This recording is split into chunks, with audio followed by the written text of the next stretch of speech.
Could you please take your seats, if you haven't already? Welcome to the EV Infra Summit, and a special welcome to our virtual attendees as the event is being streamed. A big thanks, first of all, to our friends at KPMG, who are the venue hosts for this event, and also to our other sponsors, Dynamon, Electroassure, Fleet, GemServe, and Greenflux. Today's event brings together a cast of exceptional speakers looking at how really the way forward for EV infrastructure in the UK and how to overcome some of the challenges involved in rolling out that infrastructure. We'll look at policy development, financing models, accessibility standards, which is a key area as well, the relationship between central and local government, and how they can work effectively, particularly to iron out the differences between urban and rural coverage. We'll also look at the scaling up from electric cars to commercial vehicles and trucks and so on, the improvements in technology and integrated fleet management. You may not be aware that Citium Financial runs a number of events in the space, and on the 5th of July we have our Sustainable Infrastructure Summit, which is looking at investment in renewables across the horizon.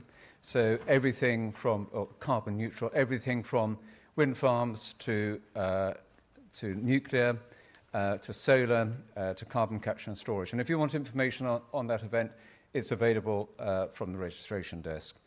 We're also planning an EV event in America later on in the year. Further information will be sent to you on that. So before we proceed any further, a few housekeeping points, if I may.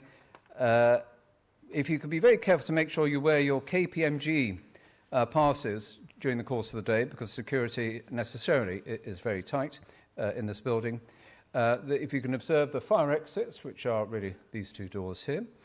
And if you could download the event app, which gives you lots of very useful information about today's event. And it'd be very helpful if you could complete the questionnaires that you would have found on your seats as you sat down.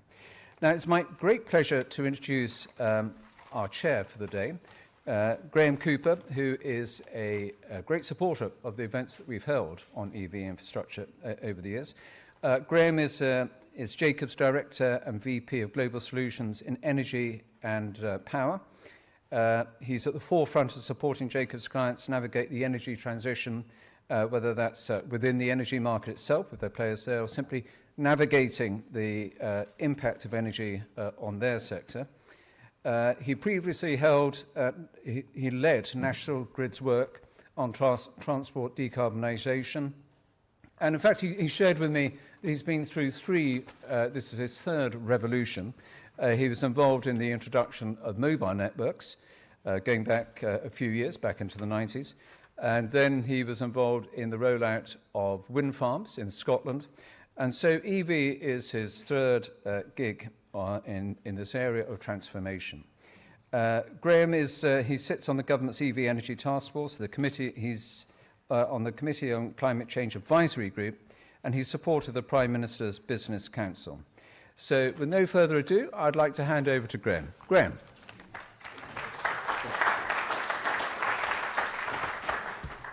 So the one thing Maurice noted is that I can fill a lot of space with a lot of words. So how do you curtail that? You give me an aggressive agenda, a tight time scale, and you make sure that I'm just chairing. So anyway, I just wanted to reflect. So firstly, thank you, Maurice, for inviting me. Thank you for all being here. I look across the room and I see a number of people I know. There are some good brains in the room, so make the most of the networking opportunities. I just wanted to reflect on a couple of things. Reminding ourselves, one, why we're here. There are three reasons why we're in this disruptive change. Okay, the first one is probably the really obvious one and at the top of your tongue, which is climate change. But of course, that's global, existential. You can eat less meat, you can not have drinking straws, but there's no feedback loop. So people can take action, but they don't feel the immediate benefit. So you have to be committed to the longer term benefit. The next one is energy security. You don't have to turn on the news without realising that we are in a turmoil time, and actually energy is at the heart of some of that turmoil. So what I recognise in the UK is that we have a very strong energy strategy. There's 260 gigawatts of clean generation connecting to the UK grid in the next 10 or 12 years. Bearing in mind that's 260 gigawatts coming. We're only a 60 gigawatt energy system today. So when people say there won't be enough electrons, there will be. But of course, it turns up when the wind blows and the sun doesn't shine, so we need it to be smart. And then that leads me on to the final of the three legs of the stool, and that's air quality. I often find when I speak publicly these days, I don't mention climate change, because when you mention climate change, you lose 20% of the room. Either because they don't believe, they don't understand the science, or they feel browbeaten and powerless to act. So what I often do when I do public speaking is I say to people, and I'm not going to ask you to do it, but I ask people to put their hand up if they have a respiratory problem, asthma, or someone in their family does. 90% of the room will put their hand up. So the dirtiest thing we do from an air quality perspective is heat our homes and move people and goods. That means even if you are not fully committed to climate change, I'm not going to make a judgment, but your health and the health of those around you should be your primary priority. So have in the back of your mind those three legs of the stool: energy security, climate change, and air quality. I also think we need to get away from the tribalism. This is not electrons only for the transition. It's not molecules only. So I am going to reiterate that it's a transition and not a cliff edge. Yeah, we need to buy space for some of those technologies to mature, and so there are stepping stones along the way. Don't demonise something that's better than today, but recognise that it plays a role in that transition. So I'm going to channel my inner Lorna McAteer and say, have in the front of your mind, right fuel, right application, right time. And we also need to recognise that, as Maurice pointed out, I've been through 3 dramatic transitions, right? I built mobile phone networks before we had text messages, right? That makes me feel really old. So that was late 1G and early 2G networks. And what are we on now, talking about 6G? I also built wind farms when the company I joined was full of environmentalists. No financiers in the room, and you realise that it has to be financeable. And then finally, the transition to cleaning heat and transport. But what I recognise across the 2 previous dramatic transitions is this is a system of systems. Now, each of you may be a specialist in one thing in the ecosystem, but realise you need everybody else in the ecosystem to move at the pace of you, right? And also look out for the risk of unintended consequences. So anyway, we need to move at pace. Time is our greatest enemy. We need to move from words and policies into action at pace. So anyway, I'm going to remind ourselves that if you want the Wi-Fi code, it's on your security badge, right? Because, of course, Wi-Fi is as important as air and water. Thanks again to our hosts and also our sponsors. And I'm going to move us on to our keynote address from the Right Honourable Jesse Norman MP. Now, I have a lot to thank for Jesse Norman. He was actually my Transport Minister when he co-opted me onto the government's EV Energy Task Force. When he was Transport Minister last time around. Unfortunately, due to political commitments, he can't physically be in the room, but nicely, he's committed some words to video, which we will play out ever so shortly. I do just have to give you the proper, commentary that I've been given. So Jesse Norman was appointed the Minister of State for Department of Transport on the 26th of October 2022. He was obviously previously Minister for State for Foreign and Commonwealth and Development Office from September 22 to October 22. Crikey, we do move ministers around.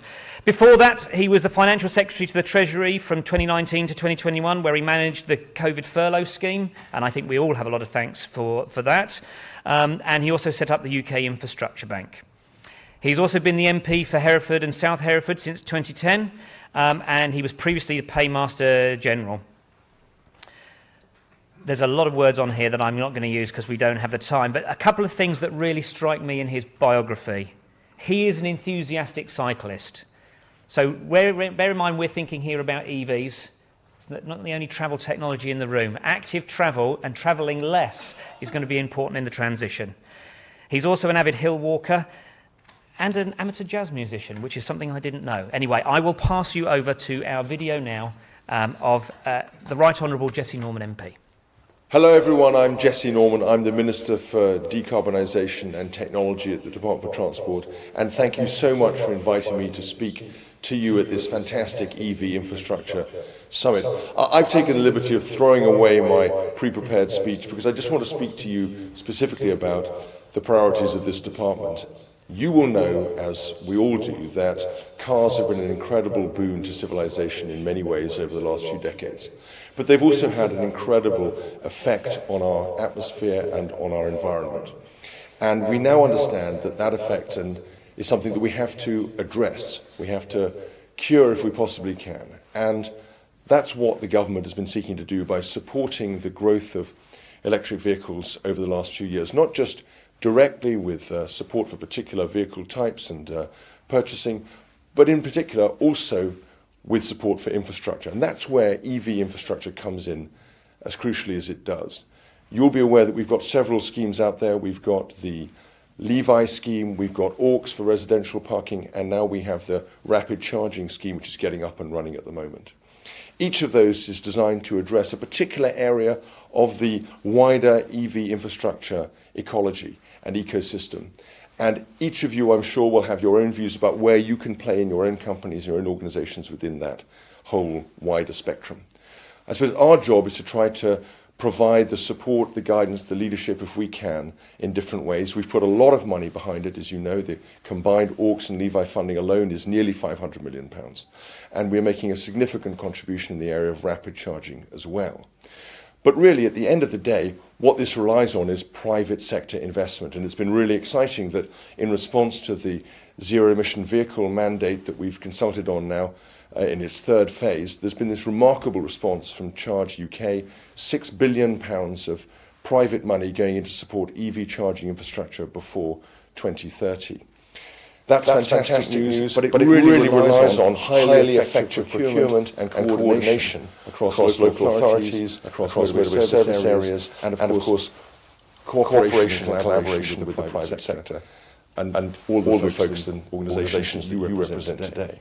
So my goal here, I suppose, is to thank you all, is to welcome you all, congratulate you all for taking part in this really important work, but also encourage you as fast as possible, as much as possible, to collaborate with each other, to share best practice, to work to standardise contractual arrangements, all of those things that are going to deliver the fastest, most reliable, most effective infrastructure in this area that we possibly can deliver. You know we're helping you with different forms of regulation designed to increase transparency and improve competition, as well as with the financial support that I've outlined. But at the end of the day, it comes down to what you guys can do.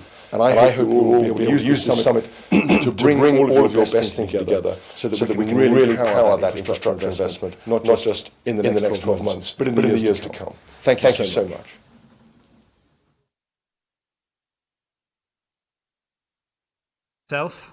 We've got a lot of action to do, a lot of collaborating to do.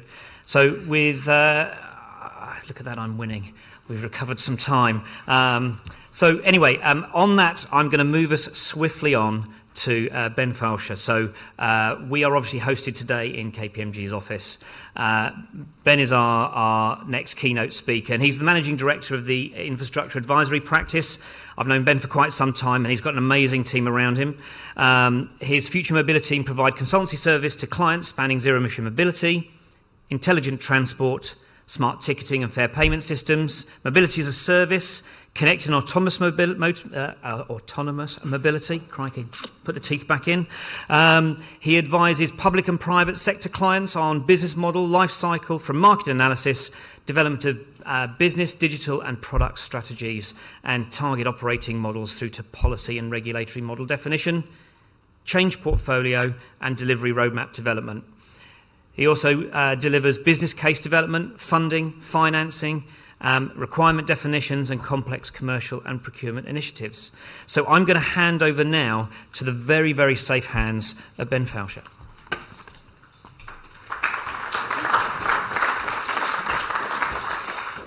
Graham, if I'd have known that they'd have given you such a spiel, I'd have given you my much shorter 3 sentences here. Thank you. First of all, it's an absolute pleasure to host you here at KPMG. Thank you so much. Thank you for those who braved the Elizabeth line or not so much this morning, as I heard there were some troubles on the transport network. So, as Graham says, I lead our Future Mobility team, and what I'd like to talk to you about this morning is public-private partnerships. I couldn't have actually asked for a better introduction from the Minister, so thank you for those who prepped him and helped with that impromptu speech. There's no doubt that delivering sufficient, i.e. suitable, sufficient, i.e. enough, suitable, i.e. the right type, and effective, i.e. working, EV charging infrastructure is critical for the transition. There's also no doubt that local authorities and arm's length delivery bodies, such as National Highways, Network Rail and others, have an important part to play. I'm going to ask my erstwhile colleagues in the AV booth if they can bring up my slideshow, please. So, thank you very much. If you can go to the next slide. Thanks. So, that contribution comes in multiple forms, but especially land ownership and the ability to create packages to help ensure an equitable transition. And that means effectively taking those that can be high yield, high demand, and packaging those which are going to be less demanded, lower utilisation, lower yield. The ability to access grant funding, their transport models and the insights they can bring into demand. And there are some fantastic transport models out there with origin destination matrices, demographics, helping you to understand what that demand profile is going to look like and from which segments. Their building control responsibilities and, crucially, their ability to convene different parties across the public and private sector to aggregate demand. For some authorities, this also extends into the ability to provide green electricity through private wire facilities, so what we've seen in Oxford, or even green PPA arrangements, so what the GLA are doing at the moment. And it's for these reasons I'd like to spend my time this morning talking to you about exploring those commercial structures for public-private partnerships. Next slide, please. Next slide, please. Thank you. It comes through. So over the past 3 to 4 years, we've seen the emergence and refinement of a fairly standardised set of commercial models, these being, from bottom up, authorities owning sites and infrastructure and operating them. And there are a few of those, London Borough of Hackney being an example. Owning site and infrastructure but outsourcing the operations and maintenance, so like the Charge Place Scotland model.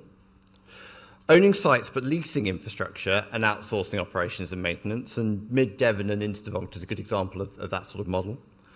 And then the more commonly sort of associated model of owning sites but tendering the infrastructure provisions and operations, so the concession type model, like the Go Ultra Low Oxford and London. With the exception of the first model, which is own and operate, which generally places too much risk on the authority, there are numerous instances and examples of the other three models across the country, with an increasing number of concessions now being tendered by authorities with growing confidence in running procurements and actually managing those concessions. Helping this are publications of the local authority toolkits for EV charging infrastructure and zero-emission fleets. And for those who've not seen it yet, but definitely worth a read, the EV infrastructure concession contract heads of terms provided by the Levi support body. So definitely worth a read on that one. Next slide, please.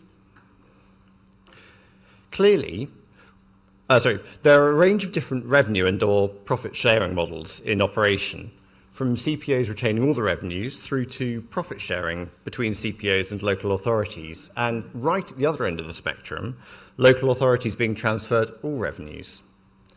These typically, but not always, align with responsibility and risk allocation. For example, service and maintenance, customer service, payments, energy supply, performance, and obsolescence, dilapidations, and renewals. However, they may also reflect other opportunities for rewards, including advertising revenues, other rental income, paid subscriptions, and even penalties from overstays. Next slide, please.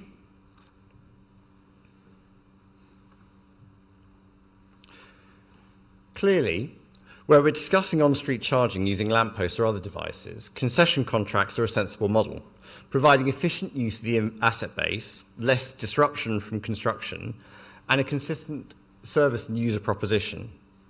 However, ultra and rapid charging hubs are an important part of the ecosystem and have different considerations, and it's those I'd like to spend a few minutes just talking about now. So with well-established models in the market, why might we want to look for difference? We have a long way to go to meet the government targets of 300,000 public EV charge points being available by 2030, as announced last year. The various funds, as you've heard them earlier, Levi, AUX and RCF, are welcome, but they have long lead times to secure funding, sometimes 6 months from the establishment of the strategy, and then you've got the delivery time on top of it. The £1.6 billion of funding announced is really welcome, and it's going to be a real kickstarter for the industry, but will likely only provide for about 30 to 40,000 chargers, including the 6,000 at motorway service areas, a little more than about 10% of the 2030 target. And there's no guarantee of future funding. We know that a one-to-one ratio of public chargers to vehicles is uneconomical and impractical. And it's generally recognised, and I'm very happy to take feedback on this after the speech, but that about 80% of charging will be destination or home, and about 20% is likely to be en route or other, with that 20% potentially reaching 30% over the next 5 or 6 years. Whilst 82% of drivers today can charge at home, this is a far higher percentage than which is estimated at only 40% of households in UK cities, as early adopters of EVs have typically been more affluent. Furthermore, an interesting stat I found when I was researching this, only 17% of households without the space to charge at their own property live within 5 minutes walk of a public charger. So it's inevitable that, as well as more on-street parking, we'll also need affordable, ultra-rapid charging hubs for those who don't have access to on-street residential or destination charging. Despite this, the hub and en-route charging market continues to lag behind destination charging, both in the growth, 18% year-on-year, January to January, versus 36% for on-street and 49% for destination, and 25% for destination, and also proportionality. So 6% of all public charging is en route or hub versus 32% for on street and 49% for destination. So you can see that lag, and we need to try to fill that and to accelerate the delivery of these ultra rapid charging hubs. It's also not helped by the premium charges, so up to 70p per kilowatt hour for an ultra rapid hub versus the capped 34p at home. And there are good reasons for that, due to VAT, due to the recovery of grid connections, which obviously Rapid is trying to deal with, and also the Cat A, Cat B, Cat C infrastructure on those sites. And then we're seeing forecourt owners, quite understandably, holding back as they try to optimise their fuel mix on their sites between petrol, diesel, alternative fuels and electric vehicles. Returning to that public-private partnership for en-route charging, we are starting to see some momentum in the market with public-private partnerships and some really interesting things. I'll give my credit to the colleagues in the West Midlands who are working on their EV rapid charging transit stations. But in most of the models I've seen to date, land ownership is retained, or at least partially, if not fully, by the public authority. So that obviously creates a challenge with limited incentives for the private sector to invest and upgrade those sites or provide more commercial return on those sites. So in the absence of committed funding beyond the 1.6 billion, we need alternative mechanisms to deliver those 60,000 odd en route charging points that we think we're going to need by 2030. And just to put that in context, there's about 2,500 today. So that's a massive growth in the ultra-rapid charging market. And again, I'm happy to be challenged on this, but as an aside but related point, I suspect that as battery performance increases and range anxiety decreases, we're going to see more and more confidence in periodic charging in the same way that we fuel our cars today, rather than plugging them in every night. And obviously that will have a knock-on impact onto slow on-street charging. Next slide, please. So what could alternative models look like? In addition to new models emerging in the UK market, we can learn from experiences in other countries, especially those where infrastructure investments depend on concessional financing as opposed to grant funding. And we're doing quite a lot of work in the IDAS community at the moment in places like India and Tunisia and South America, where we're starting to see some really interesting non-grant funded models emerge. A key principle is that there will still need to be some form of public sector contribution in the deal, but that doesn't necessarily mean long-term ownership of the sites or infrastructure. Indeed, if we think this market is going to mature in the 2030s, that suggests an intervention at that time or certainly before. So alternative models can range from fairly elaborate models, and I'm going to talk through a couple of those in a second, to fairly simple models. And there's no one-size-fits-all answer. At its simplest basis, we could just look at land sale with covenants. Nominally, where authorities have existing land holdings or are able to compulsorily purchase brownfield sites, they can sell land packages complete with outline consents to ready-form consortia, which are subject to covenants in delivering an increasing volume of public EV charging infrastructure over time. You could also potentially consider other things like overages in case the land is sold early. So that's quite a sort of a simple model, but it might not actually sort of float the boat of many investors out there. I wanted to talk through a couple of others we've seen in the market, which I do think will become more and more relevant, and certainly our colleagues in the West Midlands are working on the joint venture market, joint venture model at the moment. So in a joint venture model, authorities can leverage their public sector or concessional borrowing rates through things like the Public Work Loan Board or potentially even green bonds to provide blended finance with the private sector investors to procure and develop sites. In isolation, this is likely to bring in experienced private finance to increase the number of sites that could be developed.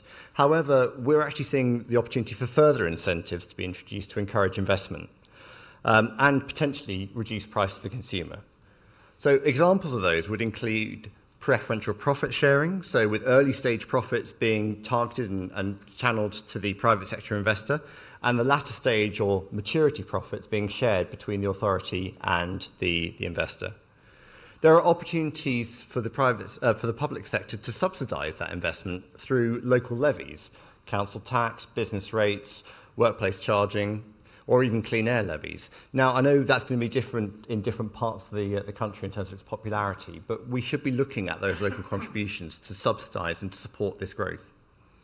And you could even provide an earn-out option for the private sector investor over time with early earn-out options to buy that site. On the second one here, this special purpose vehicle, this is something we're seeing increasingly in developing countries, especially with concessional financing. So we've got to continue to have blended public and private finance, but we're now starting to include investment from energy companies who are going to benefit from the investment over time. So your DNOs who are going to benefit from the DUOS charges. Obviously, in other countries, the energy suppliers get involved in the market. In the UK, that's going to be more difficult because of our razor-thin margins on commercial energy supply.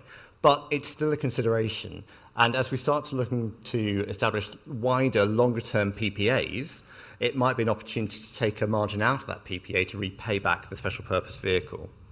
It might also be possible, and what we're seeing in emerging markets, for the investors in the fund to revolve over time. So as the asset matures, you've got those with different IRR requirements at different stages of that asset life cycle. And these are not things we've just thought up out of the blue. They're things we're starting to see in other countries, which could be applicable in the UK market.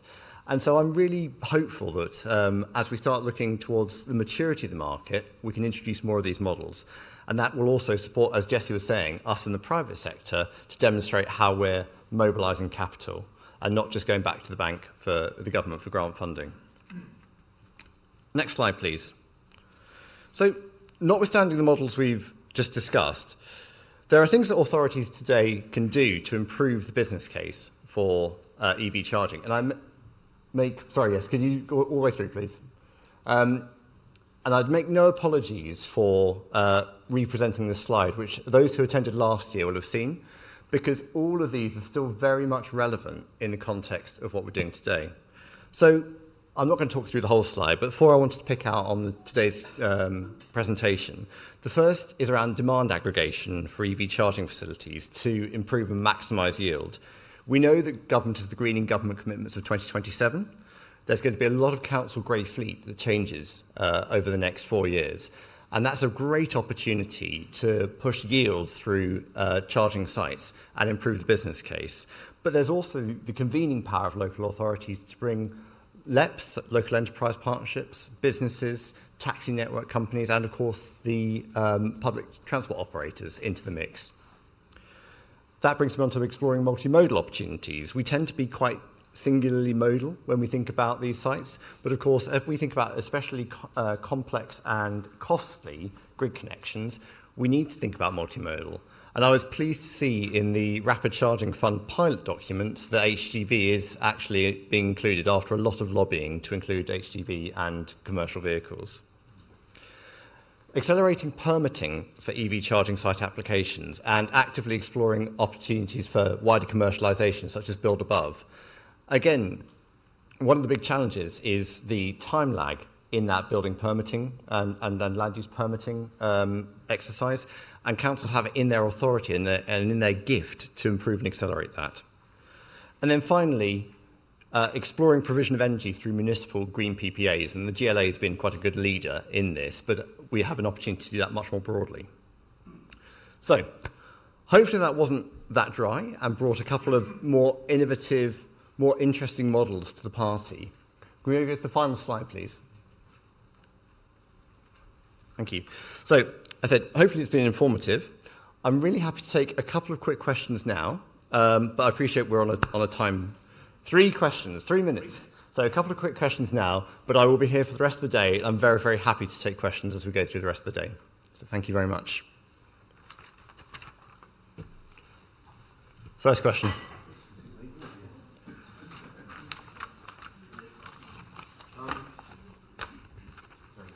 Guy Bartlett, SMS. There have been a few media stories, perhaps at the weekend, a certain famous comedian with an electronic engineering background who might be knowledgeable about cars, dissing really the EVs and the role they play, talking about alternative fuels and the like. From where I sit, there's a very comprehensive argument for EVs. I thought it'd be good to ask you the same question and see why there's so many negative stories in the media about it. Gosh, that's an interesting question. So, I'm a significant advocate of EVs for the reasons that Graham discussed earlier. I'm going to borrow your three because I think the air quality argument is absolutely critical in this. But also, the energy security piece. We've seen the difficulties we've faced with fuels supply over the last 2 years with the, unfortunately, the conflict in the Ukraine and in other challenges. Energy security, the air quality and climate change are critical, but also I firmly believe that this creates UK economic opportunity as well, above and beyond those three areas. We have some incredibly innovative companies working in the UK on this transition. And a lot of those have been funded through things like the Advanced Propulsion Centre and other grants. So as well as the clear benefits of EVs from a climate change and air quality perspective, it creates the economic opportunities for us as a country and which we should be pursuing. Is it difficult? Yes, it is. And we're starting to see some policy interventions come in play now, like the 99% availability requirement for public EV charging, to try to address some of those market failures, which are being cited as the things that are undermining the case for EV. So I think, yes. Am I an advocate? Yes. Do I think those things are surmountable? 100%. Do I think we need to get over the negativity? Yes. Yep. My namesake here. Morning. I'm Ben Batchwest, Connected Care. In your slides, you had SVPs as alternative models. I just wondered if EFG then had a view on parallel industries that use these successfully, maybe sort of fibre or other infrastructure models, and we could look there for inspiration. Yes, so I mentioned earlier that we've seen this in developing markets, and our colleagues in Brazil have been working on an SPV with a revolving fund in the public transport market, helping with bus operators with their transition. So effectively, a bank, the local authority, well, the municipal banks, there's the World Bank, I think, in Brazil, plus the energy companies coming together to provide that SPV for a bus fleet transition. I think that's a great example, but there are others as well in green energy in, I think it's Africa or India. I'm looking for my team over here who'll have a view, but there are a couple of in India with work we're doing there and also in Africa. So there are definite examples out there, which is why I said this is not just pie in the sky. If it can work in developing markets, we can almost certainly make it work here in the UK. Right, should we go on? One more question. Go on, one more quick one. Peter White, NGED. With the pilot document that came out for Project Rapid, the government's only looking at putting 2 MCS and 2 CCS for overnighting. Yes. I personally don't think that is sufficient. The overnighting, you should have at least 15 to 1 for MCS. And I'd like your view on that. And do you think they are being a bit shy? Well, it's a great question. I think there are two elements to that. One is demand, and being able to demonstrate there's sufficient demand for a larger number of MCS sites for overnighting. And the second is that it is a pilot, and if you look through the pilot documents, as we have been doing over the last 4 or 5 days for one of our clients, if you can make a case for more in your grant application, then you can do. It's not, that's the recommended amount to put in, but there is absolutely flexibility for you to go back to government and say, we should be doing more in this space. But I think you have to demonstrate, to my first point, the demand profile for that.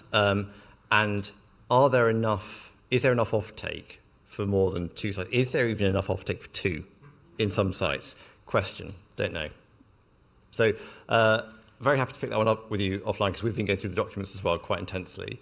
But I guess it's those two elements. One, that's the recommended. It's not saying that it is an absolute hardline constraint. Secondly, is offtake.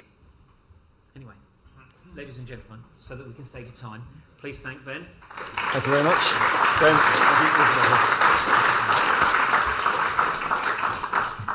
So, as a reformed petrol head, I take the Rowan Atkinson thing quite interestingly, right? So, the one thing I'd say with, firstly, people don't like change is my first point. People who want change are happy to embrace it, but people who don't understand the change fear it. I suspect there's an element here of those who are in the very traditional combustion market are feeling fearful. Fearful people do sometimes irrational things. The one thing I will always point out is no one's trying to kill his multi-million-pound classic car connection, right? This is a transition, not a cliff edge. I've made no secret that I'm a petrol head, have been. I'm a car lover now as opposed to a petrol head. I still have interesting cars in the garage, but they do about 200 miles a year. I do 40,000 miles electric, right? So I think this comes back to that right fuel, right place, right time. The other thing that I think that is a real positive from the Rowan Atkinson comment is that he talks about the fact that we're almost use vehicles as fast fashion. Buy, use, throw away, buy, use, throw away. We follow fashion. We buy what people are prepared to make for the most return. So I think he's also got a couple of really interesting points. The other one around alternative fuels, I love this because this comes back to my point about system of systems. If you want to drive a mile in a car and you use 1 unit of energy to do that electrically, you need 4 to 5 units of electricity to do that in a hydrogen car. You need 8 or 9 units of electricity to do that in a synthetic fuel car. Right. So in all of these things, I come back to the right application, right fuel, right time. So there will be a role for synthetic fuel, but it'll be niche, very niche. There will be a role for hydrogen. Again, relatively reasonable niche, but still a niche. So that's why we mustn't demonise those technologies, but we need to be cognizant of the role that they play. Anyway, I'm going to move us on. Ben, thank you very, very much. I'm just going to point out to you that the hashtag for today is EVInfra, if you are a tweeter. The other thing I would say is we do have people online, so this is both streaming and being recorded. The other point that I'd make, actually, it's a really interesting one that Ben sort of glanced over, but I think this is really important. This transition needs to move with the consumer, the user, in mind. Okay, I will use the example of my hard-won miles in the mobile phone industry. In the mobile phone industry, everybody was racing for coverage. They thought coverage was the commodity until it wasn't. The minute you got most of the country covered, the business models changed, the usability changed. Before we had the coverage, you had haves and have-nots. You had those with better service and poorer service. So make sure that in the transition we're thinking of, yes, it has to be business models, it has to be appropriately funded at the right pace and the right time. And this is where particularly private funding needs to come into play. I hear disparaging words in the transport sector around the rapid charging fund. Now that shouldn't be necessarily deployed universally. It should be deployed where market has failed. Right? Only deploy where the market has failed, the most expensive connections. If it can be done commercially, stay out the way and let the commercial stuff deliver. And that's why I think we need to make sure that all options are on the table. Anyway, trying to make sure that we keep to time. I'm now going to introduce us to Dr. Angus Webb. Angus is the CEO of Dynamon. He's the founder of Dynamon and the CEO. He has an engineering research background. He worked at the University of Southampton, developing data analytics tools that helped Team GB win more medals at the London and Rio Olympics. With this expertise, he founded Dynamon with the vision to vastly improve efficiency of the logistics industry. Angus has built an incredibly talented and diverse team at Dynamon to realise this vision. The team with which he leads is developing state-of-the-art data analytics software tools, enabling fleet managers and other key players in the transport industry to run their operations very cost-effectively and providing great access to insights around the vehicle and vehicle technology, including EVs. Angus is a significant thought leader on data analytics. He frequently contributes to discussions and events around the challenges and opportunities in adopting new fleet technology in the transport commercial industry. So, ladies and gentlemen, please welcome Dr. Angus Webb.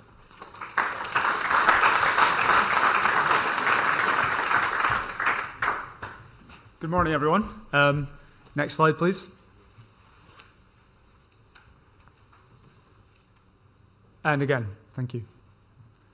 So this is going to be a little bit different, but in 2012, NASA landed the Mars Curiosity rover, which was an incredibly advanced space mission. It took 9 months of traveling through deep space, followed by an incredibly elaborate landing on the surface of Mars. The reason this was different is because this rover was so much bigger than anything else that had been landed. They couldn't use parachutes, so they had to land it with rockets. But the problem with rockets is that when it got close to the surface of Mars, it was going to kick up a whole load of dust and damage the rover. So they had to then crane the rover down onto the surface of Mars. And then when it was on the surface, the sky crane, as it was called, would fly and crash away somewhere else. And that was what was required to get that thing on the surface of Mars. So how did NASA know that that was going to work when they only had one go to get it right? And it cost them $2.5 billion to create this mission. Well, they use simulation. And simulation is an incredibly powerful tool that enables testing to be done in a virtual environment, in a software environment, to really understand the optimum way of doing something and to avoid all the failure modes. Next slide, please.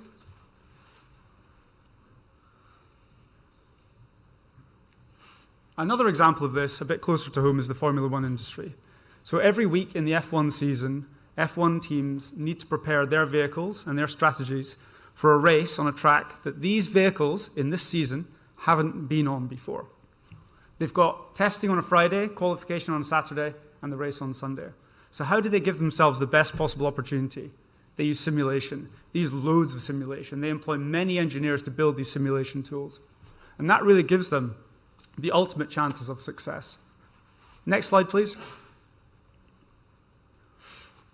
As was mentioned in my introduction, I was actually involved with Team GB prior to London 2012, and my job was to build all the simulation tools to help the athletes and the coaches make better decisions around what equipment to choose and what race strategies and training methods to use. And why I'm talking about simulation today is because I think that simulation can and should play a very big role in the transition to EV for fleets and the rollout of charging infrastructure. Next slide, please. So I'll just give you a quick background as to what simulation is. So simulation is a very mathematically heavy process. It builds computer programs which imitate the real world but in software. And it enables users to input different variables and to play different scenarios to look at what the outcomes would be. Common simulations are things like flight simulators, where we can train pilots to respond to dangerous situations which you would never create in the real world. There's vehicle simulators, such as F1, race simulators for building better strategies. And then you've got biological simulators for testing drugs, understanding disease, and then environmental simulators, such as those used for forecasting the weather. And of course, we've got computer games. These are simulation tools, and these are very advanced simulation tools. Next slide, please. Simulation enables better decision-making because you can have a look at a whole host of different scenarios and really learn and understand where the optimum place you want to be. They're very cost-effective because you don't have to physically make anything. It's all done in software.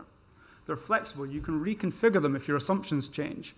They're very accurate because you can look at the whole situation. You don't need to just do a quick test in one narrow place and then use that as a rule of thumb to roll out, for example, one depot or one charging infrastructure solution, then copy and paste elsewhere. You can look at a bespoke solution and understand whether that's worth doing or not. And they're very quick. You can get an answer in a number of hours instead of what would be days, weeks, months, maybe years for a physical test of a solution. Next slide, please. So I founded Dynamon to solve this problem and to bring simulation into the commercial transport industry and the transport industry in general. We're providing software products that provide simulation and data analytics to help the transport industry maximize sustainability. So identify which new vehicle solutions are optimum and how that will affect the cost, and so that it can be a cost-effective solution, which is really important to commercial transport companies because they're already operating on low margins, and the transition to EV and the requirement to put in a significant amount of infrastructure is a huge disruptive challenge for commercial transport companies. We're backed by BP. BP invested in our business at the beginning of this year. And we provide software to a whole number of different sectors. We sell to fleets directly. We provide software to the charging infrastructure businesses, OEMs, utilities, fleet leasing companies, telematics, and also to the consulting industry. Next slide, please. So our flagship product, and the reason I'm here today, is Zero. So Zero is a simulation tool that can help simulate any electric vehicle or charging infrastructure solution in any fleet environment. So just imagine being able to have any question that you can think about as to whether a vehicle is suitable or whether a charging infrastructure is suitable. It can be simulated in software and you can get that answer. And it's being used by a whole number of fleets and significant stakeholders all over the world. Next slide, please. But simulation has some challenges. Generally speaking, simulation tools fall into two categories. You've got the very accurate tools, the ones that are used in deep space, Formula One, and the ones that I developed for Team GB, that can provide very precise information, but they're very difficult to use. They're built by engineers for engineers. And it's not feasible that every single business has a PhD in engineering inside to be using these simulation tools. And so therefore it limits the use case that these products can have. At the other end of the spectrum, you've got much easier to use solutions, but they're not very accurate. They don't use very detailed input data, and therefore they create outputs and insights which you can't trust to make multi-million-pound investment decisions with. But we've developed Zero, and we've been working very hard to develop Zero to sit in the top right-hand corner, where it's both highly accurate and very easy to use. And this is something that we're very proud of, and we've been working very hard to achieve. Next slide, please. So how does Zero work? Well, the main input to Zero is fleet telematics or fleet routing data. Most commercial transport companies use telematics, and that contains a huge amount of valuable data on exactly where the vehicles are going, how they're operating, and what locations they're visiting and how long they're spending there. But this is an enormous amount of data, and it's too much data for most companies to be able to analyze using standard methods, for example, a spreadsheet. So we bring all of that data into Zero, and we also combine it with our EV database. So we've got a significant database of EVs based on our own EV testing and partners with OEMs that enable any EV to be simulated within these fleet operations to understand exactly how it will perform. And that enables you to investigate how an EV will perform anywhere in a fleet operation, whether it's in the dark depths of Cornwall or the north of Scotland or central London. You can simulate an EV in these operations and identify, is it doing the job? Is it too overly spec'd for the job and therefore unnecessarily expensive? And how many of these EVs do you need? Any question you may have, how will that EV respond to being modified and having a refrigeration unit fitted to it or having different payloads on it? All of these questions can be answered using Zero in the EV simulation module. We can also simulate EV infrastructure. And obviously this is why we're here today. You can't have EVs without infrastructure. And it's really important to understand how many charge points you need, where you need them, what type of charge points are required for your fleet operation, and to understand what is required to make your fleet of future EVs operate effectively without any disruption, without any unnecessary downtime, and also minimizing your cost as a commercial transport operation. And lastly, you're also able to simulate the energy required that goes into the infrastructure which therefore goes into the vehicles. And this gives you the opportunity to understand whether your grid capacity and your grid connections will be suitable enough to host your charging infrastructure. Next slide, please. So what we've built enables a number of key insights, and it all sits on this simulation platform. Because we take all of the data from a fleet operation and look at the big picture as well as looking at the minute detail, you're able to get a very effective transition plan put together. Understand where the quick wins are going to be, where the harder solutions are going to be, and what's going to require a little bit more planning. So you can put together a very comprehensive transition plan. It enables you to optimize your EV selection, so choosing the right vehicles for the right job, minimizing your costs without having any disruption. As I mentioned, infrastructure design is absolutely important. Most commercial transport companies, of course, will want to host their own infrastructure, charging their vehicles on their own downtime and on their own energy tariffs. And so that's most likely going to be the cheapest way of charging a fleet before relying on external infrastructure. The tool enables very detailed cost analysis to understand what the financing is going to be required for the transition to EV, and to really understand the timings and preparation for and decision-making around that transition. You can get very detailed insights around your grid. Most grids are going to struggle with high-speed EV charging, and therefore understanding the stress and requirements of your grid is really important, because it isn't until you get your grid right, you can then get your infrastructure in, and then you can have your EVs in place. There's a big difference between trialing a few EVs and transitioning a fleet to EV. And then once you've got all that in place, you can start to do some very clever stuff like tariff optimization. Because you know where and when and how much electricity you're going to be demanding, you can start to look at alternative tariffs, negotiating with your energy provider, maybe mixing in some of your own energy generation from solar, and really start to identify significant cost savings from tariff optimization. And then when your vehicles are driving, you need to make sure you've got them on the right routes and you're utilizing the vehicles properly, and then taking into account the public charging network if that's what you need. So there's a whole host of very valuable insights that you can get, which I want to stress are very accurate and very specific to individual fleet operations because it uses simulation. Next slide, please. So I want to end with a quick case study of a last mile fleet that this was deployed on recently. Over 4,000 vehicles were analyzed in this tool, 240 depots, 12 months of historical telematics data. This resulted in about 200 million kilometers of data being analyzed. This would be absolutely impossible to do in an Excel spreadsheet. It would take years to bring that much data into a spreadsheet. It would be impossible. And this is the power of using a tool that's built to do this. Because it looked at the whole fleet operation and did analysis down to individual vehicles and depots, it enabled the optimum strategy for fleet electrification to be defined. The optimum EVs for each depot location and charging infrastructure was identified, and this identified savings of up to £135,000 per depot location because it was able to identify solutions that were more optimized than the basic rule of thumb approach that had already been thought about by this fleet prior to using this tool. It also enabled depots that were thought too hard to electrify to find solutions that would feasibly and cost-effectively to work. So it not only saved this fleet, identified savings for this fleet, it also enabled this fleet to electrify more. So just like NASA and F1 teams using simulation to land rovers on Mars and to win F1 races, we're also using simulation, the same technology, to enable the transition to electric vehicles and the rollout of optimum infrastructure to be done in an optimized way. Thank you very much.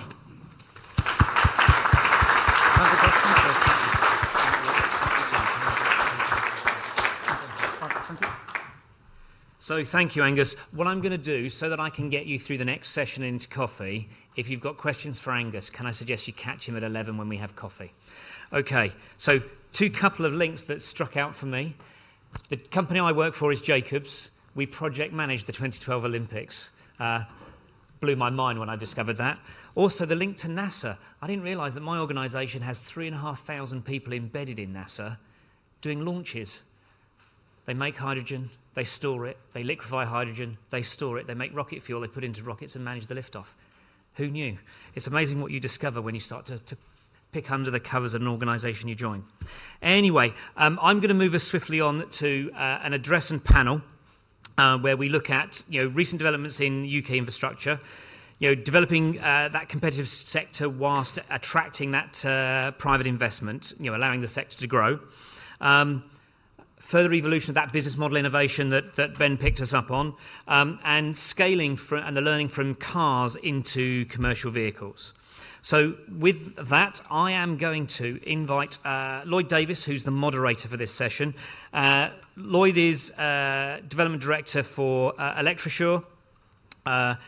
Lloyd's background is significant. He spent a long time in the Navy, both above and below the waterline, which is that's a large dose of brave pills there, and has had a significant role in hardware engineering, electrical engineering in the sector. I'm going to move sort of quickly on to do this, but I'd say look Lloyd up on LinkedIn. He has got a very, very significant portfolio of experience. Lloyd, I'm going to hand over to you so that we can get through your keynote and panel. First of all, I'm going to... Thanks, Graham. Is my mic on? Yeah? Right, my mic's on.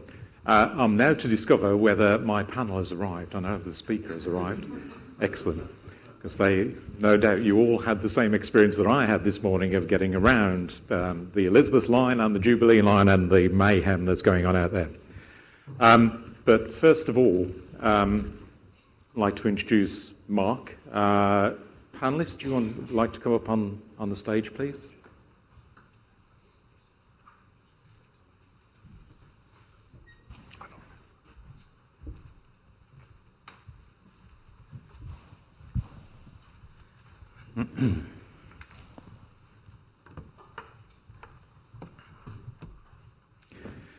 All right, first of all, introduce, isn't that always the way? Phone goes off just when you don't need it. Right, introduce Mark Palmer from Auto Trader, who's giving a driver perspective from a survey they've recently conducted. So handing over to you, Mark. Thank you, Lloyd. Good morning, everyone. I had no impact on 2012, unfortunately. I wasn't a participant. I went a couple of times, but that was the best I could muster. But I'm glad people like you use data for good reason. Let's hope we can do the same thing. So I'm not going to... we're not infrastructure experts or anything like that at Auto Trader. We've a massive website with cars. What we do know about is the consumer view. We know how people shop for cars. We know what they like, what they don't like. We survey people all the time. And every month, about 10 million people use our platform to research their next car. About 3 in 4 of all minutes researching their next car is done on our platform. So big numbers. What it does give us is a really good view of why people choose the cars they do and why they choose not the car we'd like them to choose. We try to use all of the insights that we produce for the good of electrification. It's really important. What we do find is that, and I'm going to talk about that now actually, we're going to talk about different drivers, and there was a great question earlier on about why is there so much misinformation or why is there so much negativity around, and we'll come to that as we go through the presentation because people quite like it, and the people I'm going to talk about this morning, they quite like bad news. So just for hygiene, I'm going to share with you some research. Can we go to the next slide, please? We're going to talk about drivers being left behind and who's rejecting. So there's this piece of research which we conducted in April, so it's super fresh. There are 4,000 people in the survey, roughly 50-50 male, female. Some of them own an electric car, not very many, about 16%, and the rest don't. And we've got tons of rejectors in there. Okay, let's go to the next slide. I'll breeze through this first one, and we know, don't we, that this year there'll be 1 million electric cars on the roads. We've already got plug-in hybrids, and we're past 1 million in cars with plugs. But there are 1 million electric cars on the road by the end of the year. That's mostly driven, if we can just move forward a couple, by wealthy people and the fleet sector. So we know the postcodes of people who search for and view electric cars with intent. You come onto our platform, you type in your postcode, cars come up, we record that piece of information, and then we record the types of cars that people look at. And if they look at quite a few electric cars, then we know that they're quite interested. So we know where they are in the UK, and we profile them, which is quite good. What it tells us is that it's wealthy people, and of course we all know the fleet sector. Let's just move on. Okay, what is going on then with interest in electric cars? Because the registrations data, the SMMT registrations data, is quite positive. 15-16% penetration of new car sales every month is quite good. Those cars were ordered probably last summer. Has anyone tried to buy a car in the last year or two? It takes ages. It takes absolutely ages. So you order a car and then you get it like 9 months later. So the sales that we see now in the other charts will tell us that things are going okay. What we're worried about is that interest has been waning, and it's been falling since about October. Mini budget time. So, you know, hey. Lots of reasons why people have got squeezed household budgets, interest rates have been rising, we've got inflation, less money to spend on expensive cars, and that is impacting everybody. We want to reverse this trend. What the red line here shows us is that's interest, the white line shows us is stock. Sometimes we hear that if we had more electric cars, we'd sell more electric cars. There's loads of electric cars. 20% of new cars available to buy today are electric. There's tons. But interest is falling, and that is a big worry for us. Next slide, please. So what we like to do is understand a little bit more who is not inquiring. Why is interest falling? If wealthy people so far have driven sales, we need to move beyond those. What happens when we run out of wealthy people? We need the mainstream, early majority, not early adopter. We need them to start inquiring on cars. And this just shows you the kind of the approach we've taken in the research. We've got these 4,000 people. We've split them by different demographic cohorts in different ways, ethnicity, income, gender, age, and all those other kind of normal things. And then we look at their responses to various questions. And when we break them up, you can see the answer to a couple of those things here. There's only two questions on the slide. One of them is, do you agree that an electric car would fit into your lifestyle? The average respondent answer was 47% say, yeah, I agree. The best group, as you can see, 59%. And then there are 28% who said no. So there's a cohort of people within our survey that don't think an electric car. That's the only agreement. So 72% of people would say no, it doesn't. The one on the right is even more worrying, to the point that Graham made earlier on. There are, unbelievably, 49% of people in a certain group, not 49% of all the people, but 49% of people within a certain group who don't think that electric cars are better for the environment. So there is good news, progress is quite good, but there are sticky groups of people that don't want to make this change, and we're going to look at who they are. Next slide, please. So top line, out of the 4,000 people, 39% said they don't want to buy an electric car. That's where we are. That's the bit we've got to break. The others are okay, they'll probably do it one day, that's fine. Various reasons, they'll get there, they'll make the choices, but there's tons of people that don't, and that's a bit of a worry. If we move on to the next slide, we can look at those who really don't want to buy an electric car. So here they are. 39% is our average figure. We've identified the three groups that are furthest from electric, and there are people in here who we would describe as tech nervous. They've got low confidence in using any type of technology. They are 43% of them. There's a chunk of the population as well, and we're not talking about older people. This is split across different age cohorts. I was quite surprised by that. But plenty of people don't trust themselves with technology and therefore don't want to make the change to electric. Then we have women over 55. One of the big things we found in a survey last year was that women are much more concerned about climate change and air quality and lots of other things, but are less likely to consider an electric car, which is really weird. More worried about the planet, but less likely to do something that we would want them to do about it, the thing that they could do with transportation. And that is even more acute when we look at women over the age of 55. And then the last group of people are skeptics. These are people that just like petrol and diesel cars. They're kind of car people. And when I say that, I imagine most of you are visualising males. That's 50-50 male-female split, interestingly. But they're very happy, so they're skeptics. So those are our three groups that we're going to talk about right now, and I'm just going to take them one by one. If we can move forward, please. Okay, we'll start with the tech nervous. They're a bit nearer. There's a high proportion of females in here, as you can see. They're increasingly, though, interesting rather, a fairly even spread across different age cohorts. Again, we might have expected this to be something that was, tech nervous, worrying older people. That's not necessarily the case. A quarter of them are retired, which is interesting. They're much less likely to subscribe to online services. They don't use Spotify. Incredibly, they don't necessarily use Netflix. 1 in 6 reckon they don't subscribe to anything at all. They just don't do much stuff online. But they are really, really important to the used car market. 63% of them buy used cars. we're now seeing an increasing number of cars come out of the new car market into the used market. Supply is up more than 200% year on year, used car, electric car supply. That needs to go somewhere. Someone needs to buy those cars or prices start to fall. And it's these kind of people that need to buy them. Okay? So these are a really, really important group. They are, however, far less likely to feel confident when buying a car. They don't know about fuel savings. They don't know about specialist energy tariffs. They don't know that electric cars are cheaper to run and to maintain. They just don't know. But happily, almost half of them have said they'd like to learn more. So that's quite good news. Next slide, please. It gets a bit more sticky now. We're going to talk about women over 55. So that, as I said, they are 55% of this group said they wouldn't buy an electric car. 16% of the population, this is, so they don't want to buy an electric car, half of them. They're half as likely to describe electric cars as reliable, durable, or long-lasting. They don't trust these cars. They're more likely to describe them as confusing. And I think what we get to here, with this group in particular, is a lack of trust.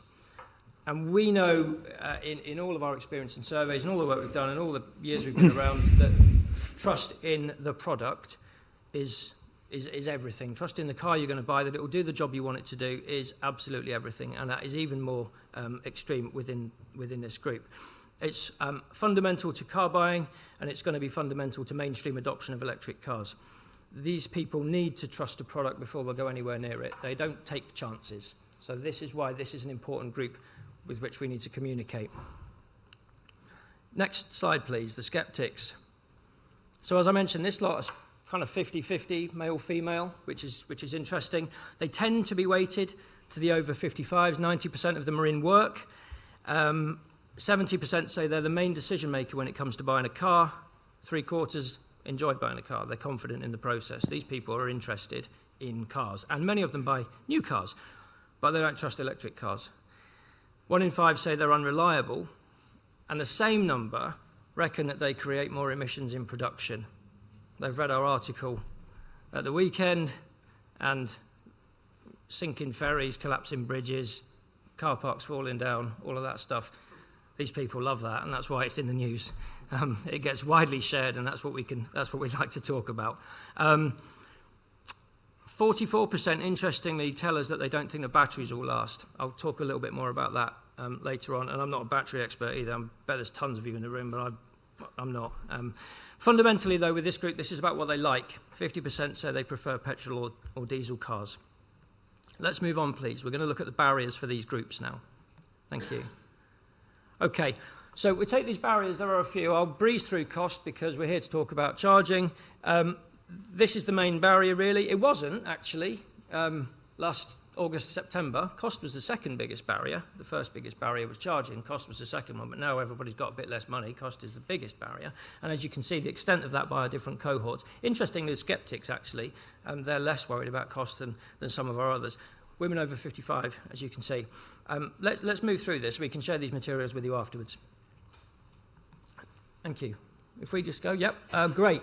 Product understanding, we'll talk very briefly about this. This is of less concern. Range over to the right-hand side, or left-hand side, sorry, is the chief kind of concern for most people. Our skeptics, they like to know that these cars will pollute less. They do need that piece of information. Also, it's important to know, the skeptics are people often, that's the car person. If you don't really know what you're doing when you're buying a car, you don't know where to get information. People often ask the car person, and that is at the moment, that's our skeptic. Our skeptic will say to them, you shouldn't buy one. You know what they do when they mine the stuff for the batteries? That's even worse than, that's the skeptic. That's what the skeptic says. They need to be won over. We can't leave anybody behind. So, for all of our groups, as you can see, there's an opportunity to bring a bit more clarity on cost and a bit more clarity on product, but where it's really at, where the debate is really at, you'll be glad to know, because that's why we're here, is on charging. So if we move forward a slide, charging is the core issue. These are the reservations by our different groups, and you can see there are a few. Not having enough charge points. Now, I don't know if there are enough charge points or not. I don't even know what the right number is, but I'm not sure it matters as much as we might worry about. Because what I think matters is that these people think there are enough charge points. If there's one near them and it will do the job, whether there's one 50 miles up the road that I'll never use, I wouldn't care. These people are worried about whether the stuff that they can use reliably, and you can see the impact of those things. These are reasons to reject making the switch to electric cars, and charging across these 4 areas is the biggest barrier. Safety, interestingly, that's an emerging thing. We hear quite a bit about safety. It's quite a low level. I don't know why the sceptics are more worried about it. Lord knows what they think is going to happen. But we didn't find strong evidence of people being really worried about the safety of public charging. Not to say it isn't important, and I'm glad that there are going to be standards and things in place for that, but it does sort of fall well behind some of these other barriers. So those are the barriers. Let's move forward to talk about what they need to know to make the switch. So these are reasons on the screen now that would induce people to reconsider. And there are quite a few in there, as you can see. They need to know that they're cheaper to run, that they're cheaper to maintain, that they're environmentally friendly, that there may be something, if there were government purchase incentives, that would possibly help them. No tax, no congestion charge. These are things that would make people reconsider. And it kind of reduces and removes that cost gap. Interestingly, I was in Norway that's not interesting, but when you speak to people in Norway, a couple of months ago, we spoke to industry bodies, retailers, consumer groups, brands. They all talked about the fact that that lovely poster child graph that we see is driven entirely pretty much by incentives. Infrastructure follows the cars. That's okay, that sort of took care of itself. No one was worried about battery degradation because there was no risk. The consumer didn't feel they were spending a load of money for something that wouldn't work because they saved so much money from government incentives up front. So that's obviously a boost. I know that's not on the table, so the minister's not here, but that's clearly the thing. Cost is key. And we'll move on to our last kind of, our last insights, if we can, which is those are the things that would make people reconsider. We then ask people, what is it you need to know? What kind of trust? What would give you the kind of trust that you need? And all of these things come down to reassurance. And they're all related to charging, as you can see, pretty much. That I can charge them quickly enough, that they charge conveniently, that they will give me enough range, kind of the same thing. The green thing, not too much. People aren't too worried about how they drive. Batteries is the last one, and there is a plan in place for dealing with that objection. But this shows you the degree of the degree to which people will reject electric cars, pretty much because of their perceptions of charging and the kind of things they need to know. So plenty to do on charging. And just to kind of summarise, if we move forward, there are 3 things really that need to be in place. All of these groups and all of our consumers, the mainstream drivers, are going to need to be reassured on speed, convenience and trust, even the ones that are furthest away. In the end, everyone's going to be driving an electric car, right? But everybody needs to know that they will be able to charge when they want, as quickly as they want. And those things will vary, of course. I don't know what the right answers or what the right mixes are. What we do worry about, though, is that we're losing a communications battle. There's a ton of stuff out there. There's fear, uncertainty and doubt. And we aren't really doing enough to tell people like this the things that they really need to know in a clear enough kind of way. So certainly, you might ask me in the break, what are you doing about it? Well, it's okay, we're going to do things about that. But what I would say is, if you ever get the chance, make things as simple as we possibly can and be as noisy as we possibly can about the good news, because increasingly the people on the slides all the way through here have heard bad news, bad news, bad news, bad news, and that can't carry on. So with that, I will pass over to Lloyd.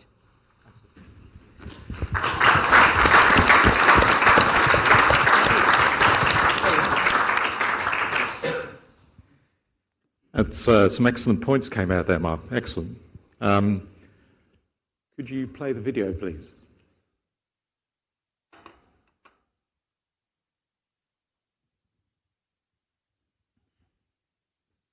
When it comes to choosing a partner for the EV charging infrastructure for your business, especially if you're migrating to EV and your fleet delivers critical services, there's one thing you need to consider above all else. Maintaining the availability you need at all times. Availability of the chargers, availability of the vehicles, and availability of key personnel or equipment that the vehicles are carrying. You simply cannot afford your chargers to be out of action because your business will depend on them.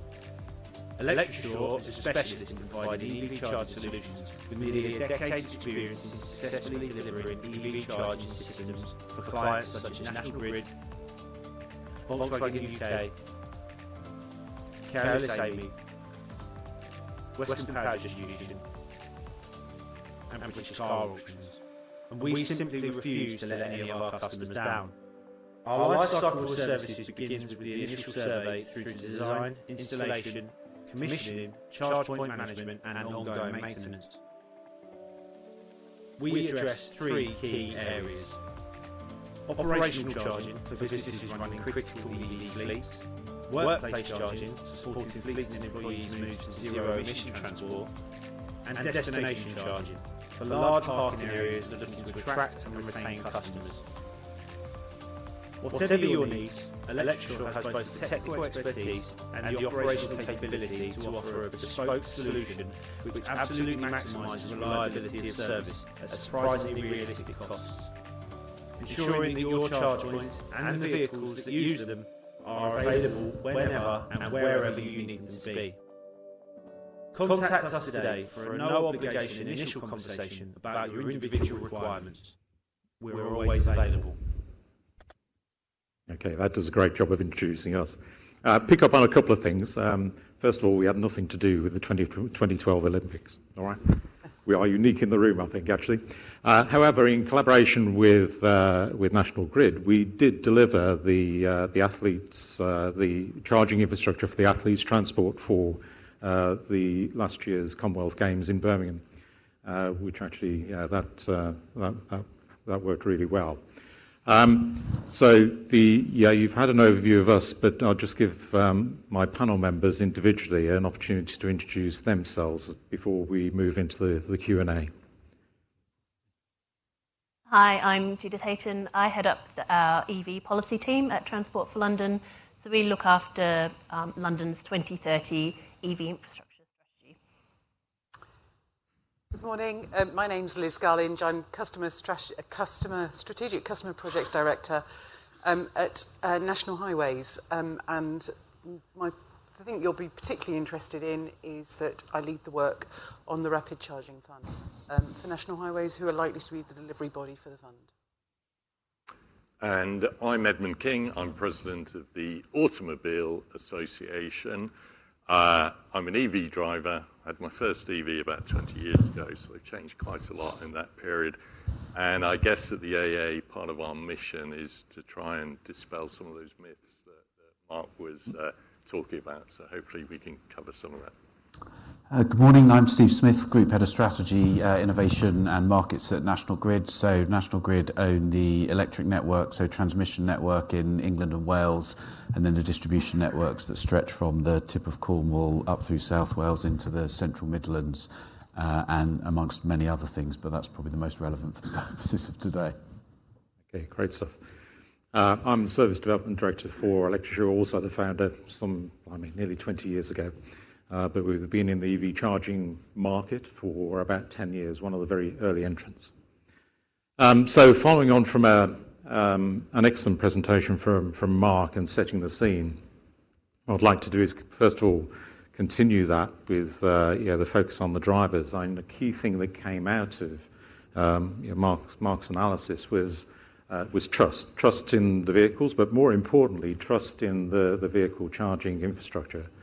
And that's key for individual drivers, but it's absolutely key for fleets as well.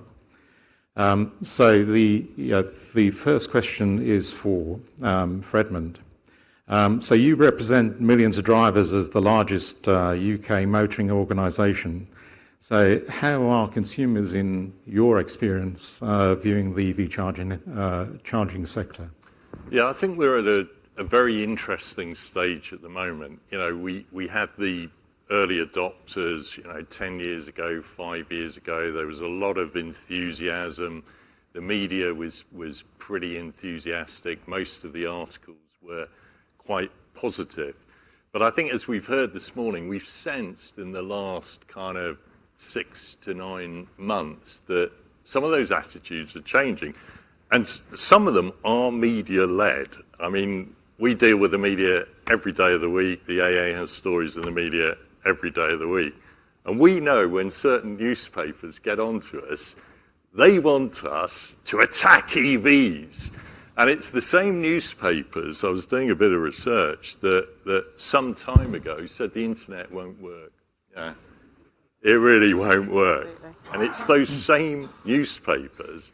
And, you know, I work with the media all the time, and a lot of my friends are journalists. I quite like journalists, you know, so I'm not knocking the media per se, but there is an agenda amongst some out there. So what we try and do at the AA, and I think the point about trust is really important. The AA is seen as one of the most trusted brands out there. We're seen as you know, kind of champion of drivers, whatever. So what we're trying to do is dispel some of those myths and get through to drivers that, you know, EVs can work. You can charge your car. It won't catch fire. Your car park won't collapse. You can take it in the car wash. You know, there are all these crazy things. So I think we've got some way to go, but I do think it's important that we spread that messaging, we spread that positive messaging. Excellent. So we've got a wonderful representation on the panel in that obviously Edmund is representing drivers and fleets, but we also have representation from TfL and from Highways England as to how they're responding to the demands of drivers. And also Steve from National Grid in the grid implications and how the grid is responding to that need as well. So, Judith, what more can the public sector do to help deliver the charging infrastructure that drivers will need to make the switch to EVs? So I think our role is one of facilitation. We have a role of being able to bring industry, consumers, key markets together. But we also have a role as well in that strategic oversight too. So we have our EV infrastructure strategy for London. We know from that, or we forecast how much EV infrastructure we'll need by 2030. And we're able to determine where and what the mix of EV infrastructure as well that we'll need. And out of that strategy as well, we've got a key commitment as well, which is being able to utilise the land that we own for EV charging too. So it's one of the key things that we can do, is we can bring land to the table to help roll out EV infrastructure in London. And following on from that, Liz, so what is National Highways doing to develop a nationwide EV rapid charging infrastructure? Thanks. So there's a huge prize out here. I mean, we own, operate, maintain 4,300 miles of motorways and major A roads. And, you know, a mind-blowing stat for me was there's something like 98 billion miles worth of road driven on our roads every year. And if we could start to convert some of those miles to EV miles, you know, actually some of the benefits that we've started hearing about in terms of air quality, but also kind of carbon reduction will start to accrue pretty quickly. So kind of, I think, you know, my focus over the last year has been working with colleagues in the Office for Zero Emission Vehicles who are developing the policy around the Rapid Charging Fund and really starting to think about how we operationalise that, how we make that real, how we start to get that money out into the market so that motorway service areas can start to plan and deliver the enormous electrical connections that they're going to need to cope with demand for 2035 and 2050. So I look at kind of the long-term horizon, and the work that I do is about preparing the country for the sort of 100% EV fleet.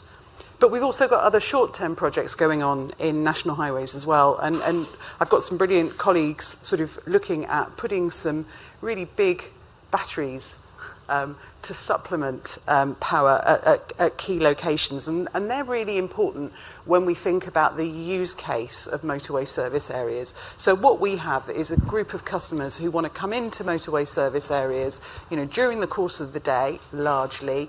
They want to do their charging fairly rapidly and they want to get on their way. They want to use the brilliant facilities, so they want to get their coffee, they want to use the facilities, they want to buy a donut, but ultimately, maybe take a meeting, but ultimately they want to get on their journey. And actually there's very little of that during night time. So what batteries do for us is they fill up during quiet periods, and then they're ready for use when we start to see the peak. And those batteries are absolutely designed for the rapid and ultra-rapid charging kind of facilities. And we hope to get those in place by the end of this year. So there's some good stuff going on batteries, and also the kind of longer-term kind of investment supporting government with that. We heard a little bit earlier about the pilot. Delighted that we're starting to kind of break a bit of cover on the hard work that colleagues in OZEV have been doing to develop the policy. There's some really brilliant people working on that, kind of as we speak.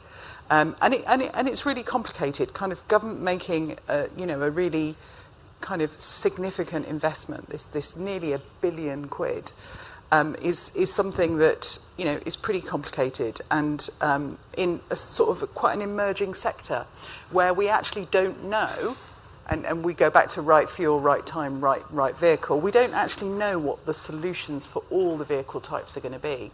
So that's where we start to see a sort of a tentative kind of, let's explore what we might do with freight in Rapid Charging Fund. So we're sort of getting ready to launch a pilot, and you'll hear more about that over the course of the next 3 months. And then we're going to be getting ready to launch the main fund, so opening up the full fund, sort of at the turn of the year and into next spring. So yeah, really, really busy time, some really big brains, and also some really good delivery people kind of really scratching their heads about how we make this happen. Thanks, Liz. And that's kind of teased up nicely for the big question that's asked of me quite a lot, which is how many power stations are we going to have to build to provide the power for electrification of buildings and EVs, and which tees up a lovely question for Steve, of course. So, Steve, how's National Grid supporting the EV charging industry? So I think fundamentally we have two roles. So on the one hand, we need to make sure our networks are ready to connect up all that new renewable generation, zero carbon generation, so that increasingly over time, as you're charging your vehicle, you're confident that actually you are not responsible for any carbon emissions, and it's 100% zero carbon energy running across our networks. And then on the other side, we need to make sure our networks are ready so that whether it's a customer who wants to put a charger on at their home, to public infrastructure, to the rapid chargers at motorway service stations, that our networks are ready for that. And that involves a bit of a change for us, but also a change for our regulators and the way we think about this, because to build significant new infrastructure for us on the transmission system typically takes 7+ years. Sadly, 5 of those years are to do with planning, environmental impact assessments. It's only actually a couple of years is us building stuff. On the distribution networks, it can be a couple of years.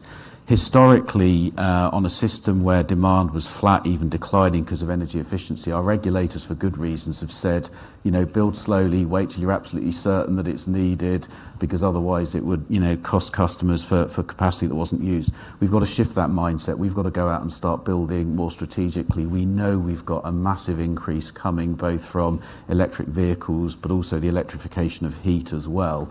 So we're starting to, I think, gain that traction and get our regulators to allow us to actually go out and build ahead of need, so that when you turn up and say, can I connect public infrastructure, charging infrastructure here, we're like, yes, our network's ready for it. Same with the Rapid Charging Fund. So those are our two key roles. We should be largely invisible and the company that always says yes when you come to us and say, I want to do something. We know we're not quite there yet, and those are some of the changes we need to make to deliver that.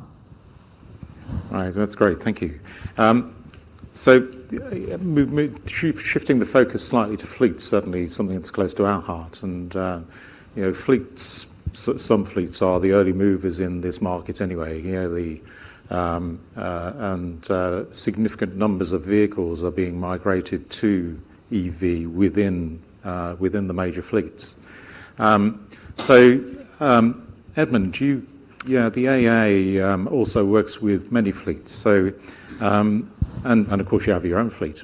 So, how are fleets adapting to electrification? Yeah, I think it's quite interesting because it comes down to kind of need and what you need from your fleet. So across the AA, our own fleet, we are gradually changing. So AA Driving School a year ago introduced electric vehicles. They've proved to be pretty popular. But, there are things you have to address. What route does the instructor take? Has the instructor got charging at home? You can hardly take someone from a lesson and you're running out of charge. So you've got to build that in. And also costs, actually, for the lease, our driving instructors are self-employed. We set up the lease, etc.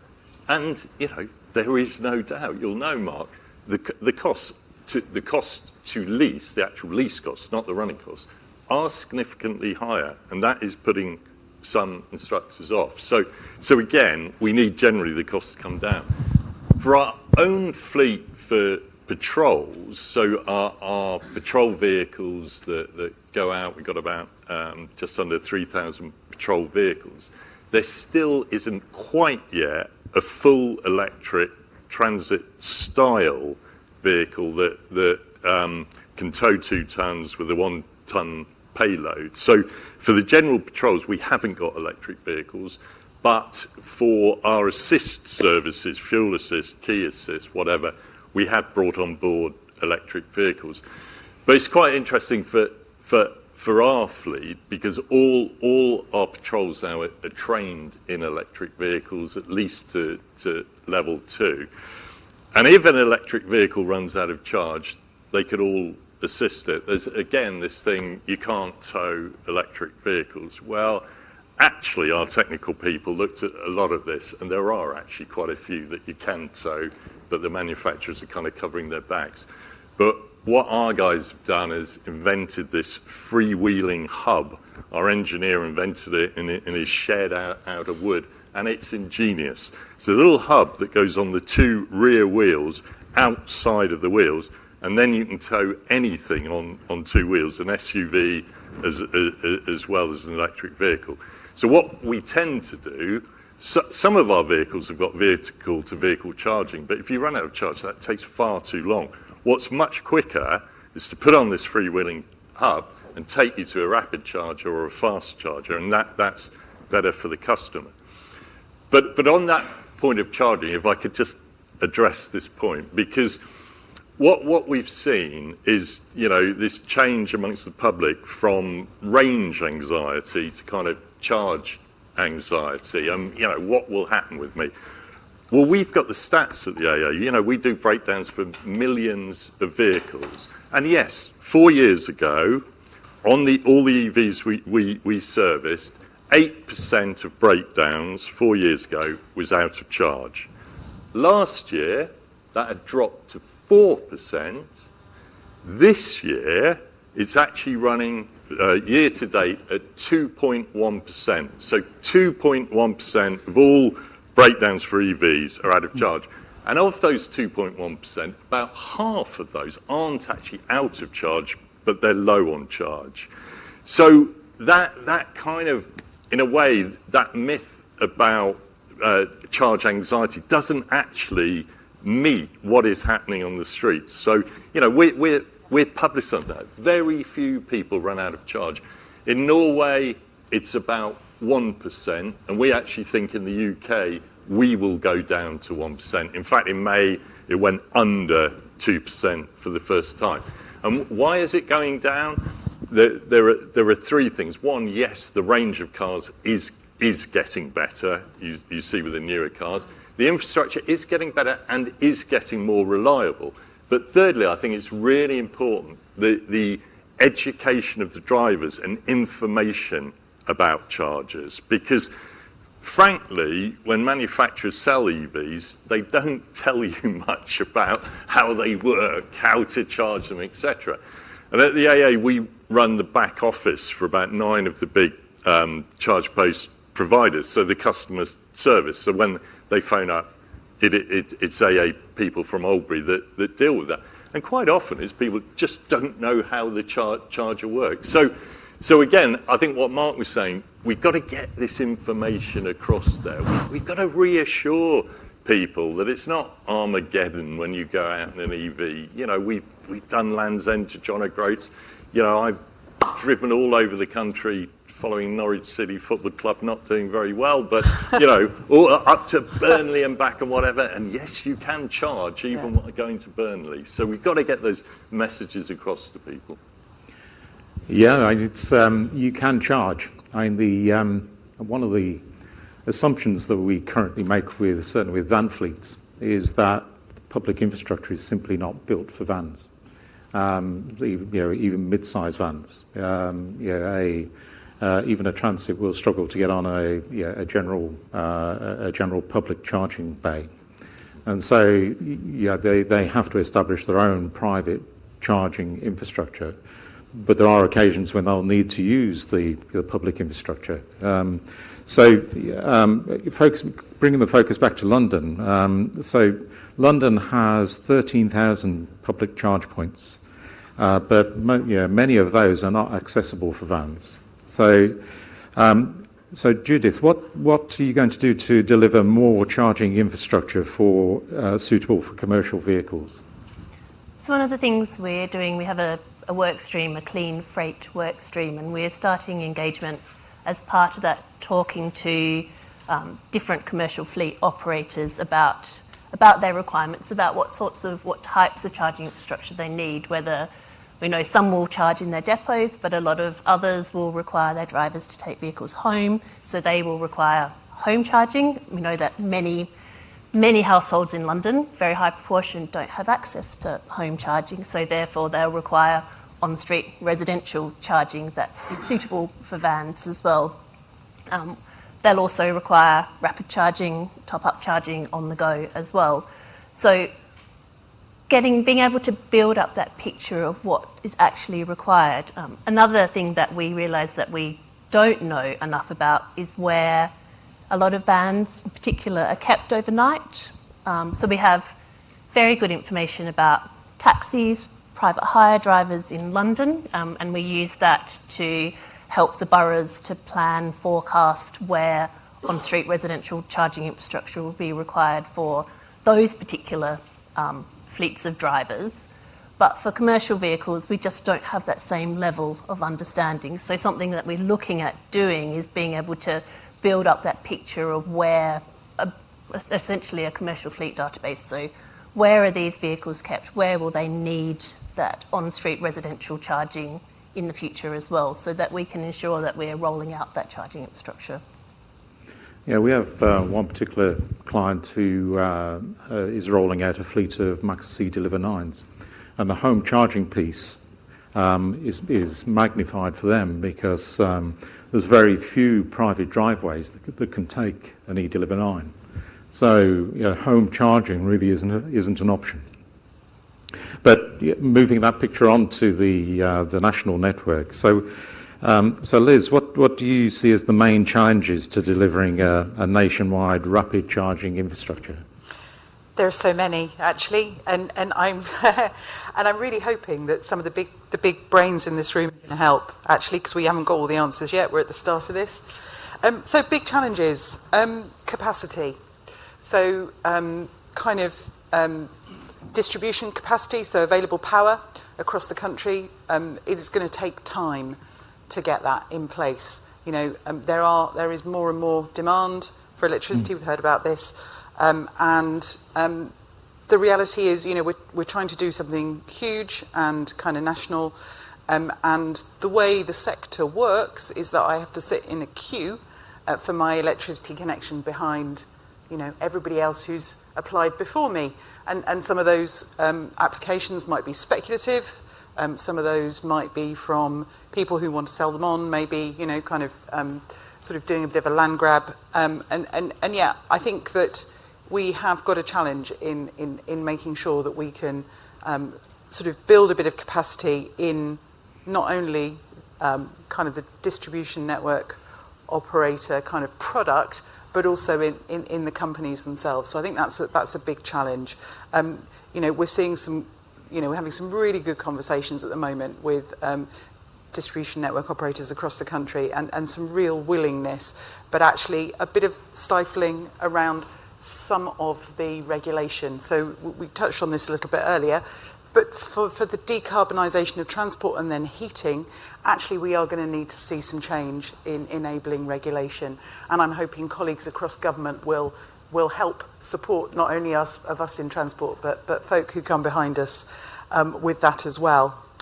I think also, there's a really big education piece for consumers and customers. So Edmund started talking about this earlier, but I think a lot of this is around, we need to do as a sector an awful lot more thinking about what the customer experience is going to be.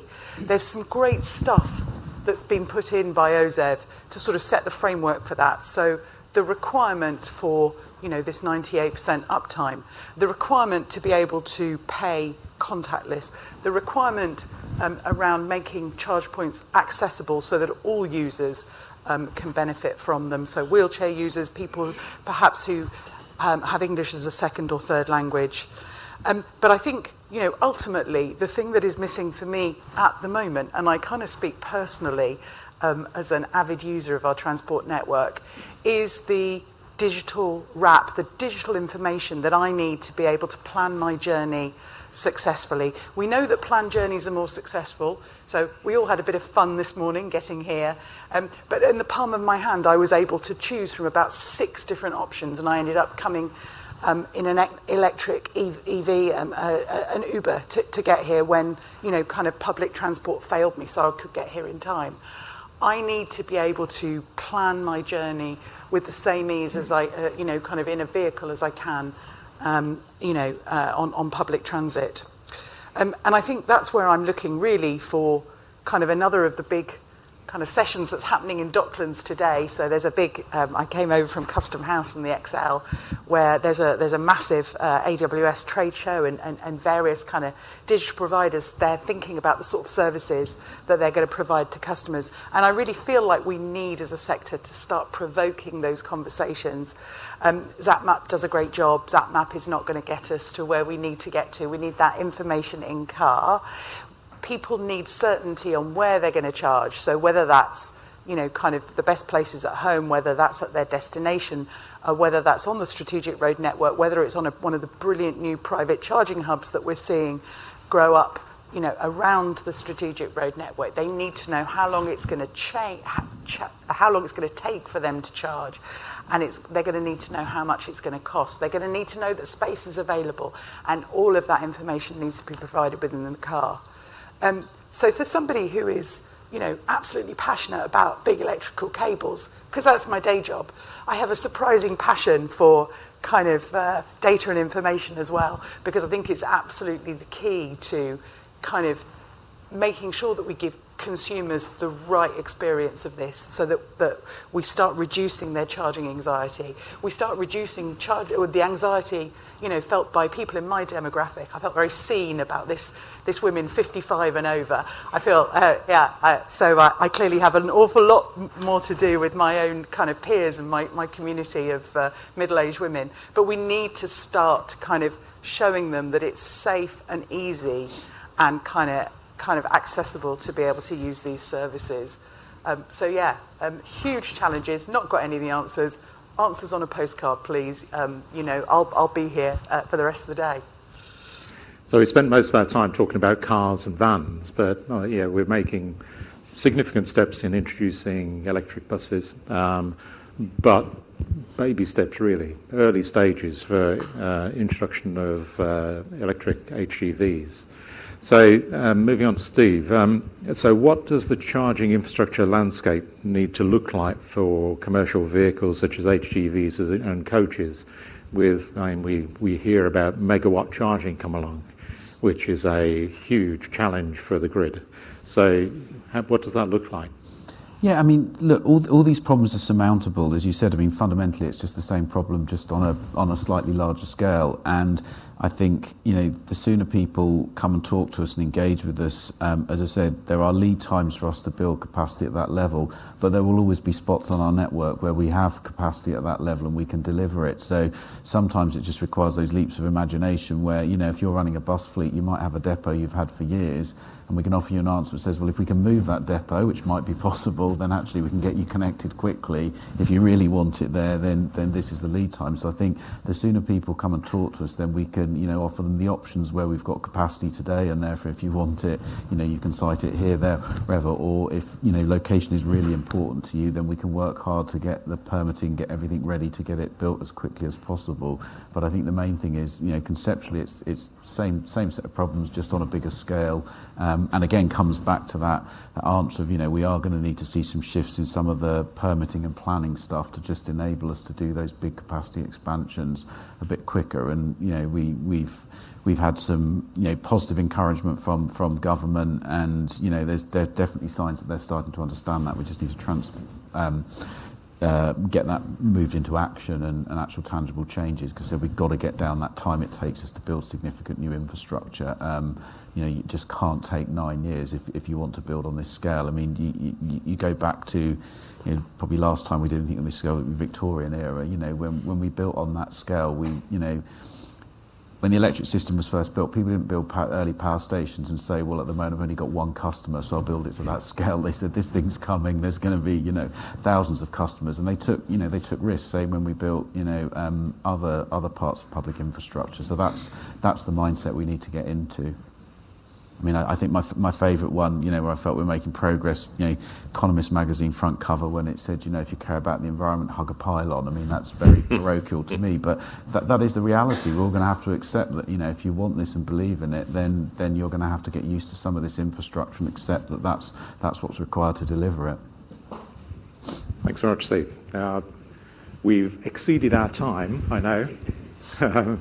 I don't know whether we have any time for open questions or... So let's just take 2 questions in the room, and then we'll take any subsequent questions at coffee, because I'm conscious that most of us need a recharge of the caffeine. Right, we've got range anxiety. So feel free to pick up a couple of questions. There are mics in the room. So... Okay, news to me here. Right, Peter White, NG ED. This is to Liz.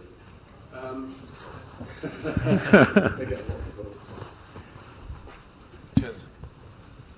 The government have said that HGVs do 5% of the yearly mileage, but produce 19% of the GHGs.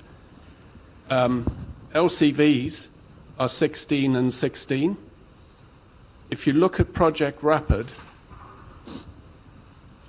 you are saying initially Project Rapid was for cars and LCVs. Trying to get an LCV into a motorway service area is 2/3 to impossible because of height barriers. How are you going to address that?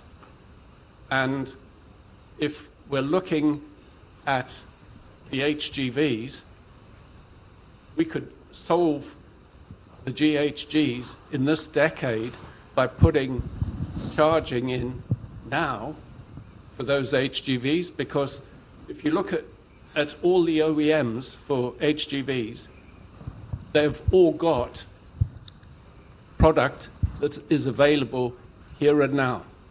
So if you go back to what the pilot is set up to do, you're only looking to put 2 MCSs and 2 CCSs for overnighting. That is not sufficient. And how did you pick your pilot sites? Pilot sites haven't been chosen yet.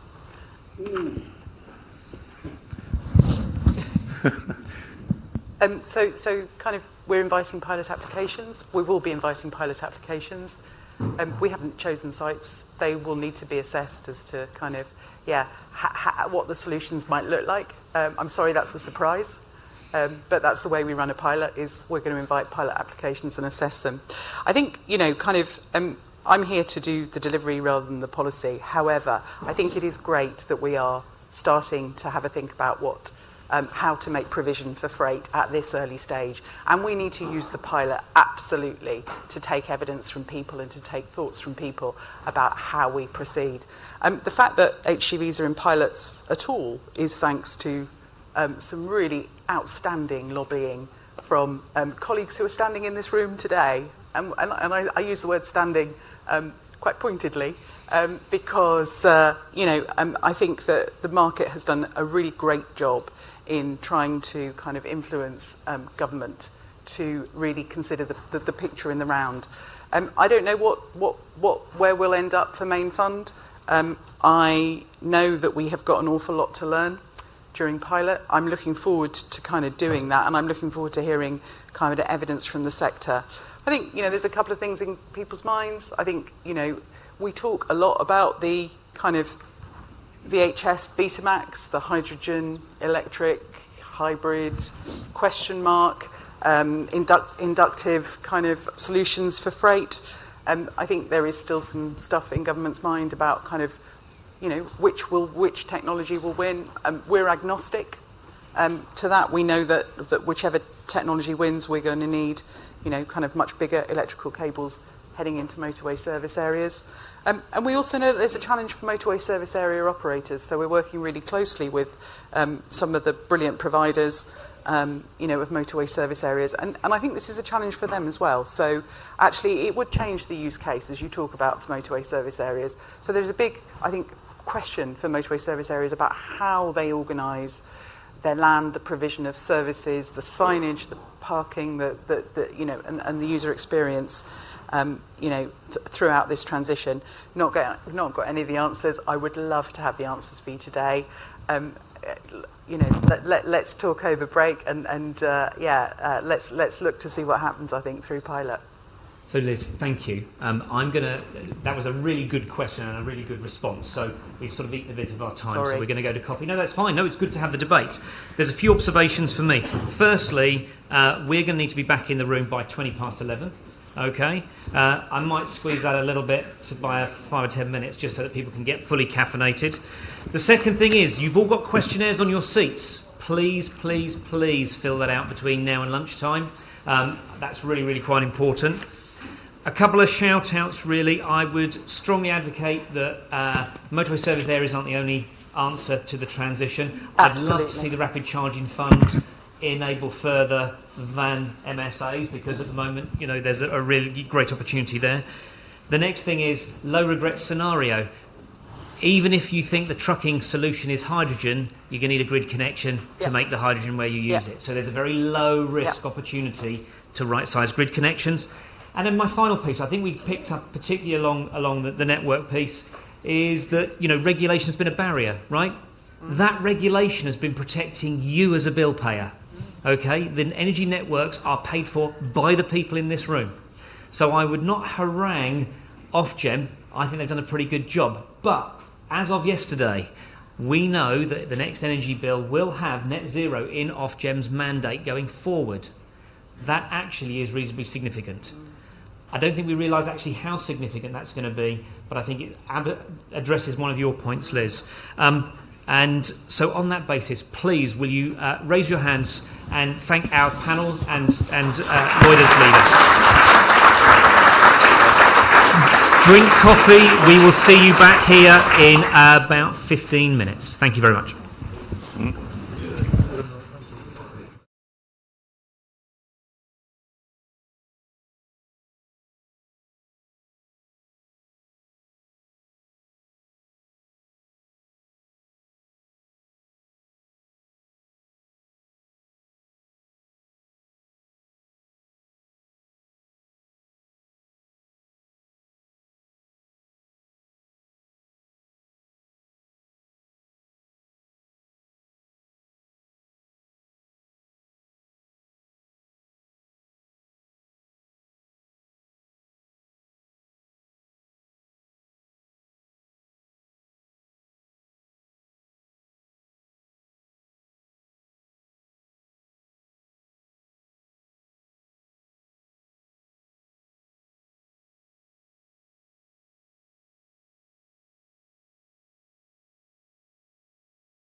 So whilst you're all sitting down, one of the things that was obvious in the discussion over coffee was there were a lot of people feeling a little negativity in the room because everything's a barrier, everything's difficult.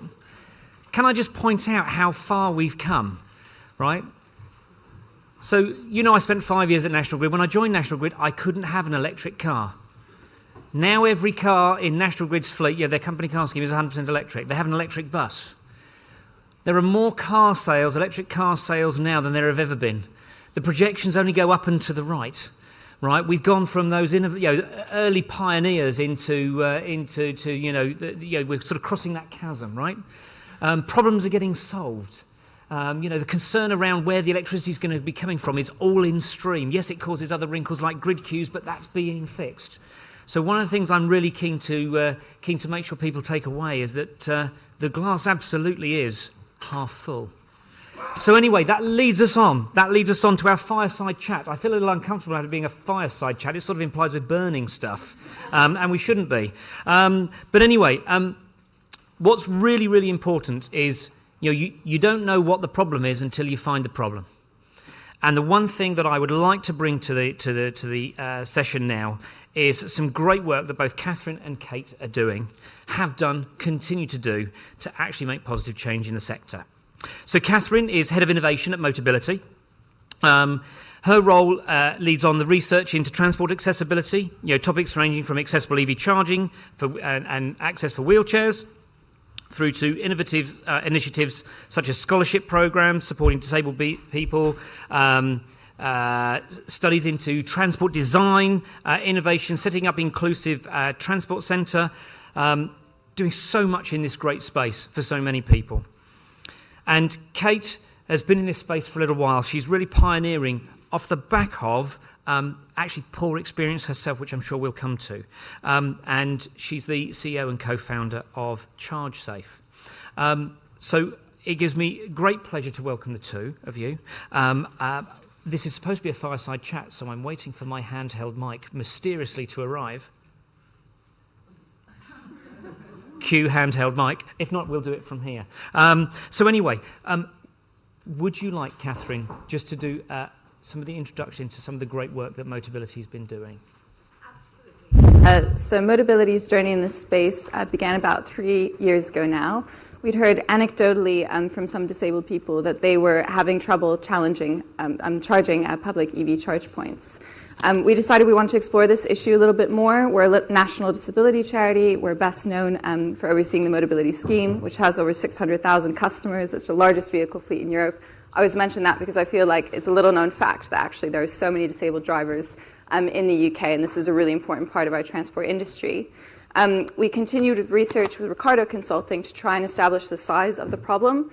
We found that there will be 2.7 million disabled drivers in the UK by 2035, and half of them, so that's 1.4 million people, won't be able to charge at home because of their particular parking situation. We've also seen from recent UK census data that actually 1 in 4 people in the UK, so that's 16 million people, self-identify as having a disability. This is a big group of people that we need to care about, we need to talk about, we need to make sure aren't left behind in the transition to EVs. That research with Ricardo also found that there are a huge amount of barriers to charging publicly for many disabled people. Things like high curbs, really heavy cables, lack of cable management systems, inadequate signage, not enough information about which charge points are more accessible or whether there might be assistance on hand. This is a really big issue. But I want to go back to that point around positivity, because I actually think it's a massive opportunity. This is the biggest change we've had in our public infrastructure, probably since Victorian times. And actually, this is a rare chance to make it accessible and inclusive from the start for everybody, not just for disabled people, but for older people, for women, as Kate's going to talk about as well. So I want everyone to kind of come with that in mind. This is a massive opportunity. I think it's a big opportunity commercially and for investors as well, to think about if you have more accessible infrastructure, you are going to be more competitive. The main piece of work we've done in this space is we co-sponsored a national accessible charging standard with the Office of Zero Emissions Vehicles. It's called PAS 1899. It came out in October 2022. That is really clear technical guidance to anyone in industry about how you manufacture, design, and install an accessible public charge point. We spent a long time defining with experts exactly what accessibility means and how it can be achieved. not just in a rapid charging context, but also in an off-street public context and in an on-street context. So we've thought about accessibility in those different environments and how to get that done. That's the main piece of work we've been doing, and now we're really pushing and advocating for take-up of that standard. Standards in the UK are voluntary, but it's the first standard of its kind in the world. We've had interest from a number of other countries, including India, France, Japan, Germany, the United States. So we really believe that this is building into a movement that's going to become a really big part of how we think about public charging infrastructure in the future. Thank you. I mean, it's the thing that makes my toes curl is when people show on social media, on LinkedIn, a raft of 4 or 5 public charge points, and then I see the high control panel set back from a high curb, large bollards. It makes my toes curl because the pride that a business that has achieved by saying, look, we've done great things and put great chargers, feels a little tarnished. But what I'm also conscious of is in the room, most of these things are driven by investors, right?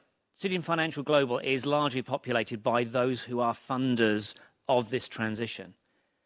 So think about the responsibility of that money. My comment is not to shame, those who post, those pictures. Firstly, I applaud them by private message because they're doing something. I'd rather people got on and learnt by doing. The second thing I point out, the fact that, there is a charging standard. The response usually is, well, we've been planning this for 2 years and we've been waiting for the grid, so nothing's revisited. Yes, but retrofitting at a point later in the day is going to be far more expensive, more downtime, more uncomfortable. So, it's one of those interesting spaces. This is not about chastising those for doing wrong. It's about educating those to do better. So I'm going to pause that thought for a minute because I'm really keen to talk to Kate. Kate, talk to us about EV Charge Safe and actually how it came to be, because you and I spent a lot of time at COP26 talking about this. The glass, for me, the glass is refillable. So even when it gets to its empty point, you can always refill your glass. For me, I had an experience just days before COP, so it was really, what's the word? It was serendipitous that it happened at that time. So I had this horrendous experience. I was driving home very late at night, and roadworks took me off my usual journey into Farnham. So I wasn't very familiar with the area. A quick look on ZapMap told me that there were several chargers in the local area. So instantly I felt quite confident that I'd be able to get a charge and move on my way. The first charge point was at the back of a leisure centre in a very poorly lit car park. I needed to register my mother's maiden name and dog's date of birth in order to initiate the charge. And there was a car packed full of teens just sat in the corner doing God knows what. And you know what? When you're old is when teenagers panic you a little bit and it's late at night and you're trying to charge a car. So I abandoned this charger and I thought, no, there's a supermarket just around the corner. I'll go to that one. So I went round the corner to the supermarket under the impression that it would probably be really nicely lit. The superstore would probably have lighting coming into the car park and I'd feel safer. But no, they are energy saving savvy. So they had all of their lights switched off and the charger was located underneath a tree at the back end of the car park next to a very dodgy looking alleyway, which I couldn't see anything down at all. And actually I'd been back in daylight and it's not even really an alleyway, but it was so dark that it just looked like it disappeared into, the middle of nowhere. So I hopped out the car, plugged it in. The charger isn't initiating. It's not speaking to the vehicle. So I called the Charge Point Network Operator helpline and just panicked the woman on the end of the phone by ugly crying, saying, I just want to get home. It's almost midnight. I can't get the charger to work. I'm very scared. Please help me. And she couldn't get the charger to remotely start. So I said to her, I've got to go, I need to find another charger. And then I went off to a petrol forecourt. So 3 completely different charging locations, different environments, different operators. And when I'm pulling up there, the petrol station appeared to be closed, and therefore, because the petrol station was closed, the charger was shut off. Completely bonkers. So at this point, I think I've got like 24 miles range on the car.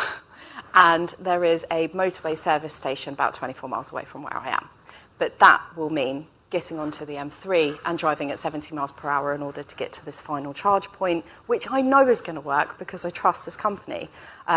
They are in the room. They know exactly who they are. So I took the, I would say, unwise decision to drive along the hard shoulder of the M3 at about 5 miles per hour with my hazards on. Just terrified and shaking the whole time, not using any of the heating or the sound systems. I didn't even want to put my phone on charge. My phone battery was depleting as well.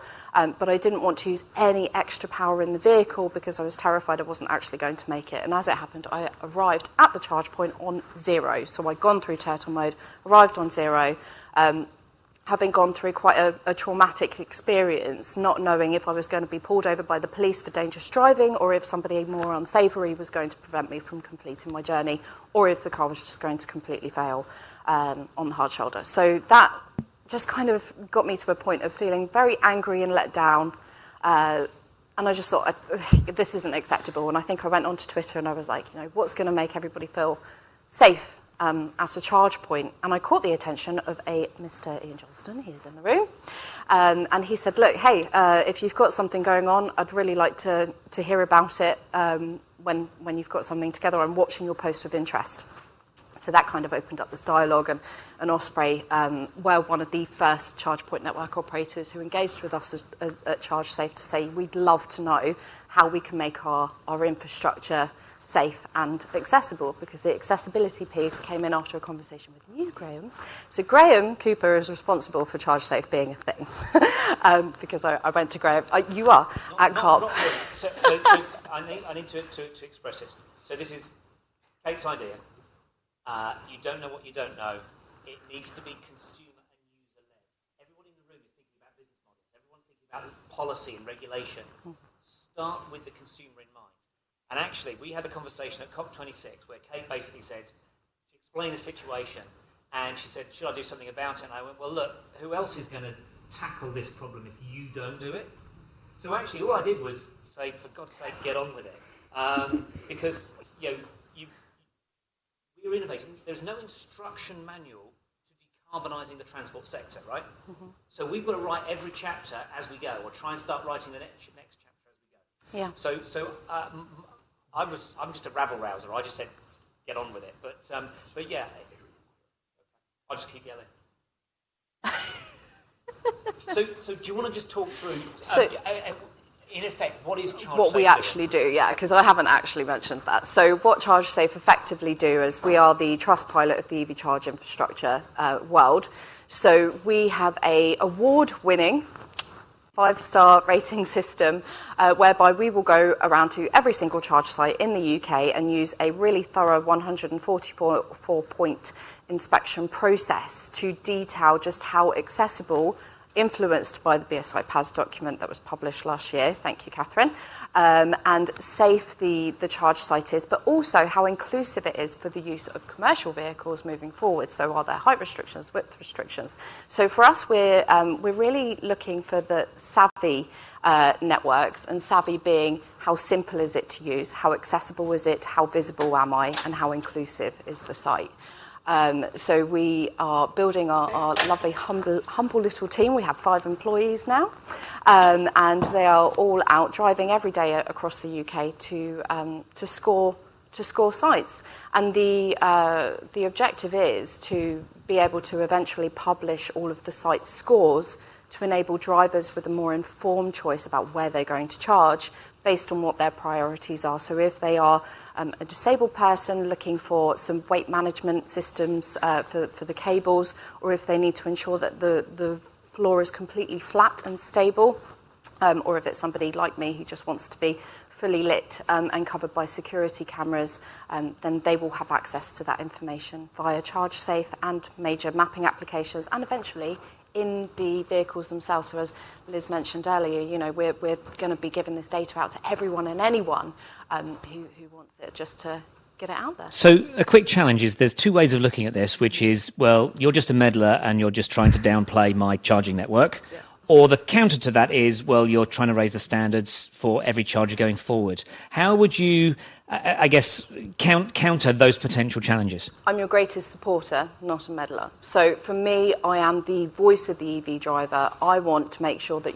your infrastructure is going to be safe and accessible and easy enough for everyone to be able to use, which ultimately gives you more income, right? Because your infrastructure is great, everybody's going to want to use it. People who may think that we are meddling are possibly the ones who are not prioritising these really critical issues, like making sure that everybody can be able to access the infrastructure, that it's safe, reliable, easy to use. I mean, the reliability thing as well drives me absolutely crazy. They need 24/7 customer service support lines, like what the EAA facilitate for other charge point network operators.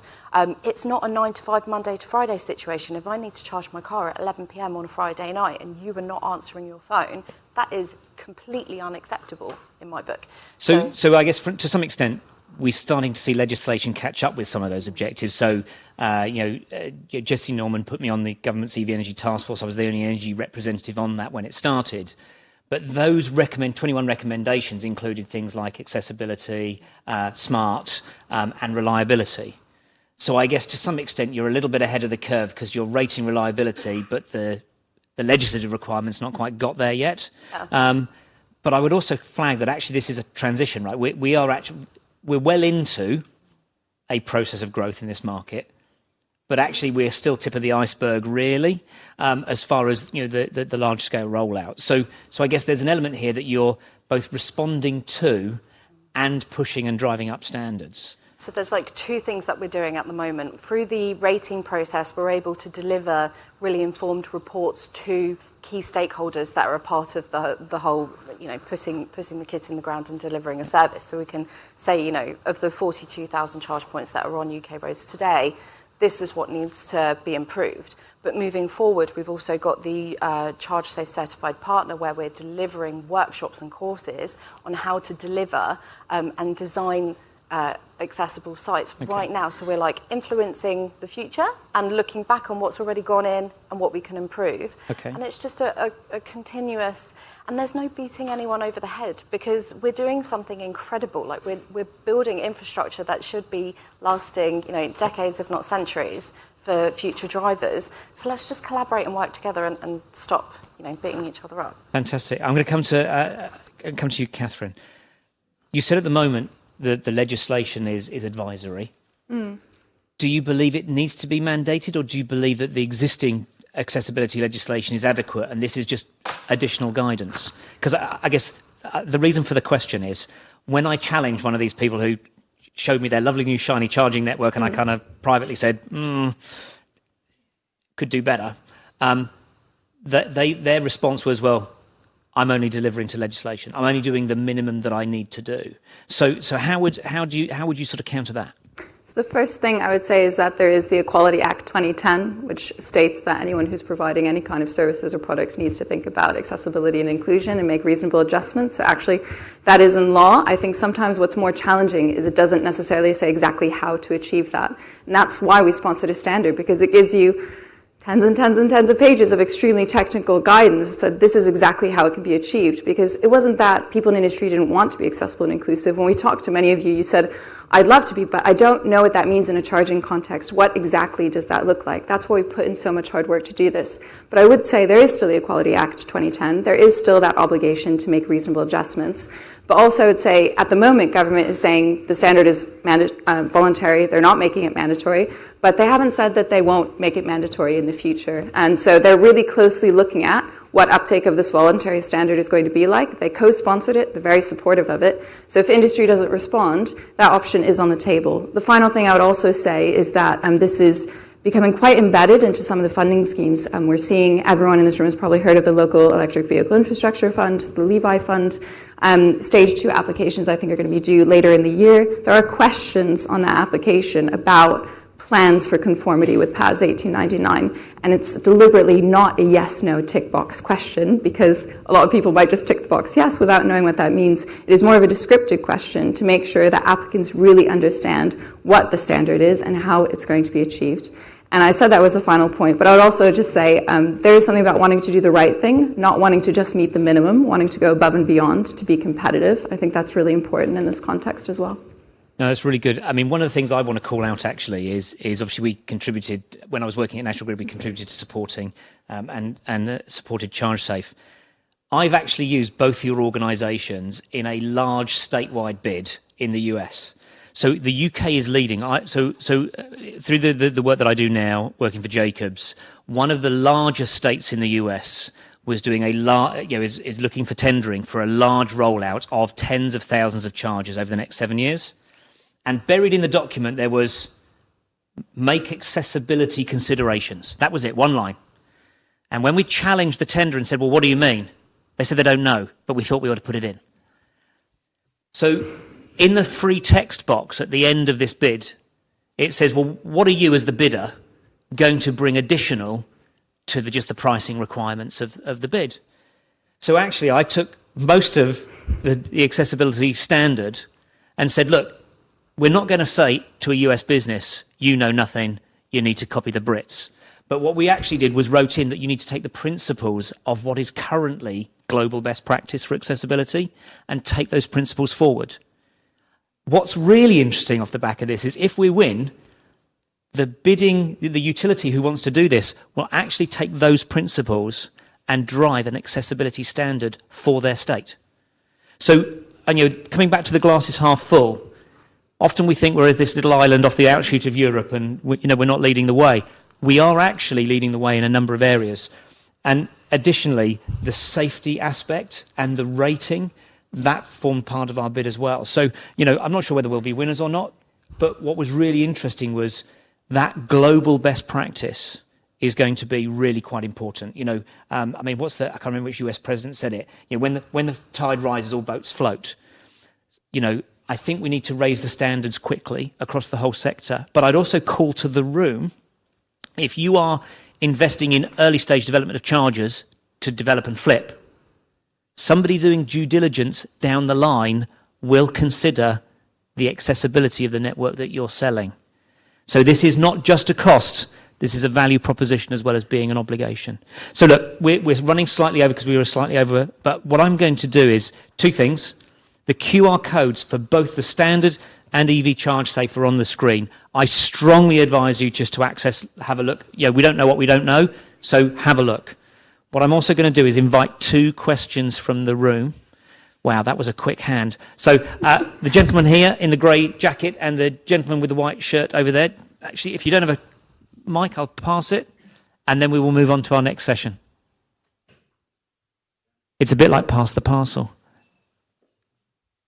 Hi, I'm Lee. I'm with a company called Petalite. We're a EV charger manufacturer, so AC and DC charging.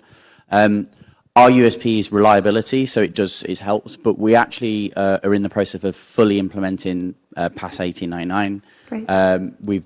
We knew when it was in draft form a while ago, and the reason why is because a big push was the fact that small design decisions, both for the circular economy, but also from a disability perspective, reduces the overall install cost, because then the charge point operators are not turning around and having to modify the site to get these working.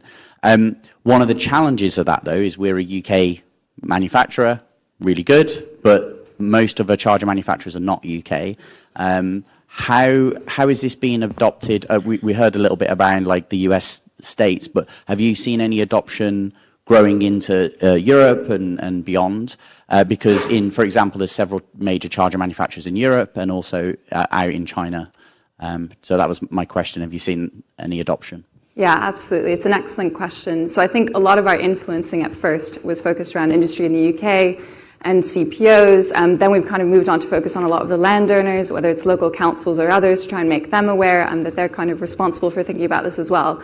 I think we have to make a big push now on actually some of the global manufacturers, because you're right, they are affecting the supply chain. They are manufacturing a lot of the equipment, and that is going to be a real challenge if actually a CPO wants to be accessible and comply with the standard, but they're not finding the equipment that they need to purchase. What I would say is we have seen that international interest. As I mentioned, we've had a number of different companies get in touch with us from abroad. Had a conversation the other day with I think a German manufacturer that had never heard about this before and suddenly was like, I need to get home and change all my designs for everything. One thing that we have tried to do is also create design guidance that sits alongside the standard. The standard is very technical. It's kind of at the install stage. But we recognized that we needed to kind of give people principles from the start, if they're starting with design of EV charging infrastructure, to think about. So we worked with a charity called Designability. They're disability and design experts, and they did a huge amount of testing with disabled people to come up with this design guidance that kind of starts from first principles. If you're first thinking about that design, what do you need to think about to ensure that the resulting design is accessible? I think it's a really important point because there are such small things that can impact someone's experience. And I'll give one example that I think you're probably thinking about as well. If you have kind of an on-street charger and you're bringing your own cable, often you have to lift up a socket flap and then plug in your cable. That uses 2 hands. A lot of people don't have the use of 2 hands. Can you put a little bit of a groove on that socket so you can push it up and plug in your cable using 1 hand? That's just one small example of that. But I think this is something we definitely have to think about, that international influencing and that supply chain more. But I'm hopeful for the future. There's a lot more people who are aware of this issue. Thank you. I'm going to pass the mic over. Yours was the second question. Thanks. David Watts from Volkswagen Financial Services. Question for Kate. Might as well keep it fair. Your focus is obviously the public network, quite rightly, but workplace charging, as in employee car parks, is arguably a crucial part of the sort of infrastructure jigsaw to enable us to make this broader transition. Much of your 144-point assessment would apply in those scenarios just as much as it applies in the public network, I would guess. So the question is that available to people to sort of use in a self-assessment way, or are you looking at providing some sort of self-assessment service so they can do their own scoring and feel comfortable that they've not ticked the boxes, but achieved what they need to achieve to make sure everything is as accessible as it can be? Yeah, that's a great question. Thank you very much. So we are delivering these workshops now to become Charge Safe certified, so you can get a behind-the-scenes look at the full inspection data.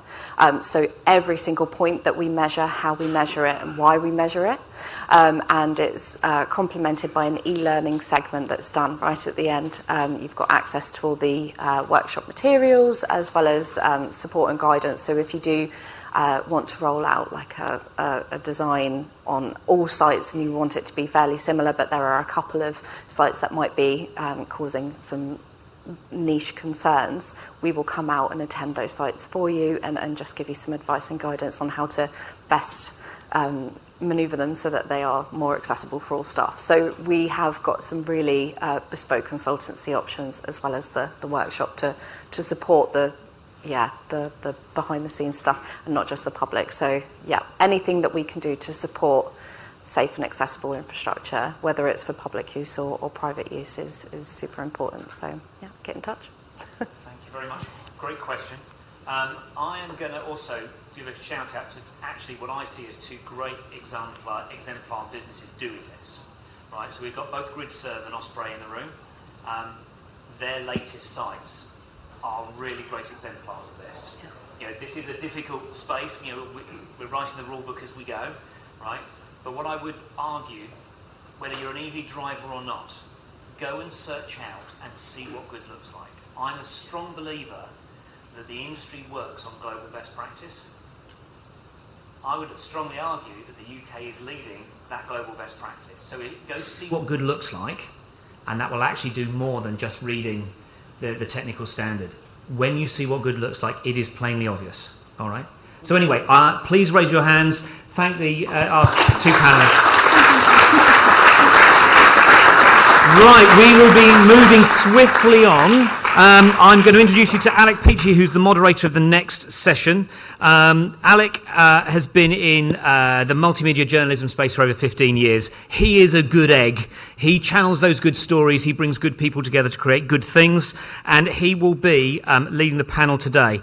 The panel today is looking at levelling up the imbalance between infrastructure provision in the UK under the partnership model, local governments, local authorities, the levy fund, on-street residential charge point scheme, those objectives, the wrinkles and the opportunities. I will hand you over to Alec Peachy. Thanks, Graham. Hopefully you can hear me on this mic. Good morning, everyone. Hopefully the panellists can come up and join me as well. So, please welcome them. I believe so, but maybe just let them...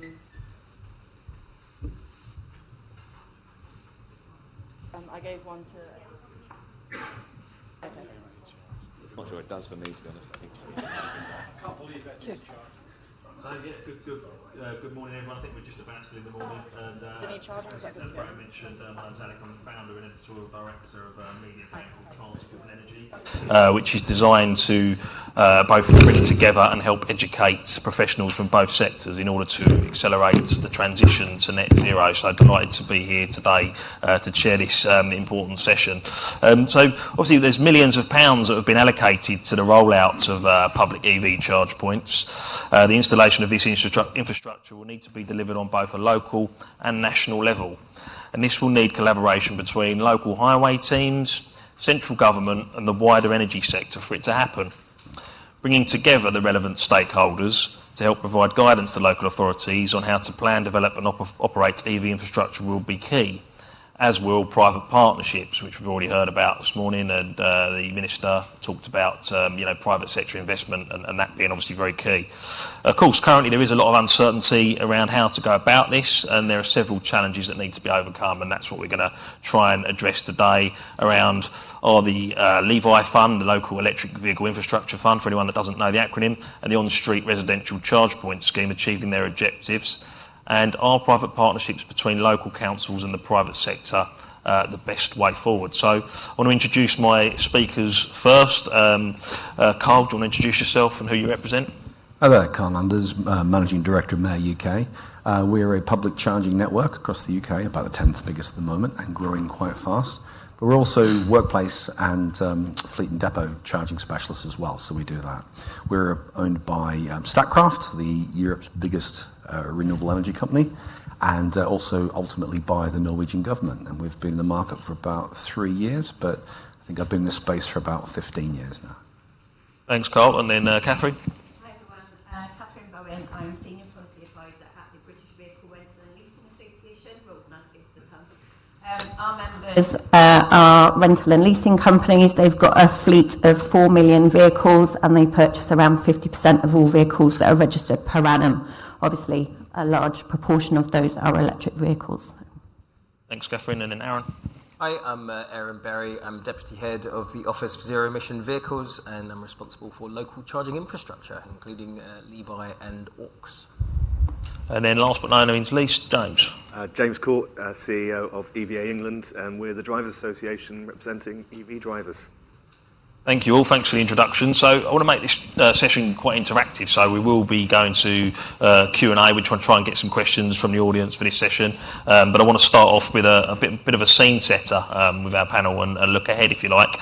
So and that the challenge is, I guess, for them to consider this statement or question and give their response or fill in the blank, if you like. So, and that is, when we look into the future, the charging infrastructure to support EVs will look very different to what it does today. In 2030, we will see, and I'll start at the far end, James. What we'll see in 2030? Yeah.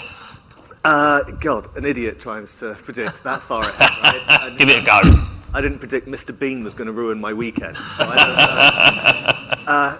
Look, I think at the moment we are still a long way away from stranded assets and lease sort of regret options. We're still very much at that early start for a lot of these things. And I think for me, and I think this is something I'll probably reiterate a lot throughout the panel, is that we really do need to try and get private companies and sort of let them loose a little bit on this. We've set now some of the standards. That's coming in the next couple of months. It's less like the Wild West when it comes to some of the regulations, and we heard obviously at the last panel about again about mobility and about safety. These things now are more established. We're getting a whole bunch of regulations coming in over the summer, and I think now what we really need to do is start trusting charging operators in a way that probably we haven't done. There are lots of established companies out there that are trying and desperate, sort of straining at the leash to try and put some of their investment in.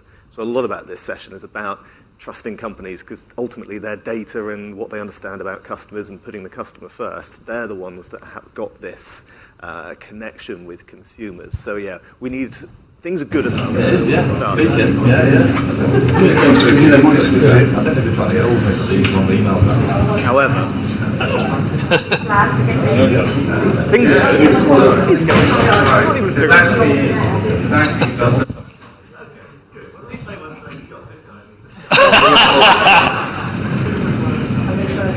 Yeah. Yes, the corridor coming out. Not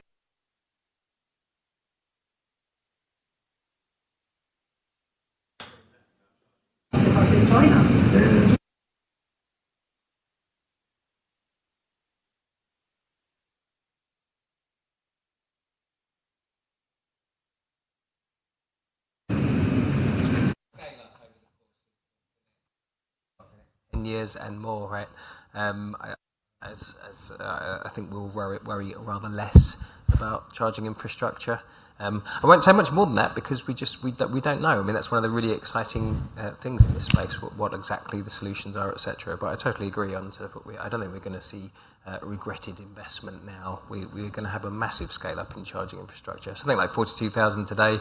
Our bold prediction in our EV infrastructure strategy was between 280 and 720,000. So it gives you an illustration of the range, and there are much greater ranges out there as well. So yeah, many more charge points coming before too long. Thank you, Catherine. I think it will be an appropriate mixture of different types of charging that cater for all users and all vehicle types. That's short and sharp. I think the only thing we can probably all agree on, it will be a lot bigger, but I think it won't look anything like it does today. And I think once we go through out of early adopters and basically EVs are what everybody does, we're going to see a much different system. I disagree slightly. I think it's not 50% glass half full or half empty. I think it's 65% full, 35% empty. So I think it's going to change massively. I think because we look at things like, we're still in this petrol kind of look at the market. Electricity is everywhere. We don't worry that we don't have petrol stations at home. We don't worry that we don't have petrol stations at work. And I think people are going to go through that barrier. And you're right, Catherine, there's going to be all sorts of different solutions to that. We could park a car in here and charge it in the wall if we wanted, if we had long enough time. So people are going to charge where their cars are. And I think we won't be having these discussions in 2030. I think we won't be having these discussions in 2025, to be honest. Very, very different, and there'll be a lot of charging all over the place. Well, we've definitely found an optimist, so that's good. And sticking with you, Carl, how are you working with local authorities to help them deliver their EV strategies, if indeed they have them? I mean, obviously it's quite a different look, isn't it, across some regions? Absolutely. If you think right back, so with Dave and I were at EST 15 years ago, we're very, very first starting on this journey. You had a lot of different stakeholders in local authorities, and everyone was trying to do something that was all new, etc. So we're working with local authorities from anywhere from Dorset to Durham in England at the moment. So to take Durham, we've got 150 chargers in now. And having worked with local authorities for a very long time, it is changing. So they'll come into a project thinking, okay, I think this is what we want. We want some rapid hubs here, and we want this over there. But then it's actually working and trying to take them through it and say, well, we'll use the tools we have. So the tools we have say, you're saying that you want a couple of rapids over there. There's probably a bank at 22 kilowatts over there. Or there'll be another one where they're saying we need a whole bunch of lower powered ones in a car park.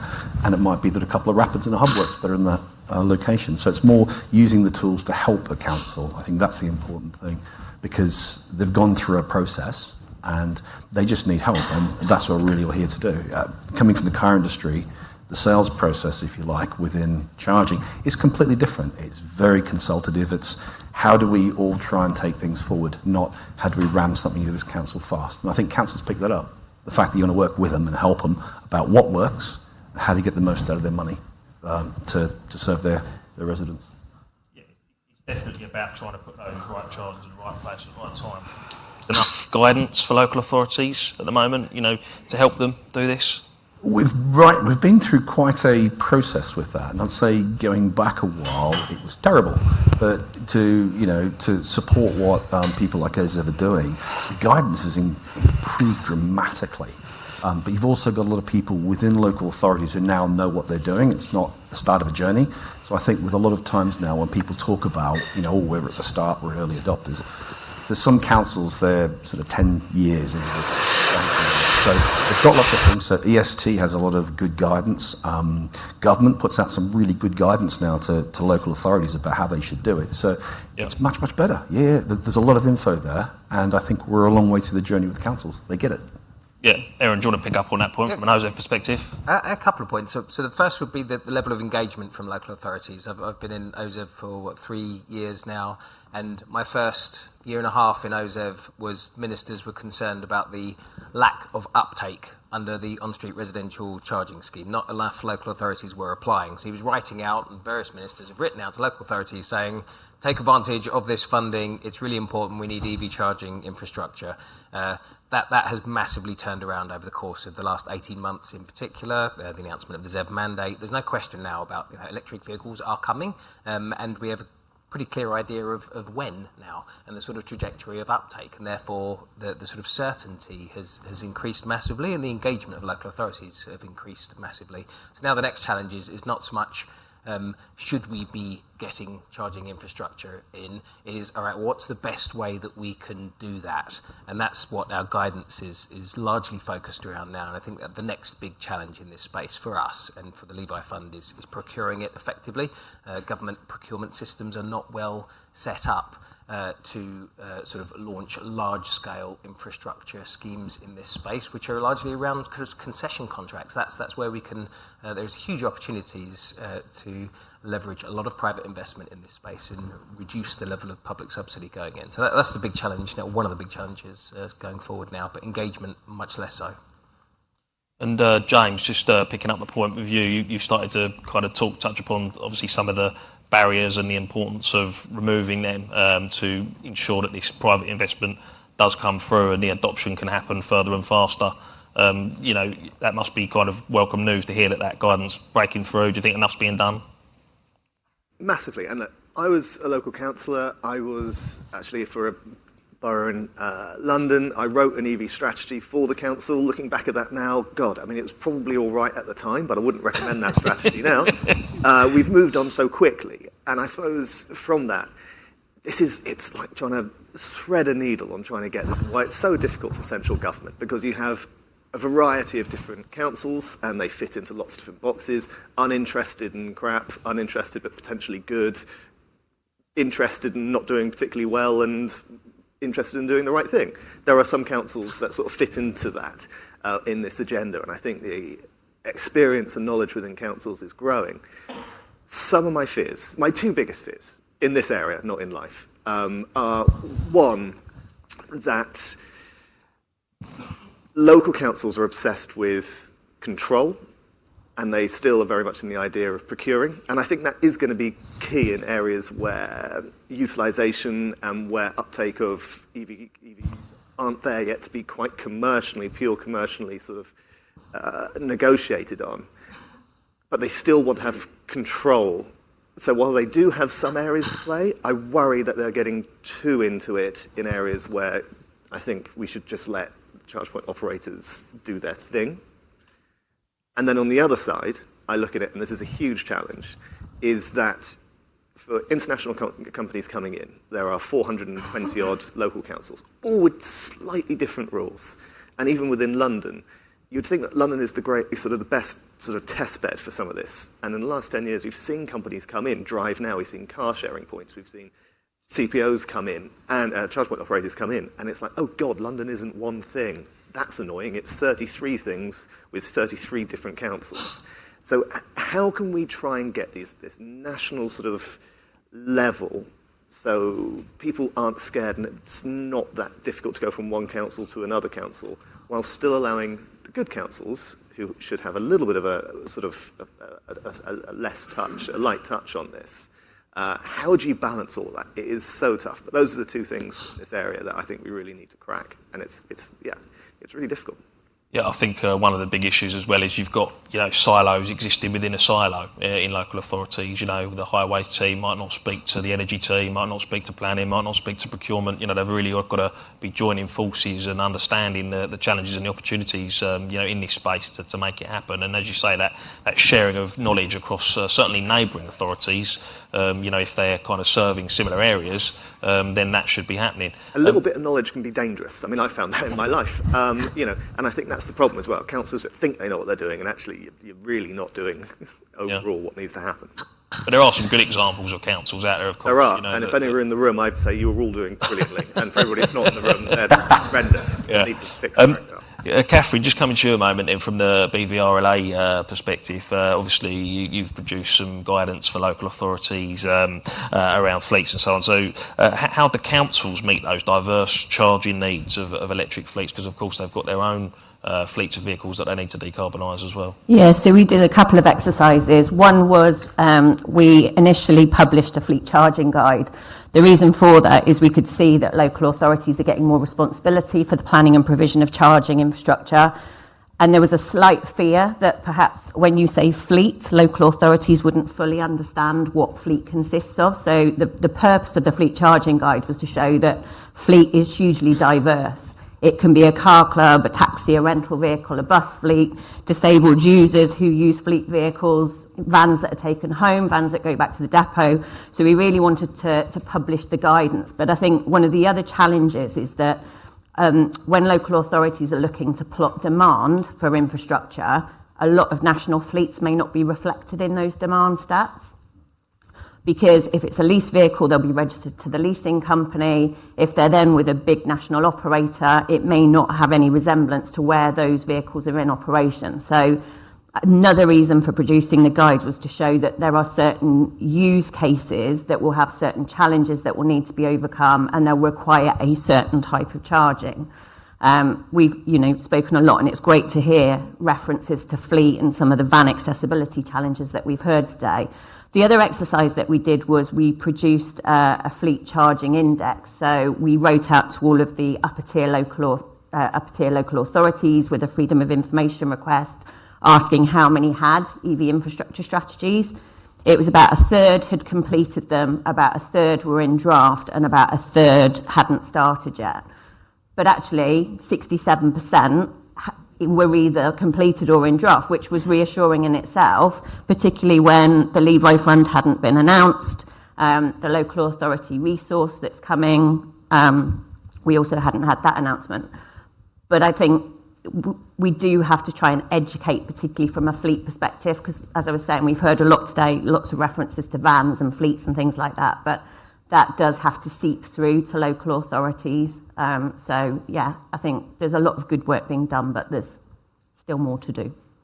Yeah, let's talk about the funding streams then for a moment. Obviously, the Levi Fund, big pot of money there available to local councils, 50 million of which is being specifically used to upskill EV or dedicated EV officers within councils. How important is that, Aaron, in terms of that education piece and making sure they come through? So the resource side for local authorities is enormous. That's the thing. That's the feedback that we have had consistently the whole time I've been in NOSEV and previously. So clearly, local authorities need people to deliver, and including to deliver capital funding and charging infrastructure. So that is going in. Alongside the capital. I think that the real challenge here is doing it quickly enough. I mean, one of the big challenges for all of us, I think, is just the speed of transition. It's not moving to EVs. That's not really the issue. It's doing it quickly and efficiently. So getting the money into local authorities, getting that knowledge sharing going and the best practice, learning quickly and iterating as we go. Because I think that I think what we all acknowledge is that this space is changing constantly. What you thought you knew yesterday, we were hearing about Project Rapid earlier. I was responsible for that a few years ago, and it's transformed because our expectations on the HGVs has moved over time. So now we've had to stop and sort of rethink on that. So I think that there are one of the big challenges for us is moving quickly and efficiently, and for local authorities as well. But yeah, lots of resource going in, really exciting. And Carl, what's your perspective on the funding streams? And obviously you're dealing with local authorities regularly. What do you think they're meeting their objectives? Do you think councils are getting it, they're using those streams that are available to them and utilising them properly? Well, we'll be careful here, don't Aaron? So in terms of so far, not yet, but do I believe they will? Yes. Because a lot of these, obviously, when you look at the Rapid Charge Fund and you look at the Levi scheme, we're still early stages. So things like the EV infrastructure funding that was there previously, that's had an impact. That's put thousands of chargers in there. So I'm confident they are going to move us forward, but we are still at an early stage. We haven't rolled it out yet. So when we do, yeah, it will be. Yeah. So I'm positive about that. Good. Positivity again, Carl. Well, you're definitely the most positive man in the room, I think. So that's Graham. That's Graham, of course, yeah. So, of course, we've heard about this 300,000 EV charger target by 2030. Erin, you've already talked about there's that range. I mean, how important are those sort of targets, to kind of set that focus, if you like? I think they're not targets, they're expectations or an indication of expectations for the moment, and that can shift over time. I mean, I think the takeaway really on those numbers is that there needs to be a massive increase in charging infrastructure. That's it. I wouldn't get too hung up on the numbers and targets. And we're putting the resources now into local authorities, both on the resource side and the capital side, and crucially the advice, the guidance, things like cracking the procurement challenge and how local authorities think about going out to secure charging infrastructure. Those are things that are really going to unlock a massive increase in charging infrastructure and see us get to whatever the number is. Exactly. So the number doesn't really matter. It's about going further. I think and let's fast. focus on it. I mean, I think everybody acknowledges that. Nobody knows what the right number is. Yeah. It's not government's role really to fund everything. It's basically leverage, and it's putting the playing field that us in the private sector can actually deliver it. Government can't pay for it themselves. And let's just talk about, I want to just bring James and Catherine back in for a moment and talk about the importance of educating consumers, because of course obviously you're seeing more and more requests now from residents in local council areas for an increasing number of charge points. They're buying EVs, they want that infrastructure. So how should councils ensure that they're keeping residents informed and taking them on that journey? That's the important part of it, isn't it? That there is that education, that they're working with the CPOs, they're working with the private sector. This is happening. They've got to make sure that message gets delivered. Yeah. I don't know how much councils should be there for informing consumers. I think there are things that we can certainly do on signage. There are lots of things that councils can do. I mean, making it easier for planning. I think when it comes to designating zones for parking and some of the controls they have over their own space, that's hugely important. But yeah, for me, the role of educating the consumer, and I think this is where we are in the journey. We've gone through sort of the pioneers and the early adopters, and we're about to head on now to the sort of early mainstream. And that's a very difficult challenge because the vast majority of people who've bought an EV to date have known a lot about EVs, or at least sort of have educated themselves and are prepared to do that. What we're about to get to is people that don't really care that much whether it's petrol or electric. They just want a car. What does it do? How does it work? And I think there is things that industry can do to make that better. I think there are things that the sales process can do. And I think there are also just to try and de-scare some of these things. Like, it really isn't, after 2 weeks of driving an EV, the couple of things that you were worried about, you don't worry about anymore. You realise that actually it's not about range anxiety. Charger anxiety is an issue, but range anxiety really isn't an issue. You suddenly find there are slightly different things. So how can we as a sort of industry get rid of some of those actual hurdles and debunk some of sort of the imaginary hurdles? And that is, for a lot of people in this room, that's the challenge there. Yeah, Catherine, I think it's good for local authorities to promote what they're doing, particularly where they are putting charge points in so that people are aware that they're there. There is a bit of a perception issue that it's not just the local authorities, we all have to tackle. And that's when there's commercial vehicle drivers that take their vans home who aren't necessarily always seen as a part of the local community, as a local resident. So there are very large fleets that have vans that are taken home, and there's been a lot of negative press when they're seen as hogging charge points. I don't always think the reference to residential charging has helped with that. So I do think there's a bit of a perception issue from a fleet and a commercial vehicle perspective that jointly we do need to challenge.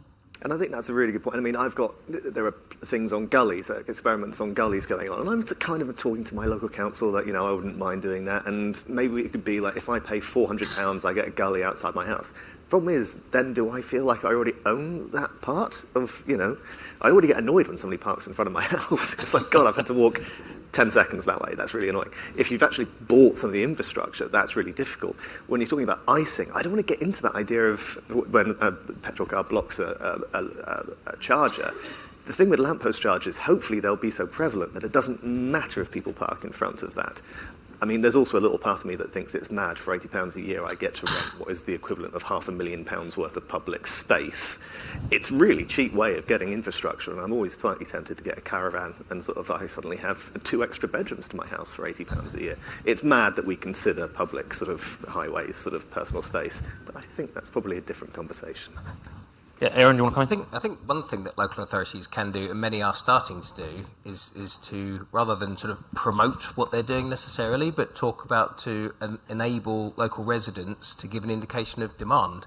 So there are a number of local authorities that allow residents to say, yes, I want an EV charge point, for example. So they can start understanding demand, and the same thing working with the likes of the BVRLA to understand local demand and where those charge points are going to be. That's a useful thing, and it raises awareness as well, and increases confidence. So, small measure.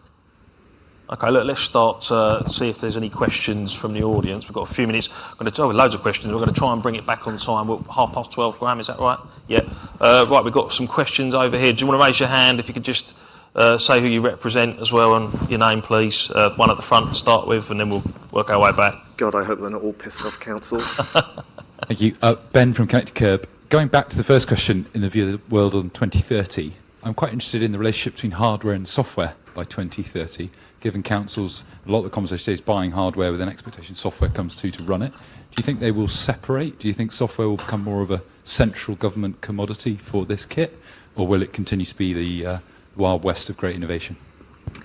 I mean, I'll take a little bit on that. I mean, one of the consumer regs that's coming on, and I think an active discussion at least for the next couple of weeks until the government put their consumer regulations out there, is that open data, I think, is going to be a huge driver for a lot of improvement in the next sort of two years. So hopefully the regulations come down, there'll be open data, and we'll see a huge amount of innovation when it comes to just knowing if a charge is working or not, and having that reliability that even ZapMap haven't got. So I think that's a huge area for innovation, and it's an area that the UK is genuinely leading on, and as well, it's like not knowing or trying to predict how the use of that and third-party apps could be used is going to be fascinating.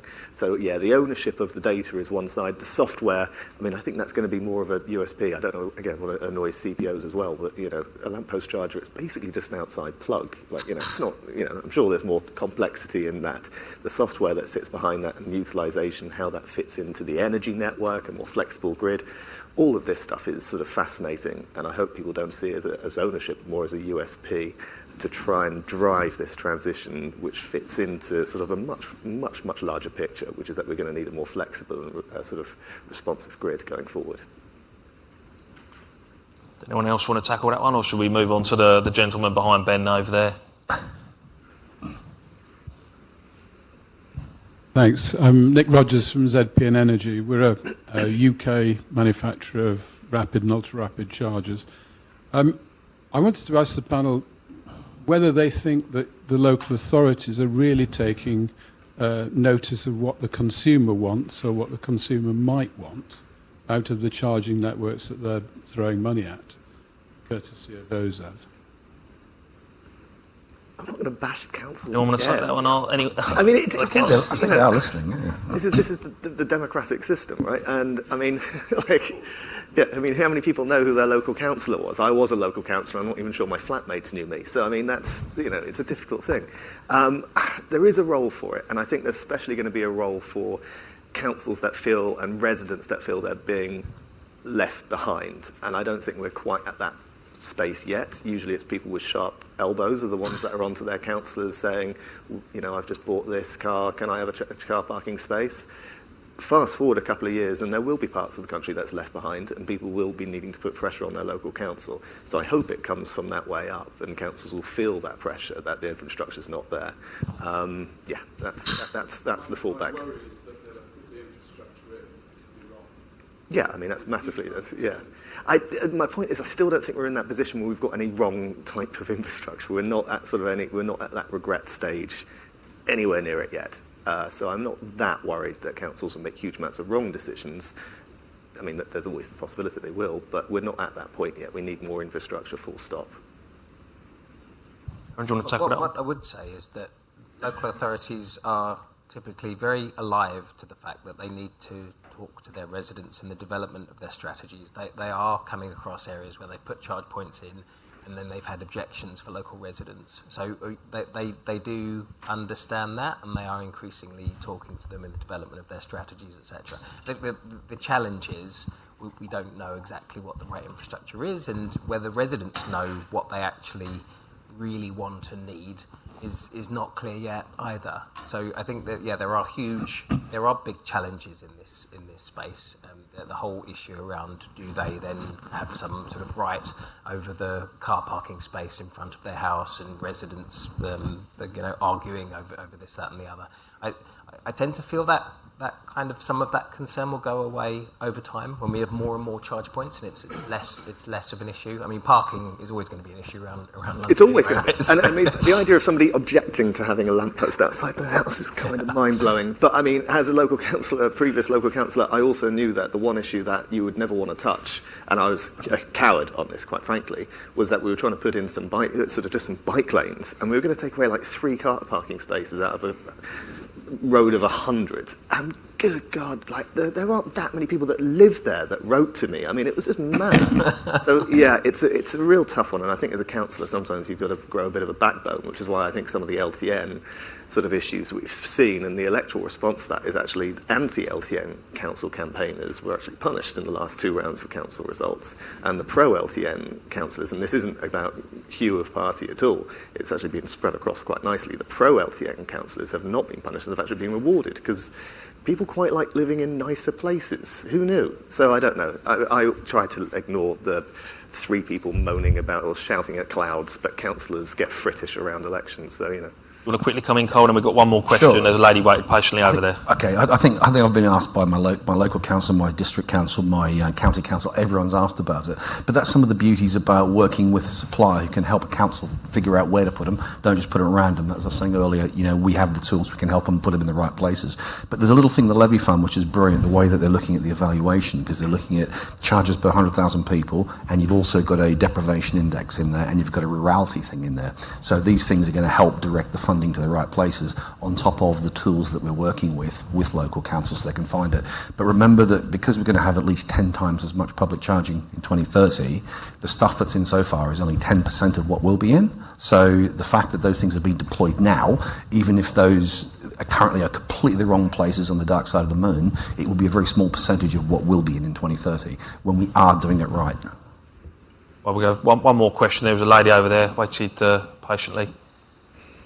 Thank you. My name is Tolu. I'm with SMBC Bank within the Growth Infrastructure team, which looks at EV infrastructure.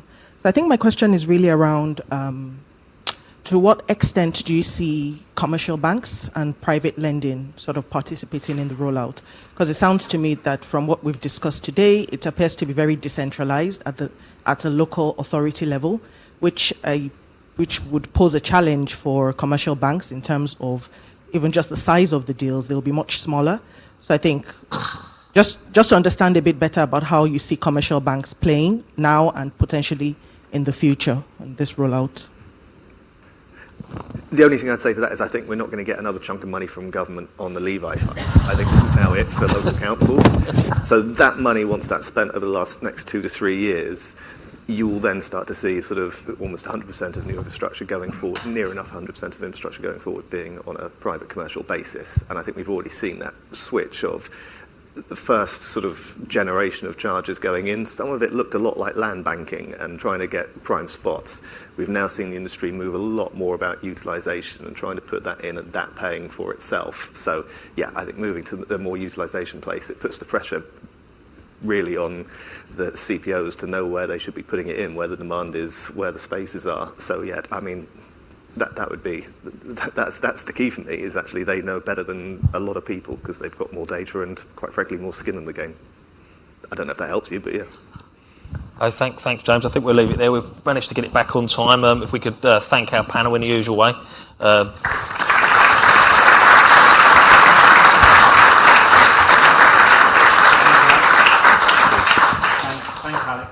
Just a small observation for me. I think it's really interesting, particularly in the EV car space, is at the moment when Friday night you're in the pub with your mates, somebody comes in and goes, yeah, I bought an electric car.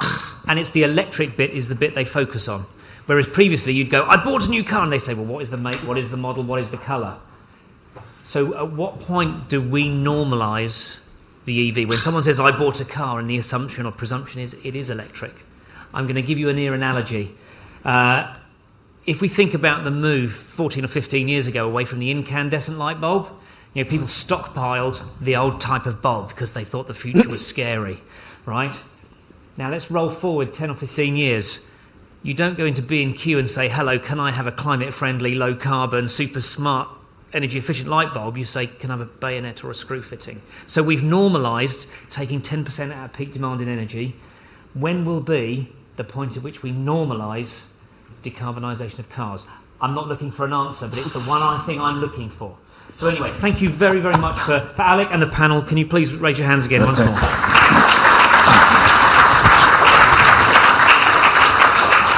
So we are going to move swiftly on. So this is the last session before lunch. So I can already hear stomachs rumbling.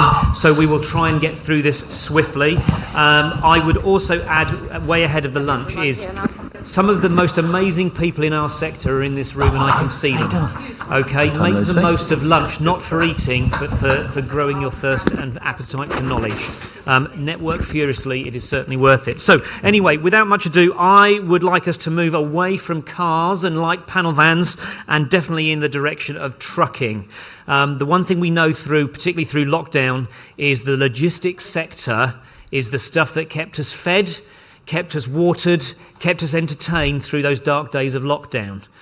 If we do not pay attention to the fleet logistics sector, we will be a poorer place from it. So, on that basis, I'm going to invite Yang Chan, who's the Associate Director of Energy and Mobility in this lovely organisation here.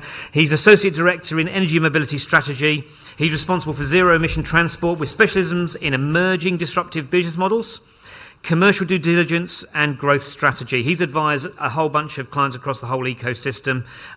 He is a leader in his field, he's a big thinker, and he has a great panel. So, on that basis, I welcome you, Jan, to the stage. Thank you very much.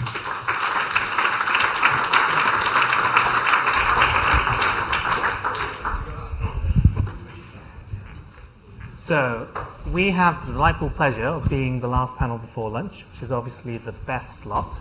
But we have a big topic, so we're not going to try and make it too short. And by big, I obviously mean trucks. So my name is Wen Zhang. As Graham mentioned, I'm the Associate Director in KPMG here, and I'm joined by a brilliant panel today. So we have Tim, we have Lewis, we have Ed, and we have Akshay. I'll get them to introduce themselves in a second. Before we start, though, I just want to paint a little bit of a picture for the trucking sector. So we have about 40 million vehicles in the UK, and about 500,000 of those are what we call heavy goods vehicles bigger than the van, essentially. Now, that's about 1% of the vehicle count, but these vehicles have an outsized contribution to our economy. So about 90% of goods in the UK are transported by road, and these vehicles also account for about 20% of our overall transport emissions. And the road haulage sector as a whole employs about 2.5 million people. So that's 1 in 25 people in the country. That's 5 times as many teachers as we have. It's actually kind of mind-boggling when you think about it. So there isn't really a path to net zero without thinking about this segment of the economy. And when we're talking about kind of the haulage sector, we're talking about big vehicles. We're talking about trucks that potentially go up to 40 tons gross vehicle weight and higher. We're talking about really big batteries, hundreds of kilowatt hours, and we're talking about really high-powered charging infrastructure. So without further ado, I'm just going to get each panelist to just say 2 lines about yourself and what your organisation is doing in the exciting world of trucks. Okay, Tim Campbell. I don't think I can do it in 2 lines, maybe 3. Go for it. We're a purely electric vehicle consulting company working in commercial vehicles, so we find cars boring. The fun starts with heavy trucks, and I think you'll find the investment level of that. In terms of going there, I was a consultant with the National Grid on the ventures side, looking at strategy up to 2040 to look at fleet. The grid worked on fleet vans and then heavy trucks. So I help them on the strategy in that sort of area. I'm also the chair of the Truck Infrastructure Group, which is all the truck manufacturers, National Grid, and the devolved governments and DFT working together, getting involved in that area. I'm also the consultant for 19,000 members of Logistics UK, looking at the consultancy side, helping people. The biggest project at the moment is 9,000 vehicles, 1,000 branches, 22 countries. You think we've got a problem with DNOs? We've only got 9 DNOs. Germany's got 20, so literally at 80. So I'm literally going from Norway right through to Czech Republic, looking at the diversification all on the truck industry and the heavy commercial side. And that's just about, that's it. So day in, day out, trucks. Lewis? 2 sentences. So. Okay, come on, Lewis. Hi everyone, Lewis Jones. I'm responsible for electric vehicle charging at Scania UK.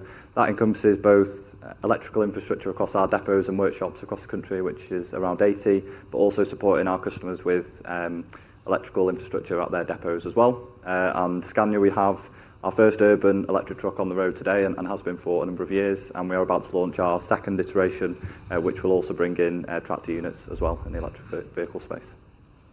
Ed? Thank you. EDF Renewables, we're the renewable developing arm. We're not the supply arm of EDF in the UK. You might have seen us recently just announced 3 wind projects of 1.3 gigs each coming down the line that are in development. My role there is actually on what we call our private wire network. So EDF Renewables bought a company called Pivot Power back in 2019. Pivot Power had gone out and secured 40 transmission system connections, so connections directly to the transmission system of National Grid, looking at sites that were close to the strategic road network, had access with the right size of connection, which actually, looking forward, might have been a bit small at sort of 50 plus megawatts per connection. And then looking at how we could build out the private wire networks to facilitate the oncoming large demands that are coming. The private wire networks we're looking at are generally minimum 2 megawatts and building up from there. So it's looking at doing very small networks close to the strategic road network and effectively taking some of the heavy lifting off the early stage stuff. Hi, Akshay Gale, Head of Strategy at Volta Trucks. I lead our growth initiatives around the markets we enter, pricing, and the product roadmap. Volta Trucks is accelerating the transition away from fossil fuels towards electrification with a 100% electric truck portfolio with a reimagined design. I think Graham and Ben mentioned this morning about city air quality. Obviously, dense cities like London, Manchester, Birmingham, and some of the other capital cities are hotspot for these for the bad air quality, and we are focused primarily on that urban segment. However, just having a great product doesn't help in the transition. We have a truck as a service model. The idea behind that is to completely de-risk a customer's economics and their operations, offer them the truck with financing, insurance, maintenance and services, telematics, and also consultation in terms of subsidy applications or even charging infrastructure at their depots. That's a little bit about Volta Trucks. We are a young 4-year-old company, but in the 3 years of development, we are already have our final certification. We started series production in March, April this year. We have trucks on the road right now doing pilots with customers, and we launch at scale over the next few months. So really exciting time to be in Volta and generally in the industry. Thanks, Akshay. So I want to start off with maybe a bit of a background question for benefit of the audience. What is different about the trucking industry that perhaps maybe you won't have heard about already from the media or from kind of the lighter vehicle landscape? Maybe I start with you, Lewis. Yeah, lots. In a simple word, I guess to put it very simply, the battery sizes are much larger than cars and vans, which places a greater emphasis on charging. There's accessibility things to think about as well. So obviously there are numerous now DC chargers across the motorway service network and other areas. However, unless you really wanted to annoy loads of EV car drivers, you couldn't then park a truck across 10 car parking bays, for example. So there's a lot to think about in terms of making sure that the spaces are big enough for trucks, they're viable for trucks. There's facilities for truck drivers as well. And then maybe one of the final larger points is the 45-minute window in the middle of a truck driver's day. So a truck driver could drive for 4.5 hours. They have to take a mandatory 45-minute break, and then they could drive for another 4.5 hours. So that 45-minute window in the future will be the key point for charging for a truck driver, especially when you talk about megawatt charging and all those kind of topics as well. So there's lots that's different, but yeah, I would say those are some of the main ones. Thank you. Tim, do you want to Yeah, add anything? reiterate things. I think the key for us is megawatt charging systems are coming along. We're talking about 540, 600 kilowatt hour batteries. So you have to do that in reasonably quick time. As I say, we do separate from cars, and that's what means the fact that we need to go with a megawatt system. Fortunately, charging have come up with a standard. The standard's the same in the US as it's the same in Europe, so we know where the charge is going to be. It mandates it. It's going to be bi-directional. You've got to realise 400, 600 kilowatt hour batteries, we get 20, 40, 60 of these together. We could be looking at bi-directional micro grids, smart grid systems where we can start using the battery, the power, buffering. All those sort of things are possible. Also, the weight behind them. For instance, one of the manufacturers, 500 kilowatt, it's 6 banks of 90 kilowatt hour batteries. Each battery, 90 kilowatt, is half a tonne each. You're talking 3 tonnes. That's the size of your car. In fact, probably twice the size of your car in terms of weight. So we're in a different ball game. But as Lewis said, we can only do 90 kph. If you're on the road, we're limited to 90 kph, which is 56 miles an hour. We can only drive 4.5 hours. Therefore, we can only do 250 miles in every sprint. So we are limited to that. So, and in UK, 250, that's the theory. On the M1, the M4, M25, you can probably run that down to 180. So it means the fact that, hey, we can fit into that slot. And there's over 500,000, 565,000 trucks that we're going to have to do. Certainly government are mandating 26 tonnes and below by 2035. We can't stop now. Just one of the mantras that Graham and I always use is we want the incline. We need to get that incline. We cannot do this with trucks. We cannot go off the edge of a cliff. So this is a market that's really expanding and going fast, and seriously, investment levels are very, very serious in this game. Forget cars, get into trucks, they're more fun. Right. Thank you. Okay, so I want to talk a little bit about the vehicles as well. So maybe I start with you, Akshay, and then move on to you, Lewis. What are the different segments in kind of the trucking sector, and maybe some of the different requirements there? Sure. So, I mean, if I simply break it down, you have the light commercial vehicles, which are, let's say, less than 6 tons. Large segment, usually lower margins but higher volumes. Then you have the medium duty segment, which are city trucks that you see with 2 axles. So that's from 6 tons to about 15 tons. Then you have a medium heavy going towards heavy segment from 15 tons to 26 tons.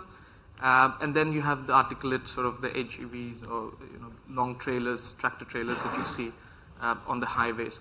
Now, if I talk about, let's say, the product requirements, etc., there are 2 things. So decisions are made first on performance. So operators would want different range configurations, battery configurations, payloads, etc. That's quite important. And secondly, it's highly, highly customized. And it could be anything from a simple, could we have a red seat belt because their insurance cameras picks up a red seat belt, to different heights of the trucks at the back, different loading doors. And the reason for this, both the customization and the range or the performance, is transportation generally is a low margin business. There's a high amount of focus on cost. Over the last several decades, operators have really fine-tuned how they load, how they unload, the different sort of heights that they allow their clients to use on pallets. It's highly optimized for that, so the trucks need to cater to that requirement.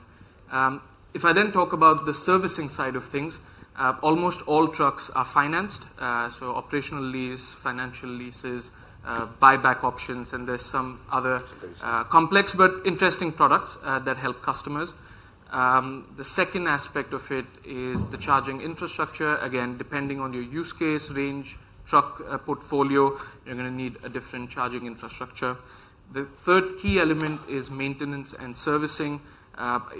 It's very difficult to convince customers to buy your truck if you don't have a service center in 50, 100 kilometers of their depot. So that is highly, highly sensitive and a key decision-making criteria. And then you have telematics so that they can monitor their routes, optimize certain deliveries, sometimes look at driver behaviors, driving styles to help improve efficiency. And I think so those are some of the key elements that go behind, let's say, a truck buying in this kind of segment. And Lewis, I think Scania, you have your kind of 40-ton kind of electric model out now. What are some of the different considerations for the larger tractor units?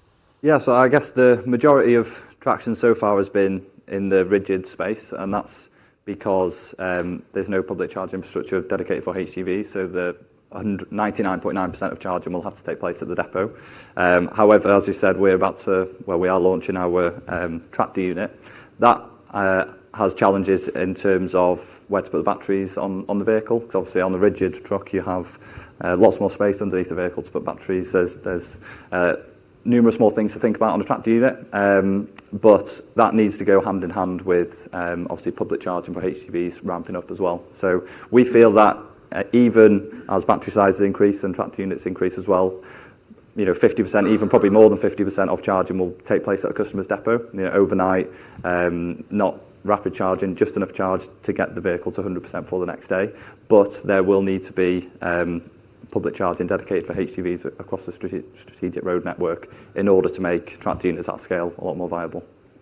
In terms of the capabilities of the vehicles we have today, to what extent are they meeting the needs of road haulage organizations, and kind of what's the pathway kind of from here on out? Maybe to both of you. Maybe start off, Lewis. I can pick up medium duty. Yeah, go for it. Yeah. Okay, so I mean medium duty, which is this the urban trucks. So there've been models available launched by the legacy the current OEMs. Yeah, you're not. Current OEMs since 2016 to 2019. And it benefits from adjacent segments like bus and passenger cars who have had vehicles since before that. In terms of the use case for this segment, it's usually 200 kilometers a day travel. I think the current technology caters to that particular use case. The one thing that's key to note is the current models available are adapted from the diesel versions of the OEMs. Startups such as Volta, we are looking at a BEV-specific architecture. And the reason that is important, I think Graham mentioned this morning, is Honourable MP is an avid cyclist. And if I pick out a stat from London, 4% of the miles traveled on the London roads are from trucks. 80% of the fatalities are because of the current architectures of the trucks, because of the high seating point. You have some blind spots around it. So startups like Volta are taking advantage of having a BEV-specific architecture and trying to normalize that in the industry. So yeah, as it evolves, you're going to see different architectures coming out. You're going to see different battery configurations, range, and use case specificity as it evolves. Mm-hmm. Yeah. Yeah, I think it's completely different. And when you look at it, let's put it into two sides. It's pretty easy. We've got the back to base, Monday to Friday. Fine, we're going to go depot. Heavy trucks going along. The biggest issue I find when I'm talking to clients is, first of all, they don't understand the property. The property is your fuel station. You've got to realise that. Property plays an integral. You can't have fleet buying trucks and not having somewhere to power them. The other thing is, the industry is going to learn off the truck industry. The truck industry have realised, and by that I mean the OEMs, this is moving too fast, too quickly, and we don't have enough money. Lewis's team, Scania, which is part of NMN, have joined forces with Volvo, who they hate, in the greatest possible way, with Daimler, who they also hate, and said, hey, we're going to put money together, because realise this is an industry challenge, not a manufacturer challenge. Mm-hmm. The biggest problem at the moment is the end user in logistics is still fighting. The supermarket are fighting each other. The parcel companies are all fighting, but they're all in the same industrial estate. And they're all going to start saying, I want D&O connection, I want D&O separately, instead of saying, let's build a hub. Let's all go along there. And we know, because again, you've got the power. We know exactly, we're looking serious amount of money here and serious amount of power. 100, 200 trucks with half megawatt each of them, and saying, okay then, let's have a look at this. What we'll do is we'll build a hub for about 150 trucks. We'll all share that, and then we'll also pay X kilowatt hour per it, and we'll guarantee that. And so hubs are going to be the way that we do it, in the fact that, hey, you cannot do it fast enough in terms of that. So this sector is a completely different sector from cars, and you've got to know what you're going on about. But that's how it separates itself. So it's quite an interesting sector, and also we know where we're going every day virtually, and we know what we're doing, we know roughly what our mileages are. So we've got quite an interesting scenario with that. Sorry. I would just add as well, a lot of the traction that we've seen so far with our vehicles are in certain operations, not every operation. So, refuse collection, bin lorries, those kind of operations. We're under no illusion that every operation of customer that we serve today in ICE world could take an EV. That's just not a reality due to product, but also due to charge infrastructure. And we're very honest about that with our customers as well. But hopefully, every year, and as product increases and improves and charge infrastructure, and more operations will be able to move to EV. And in terms of just overall supplies, I think we have about maybe 1,000 on the road at the minute. When do we see the kind of sufficient supply coming online over the next couple of years for EV trucking, and is there demand for that at the minute? There's in the press, I think it was last week, one of our factories is shifting to 100% battery electric production. I guess we are seeing lots of other markets across the globe, like the Nordics, for example, Germany, who have got high levels of support from the authorities in terms of purchasing an electric truck, and they're seeing vast acceleration in terms of uptake. So the production facility is ready to go for that, and we're anticipating and pushing for when the UK will be one of the big guys pushing for that demand. Our production facilities, we're building up to it. I think the biggest issue for us at the moment is, and it's the red herring and the whatever it is in the room. I've forgotten all that. Elephant. The elephant in the room, I should remember, shouldn't I? Is the fact that it's price. If we're looking, I don't want to get involved in pricing, but I'll give you a rough idea, I'll give you a factor. If we're looking for a tractor unit, it's around about, for a diesel, about 100, 120,000 each vehicle. That's without a trailer. We're talking around 300,000, 350 for the equivalent. And fuel cell, we're looking at 700. So we cannot live, we're a market that depends. So the business model's got to change. You see it in your car side, the leasing.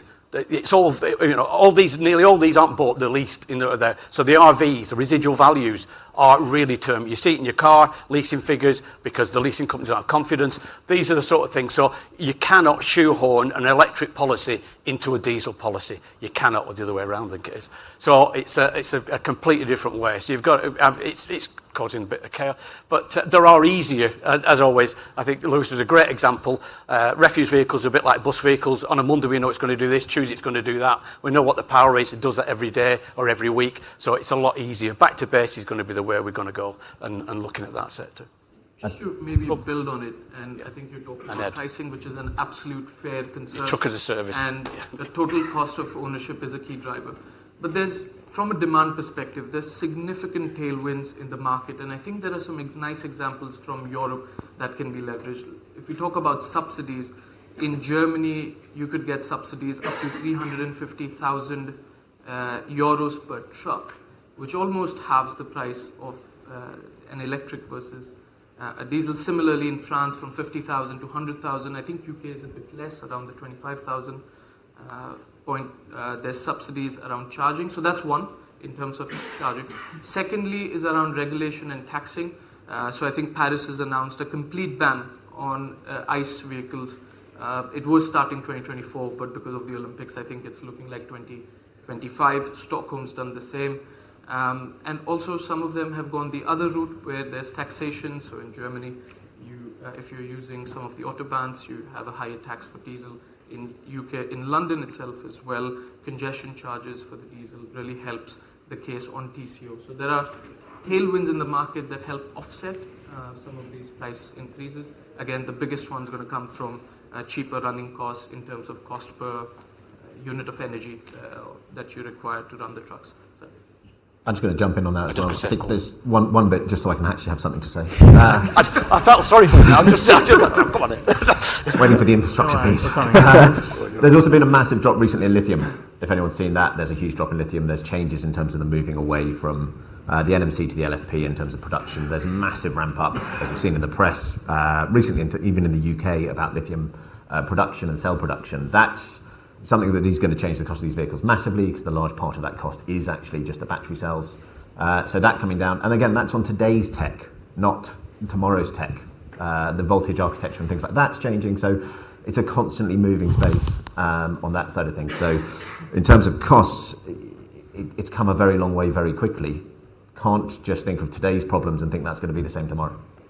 Thanks, Ed. And we're going to get to you now. Oh, yeah. I got after Ronnie. I came a bit early. I want to talk a little bit about the infrastructure side now. So I'm wondering, what are some of the specific challenges in truck infrastructure, number one? And then secondly, how are the business models different from those of lighter vehicles? As we've spoke about earlier, again, infrastructure is a key piece here. We've got to get power, regardless of what the zero tailpipe element looks like, even though it's going to be battery. But regardless of that, it's going to be about delivering architecture. And as we heard earlier from Steve, it's about rolling out those things. And the issues on that are the same as they've always been. It's going to be planning and it's going to be time. And as was alluded to earlier, it's almost a course of least regrets. People, we need to be installing the cables and digging up the roads now and doing it once. We look at some sites across the country. If you take the truck data, I was chatting earlier, seeing 1,200 truck movements a day at fuel depots. It doesn't take a lot to figure out what that's going to be. The 45-minute layover and the night layover at MSAs, they're all going to need 150 kilowatt charging, and that's where MSAs make a lot of their money, from that 30-pound a truck element. So again, this is peeling back the layers and looking at it and going, well, this is a no-brainer. If it's 2 megawatts, if it's 5 megawatts, if it's 50 megawatts, we're still going to need the trench dug.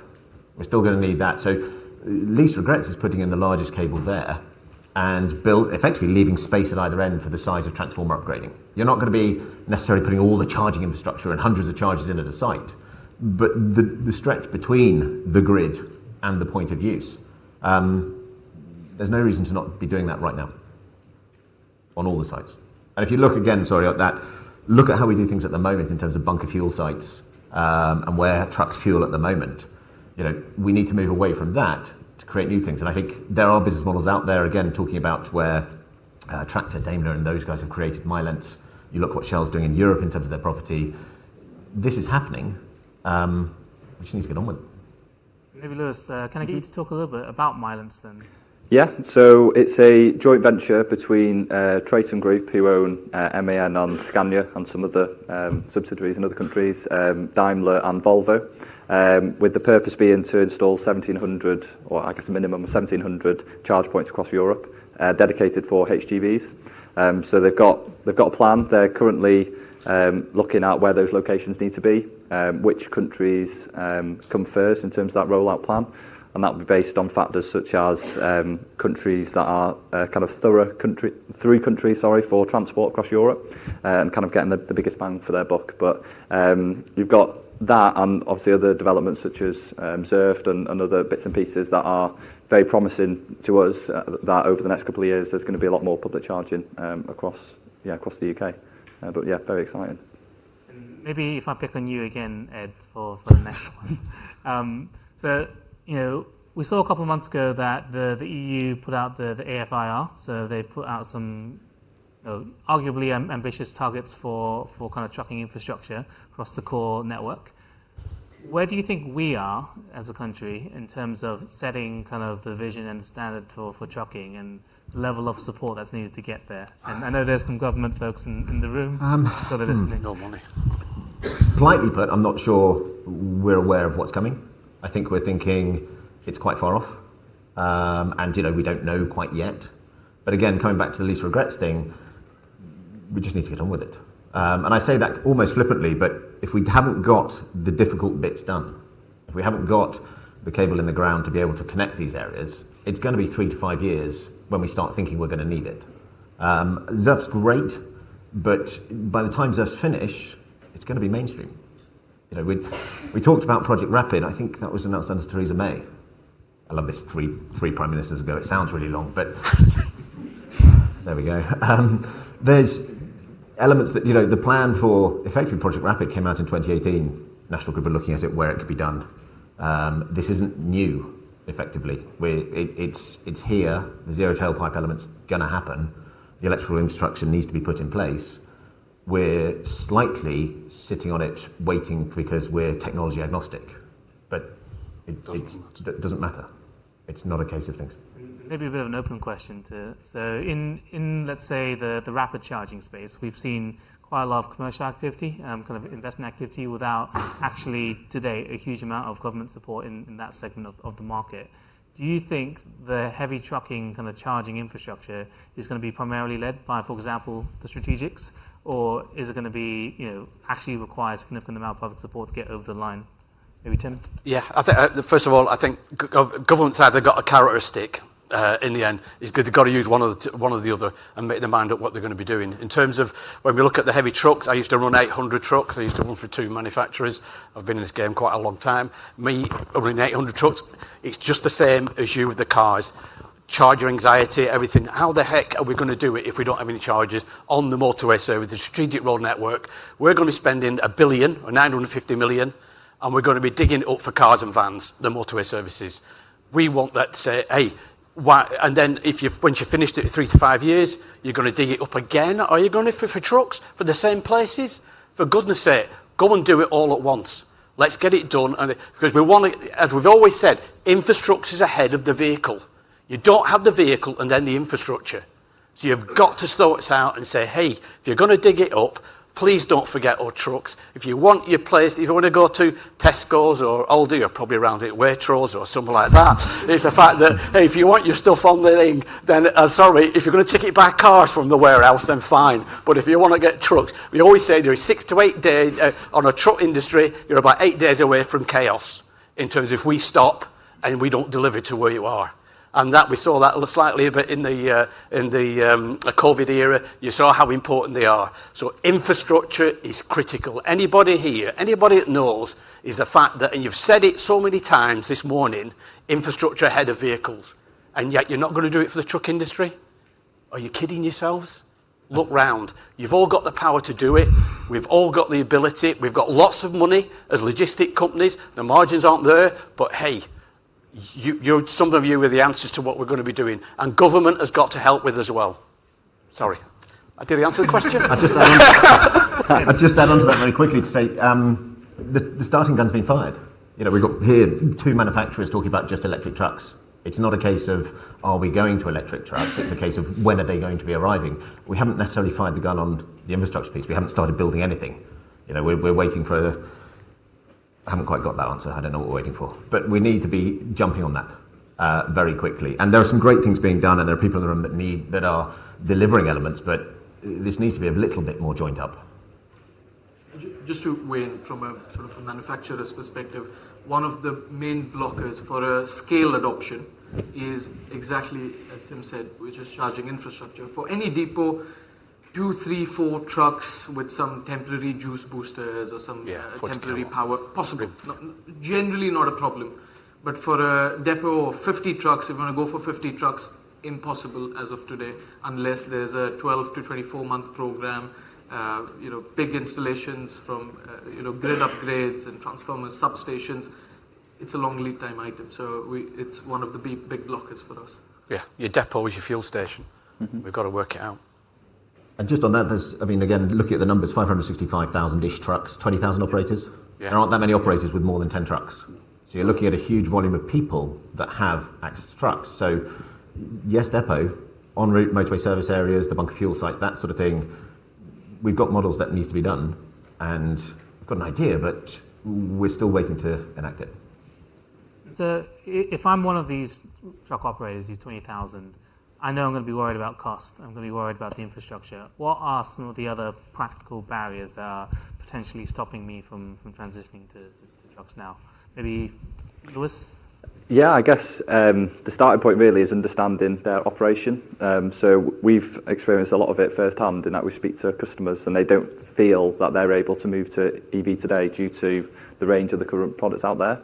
However, it might just be rethinking their routes and their operation, and could they do certain routes with one vehicle and certain routes with another vehicle and certain routes with another vehicle. So I think probably as we are in this transition period and as things starts to accelerate, it's probably going to be rethinking their operation and whether they could go EV with some vehicles today rather than just thinking, EV's not for me yet, I'm going to wait 10 years or so, because they could absolutely, more than likely, start with some vehicles in their fleet.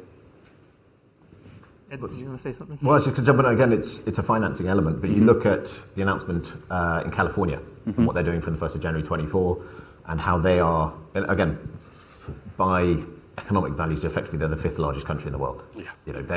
They've swept in, and they are going to make massive changes to the sector in the sense that they've fired off zero emissions. So those that don't know about it, there's loads of detail on it. But what came out of the back of that is the companies shouting out and looking at the financing of electric vehicles now. So those models are there. The states they're being rolled out. Tim, I think you've even helped out on some of them and looking at those. Yeah, I did, yeah. They'll be following through, and the vehicle as a service, and the changing people and suiting the right vehicle to the models, it's all on its way. There's no stopping it. Yeah, I think the biggest issue at the moment, at board level as well, execs. If I hear once again we're going to do 30% by 2030 reduction, I'm going to shoot somebody, because it just winds me up in terms of that. What they do is the board go down to middle management and say, get on with it. They don't fully understand how electric is going to completely change the model and the operational model on that, and the business model. So what you have is fleet have got a budget, property have a budget. You've got a mismatch between the lot. Because you say, oh, well, we're going to put 10 vehicles in at that depot or that depot. The property say, hey, we haven't got the budget. You never told us. Why are we involved? When you bought a diesel vehicle, it didn't really matter. It could be any depot. And all of a sudden, you're looking at that. You're looking at things like, okay, then, on a business model side of it, many of my customers, like this one that's got 1,000 branches, they're saying, Tim, what's our hierarchy of what we do? What do we normally do? Our business model is we lease a shed for 5 years. Okay, so you're going to put 50 trucks in and spend literally $1 million, $2 million on getting that done, and you're going to say, wave bye-bye to it in 5 years? Oh, that business model doesn't work anymore, does it? So, hey, no, it isn't, but that's way above my pay grade. I can't work it out. So we say, okay, what do you own at this moment in time? Because you can invest in that. So what was the business model, whether it's property or whether it's fleet, it's gone out the window. Start thinking outside the box. This is a different ball game we're in now. The moment you realise it is the moment you will start solving the problem. And they're all solvable. There isn't a problem whatsoever. But the important thing is getting to the exec board and making them realise this is a completely different way of operating. And we've got a job to do, all of us in this industry, and I'm trying to help as much as I can as anybody else. But incentive-wise, I've had a home in the US for 17 years. I was at Expo in LA, the biggest one, about 3 weeks ago. One of the manufacturers, the incentives with CARB, which is the California Resources Board, their incentive is $250,000, $253,000 per vehicle. Ours is $25,000. Maybe we might know why they're going to be getting into it a bit more. So yeah, the answer's there. All the answers are there, but it's just if you want to commit. I think I know what's on your Christmas wish list. Yeah, I know. So, I mean, hearing all that, how do we get kind of the hauliers and the infrastructure to potentially move in sync here? Because obviously the needs are going to be quite route specific, they're going to be quite regional specific. So maybe, Akshay, any thoughts on how we can bring this all together? Yeah, sure. See, I mean, if I start with the enablers behind it, a key one I'll talk about is the financing, and I'll probably cover financing of the vehicles, and someone can pick up financing of chargers. So there are lots of new players who have entered in the financing, play focused with ESG agendas, and in our experience, it's a little bit easier to work with them because there's more risk appetite, there's a focus on ESG topics, and it's much simpler than working with someone who's has a mature business. They've been financing diesel trucks, etc. Risk appetite is lower. There's larger, let's say, business operations to think about, which is the other business. But there are some low-hanging and simpler financial products available in terms of financing lease, operating lease, buyback options, etc. They all exist today. I think it needs to evolve into something maybe that has a little bit of a higher risk that benefits the customers to really get the supply side of the vehicles going. I'll hand it over to anyone on the panel on the charging side of things. I think the other thing I would like to say is the fact that if you're into sustainability and ESG, then go into trucks and fund them, because we're using mainly LFP batteries, iron phosphate. The cars using NMC, nickel, manganese and cobalt in general.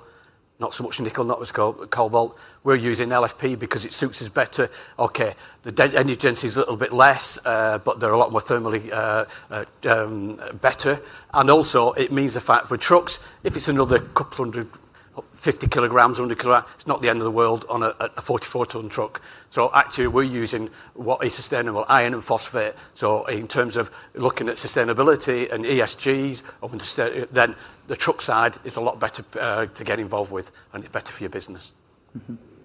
I think the main thing really is collaboration as well, really, between operators and charge point providers, because it's going to be a hard business case for a CPO to justify putting in a HGV charging hub without any information of how many electric trucks are going to be going through that area as well. And similarly, on the other side, truck operators are going to say, well, I don't want to move to electric trucks yet because I don't know where the charge points are going to be. So as much information sharing that can happen between those two and the OEMs as well, I think it's in everyone's best interest, because it's a classic chicken and egg thing, but I think we need to try and get away from that.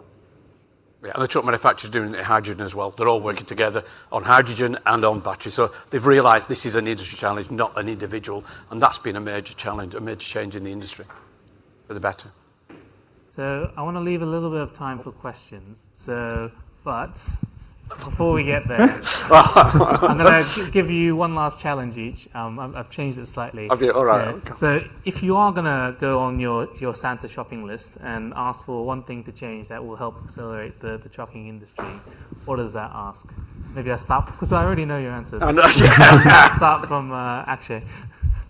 See, coming from a medium-duty urban-focused sector, I would say on the lines of ICE bans in certain parts of the city to improve air quality.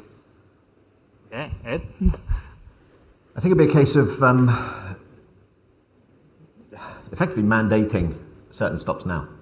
Looking at certain areas of the country and saying, this is a route that we're going to mandate and we're just going to roll out. Least regrets, let's put the M1 or that route, or going out to the trucking routes and saying where the most volume is and mandating it and just delivering the infrastructure there. Not necessarily the chargers, not necessarily all the transformers you need, but enough to get there so that it can grow into it. That'll kill a lot of these worries. Let's get off the fence. Yes. I'll just go simply financial support for the purchase price of electric trucks for operators. Tim, would you like to change your answer, or would you like to stick? No, I'll stick with you. I think we need Project Rapid to get definitely for including trucks. Let's dig up once and not dig up 2 or 3 times and spend twice as much time and money. Let's be good for the UK good economy, and let's double it up. I think it's about 8%. I think they worked out extra to double the capacity, so we can get trucks in there as well. That's certainly and it's common sense to me anyway. Okay, so now let's open the floor. I think I saw a hand up there first. Yeah, hi. My name is Martin Beaumont. I run a wireless inductive company called Electric Green. And some of you to look forward to on my panel after lunch. A little bit more. But when I first got into this sector about 3 years ago, we're focused mainly on static charging. But I heard about dynamic charging, which is effectively electrified highways. And I thought, well, firstly, it sounds like the stuff of the sci-fi movie. And secondly, it sounds really expensive. But actually, when compared to these megawatt charging hubs that truck stops need, you start to think about you need a mini nuclear power station to provide enough power there. And you're also making sure that trucks have to have massive batteries that they lug around. So you've got CapEx and OpEx expense there. And I just wondered what, dare I say it, as a bunch of truckers, you guys think about dynamic charging as a concept? I'll go first, I think, because you're involved with it. I think, first of all, it's Catena. We call it Catena ERS, Electric Road System. Basically, it's putting a set of, just like a tram, basically, for the truck. And the principle behind it is the fact that we have a tractor unit that takes it off. And it also has a small battery, about a 70 kilowatt battery of some description. So it goes down the main motorways and then comes off, and usually a distribution centre is within sort of like 3 or 4 miles. It can use the battery then and then go back onto the wires. I think we have got, it's David Seaborn's favourite thing, which is a professor at Cambridge University with DFT. We are looking at, and I think Lewis will pick up there, looking at, there was a project on the M180 to do that with Lewis's team and another charging company, but I'll let him tell you a little bit more about it.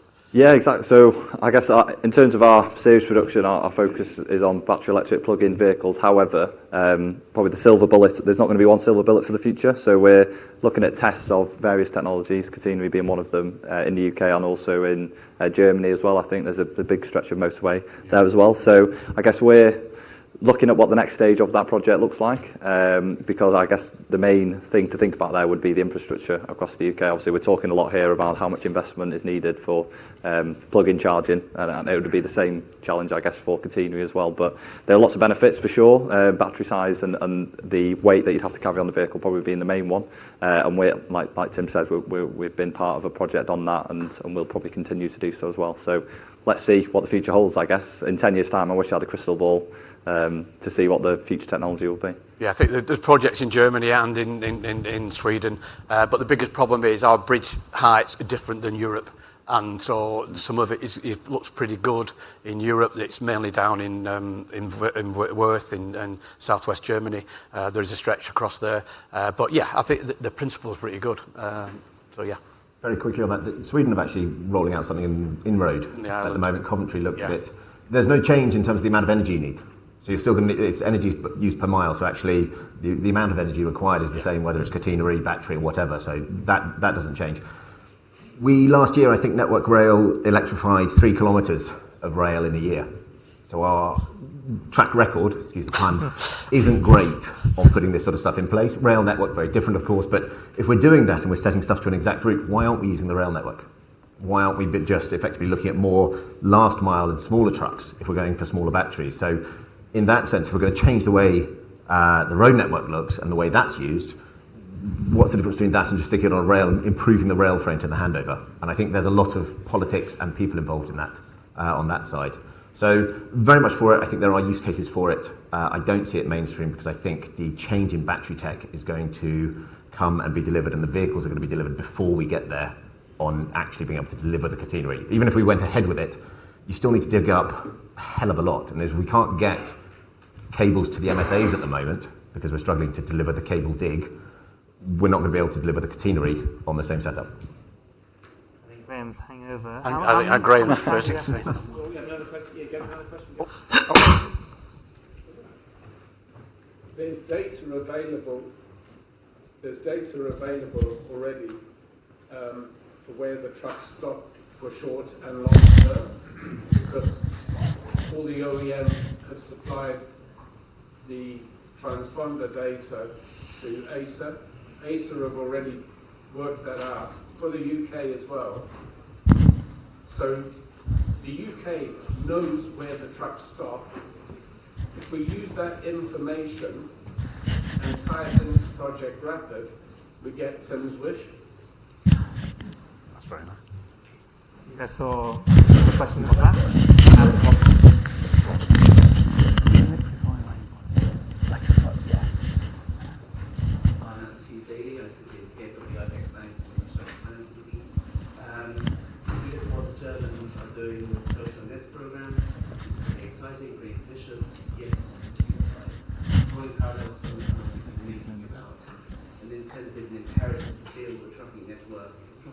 Charging network rather, across the UK. Do you think, one, there's appetite at government level to look at something like this, or do you think that, as usual, it will probably be more private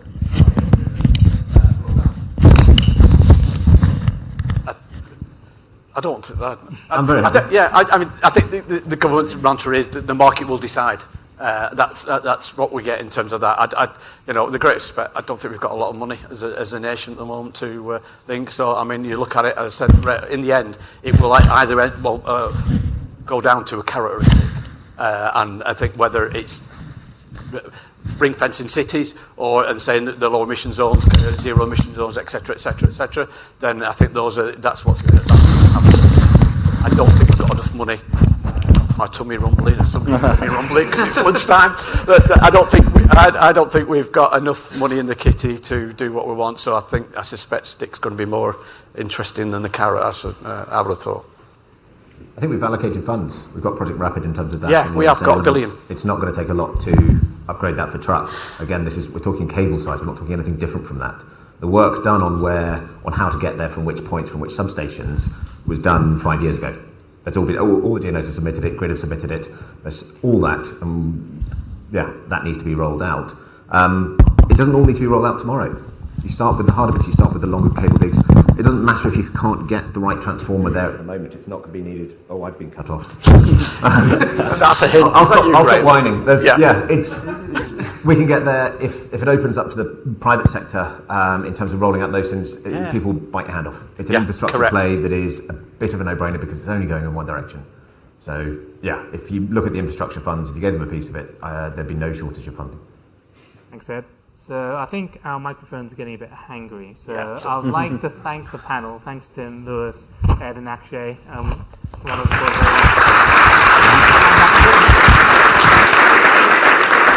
So, right, a couple of things. One, use the lunchtime to network ferociously. There is a lot of good knowledge in the room. Two, please fill out your questionnaires. It's a small ask, but take a moment to do that. We will be back here promptly at 2:20. Don't let me get angry and come shout at you. Please make the most of the lunch. Enjoy the food. It's all served out here. And thank you very much, and we'll see you this afternoon.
So anyway, without further ado, we're now going to wade into fleets and how we can supercharge that path to net zero.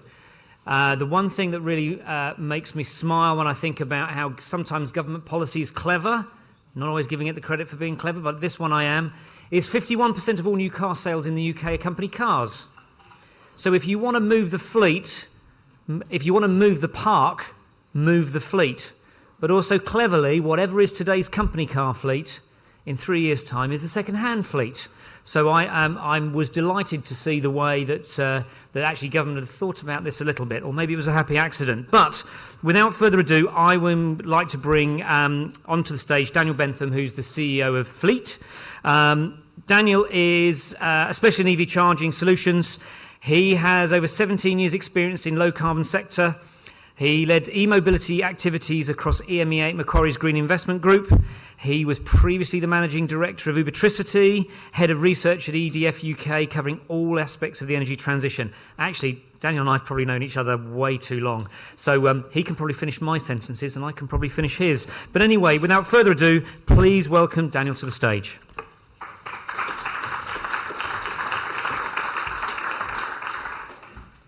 Thanks, Graham, and thank you for calling it the graveyard shift. Somebody earlier described the one before lunch as the best session, or the best slot. I thought this one was the second best, but perhaps the graveyard shift is probably a bit more appropriate. So Dan Bentham, CEO of Fleet. I'll go into Fleet a bit more throughout my keynote speech, and Graham's actually done a great job there of actually covering off what I want to talk about next, which is mostly about me and my career over the last 20 years now. I should change the bio a little bit. In the low-carbon energy space. And there's a real reason why I wanted to talk about that at the start, was to get you to understand my perspective on fleets, their importance to delivering net zero and the road to net zero. And when we think about electric fleets, the keys they hold really for unlocking a great deal of value, which today we're not currently thinking about. So, 20 years in the industry, I've been part of delivering new technologies, new business lines, new services, to both B2C and B2B customers. I've had the pleasure of working with businesses in the UK and in Europe around delivering energy projects, delivering energy savings, cost savings, carbon savings. I've had the pleasure of working with local and national governments, both in the UK and in Europe, in helping them set their decarbonisation plans as well. So thinking about the longer term. And I think something which really cuts through all of that experience is system thinking. So something which we don't often hear about, and today we're very specifically talking about EV infrastructure, but actually you can't talk about EV infrastructure without thinking more broadly than that.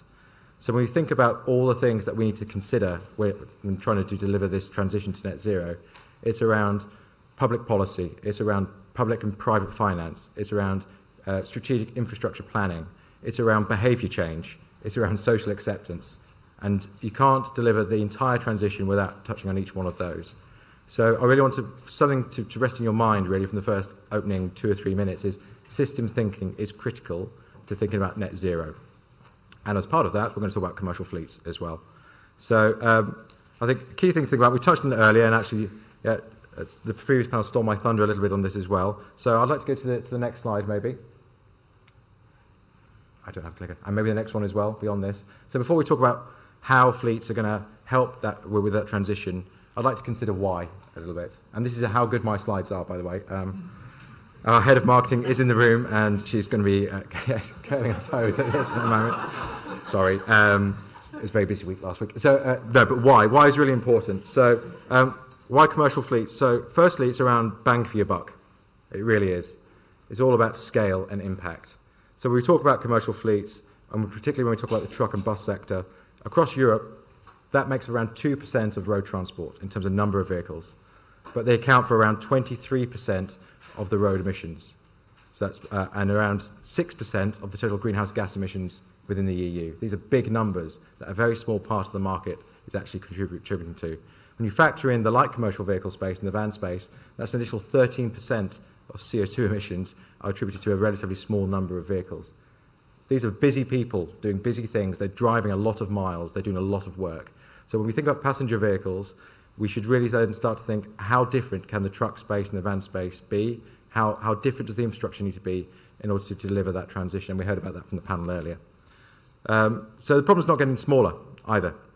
So the European Energy Association has done lots of reports on this, and since 2000, the amount of road freight that we're carrying on our roads has grown by 31%.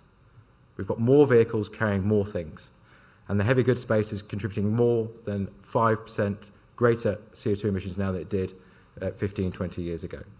So despite all of the work that we're doing in terms of standards, efficiency in the technology, you hear about Euro 6, Euro 7, and this nascent EV industry, actually everything is going up when it should be going down. So how do we address that, really? How do we make that, how do you square that circle? Well, today, 90% of all commercial fleets are diesel, well over 90%, in fact, and that small single-digit percentage is everything else.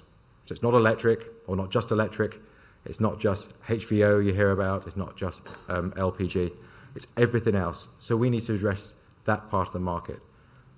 Today, electric trucks account for less than 0.1% of all the vehicles on the road.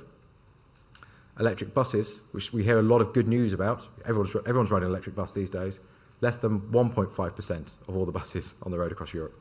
So there's a huge amount of work to do. But there's some green shoots, some very positive news, half glass full, as we heard earlier. So in the first quarter of this year, electric trucks accounted for just over 1% of all new truck sales. So those big batteries you hear about from Tim earlier and from Lewis from Scania, that's happening.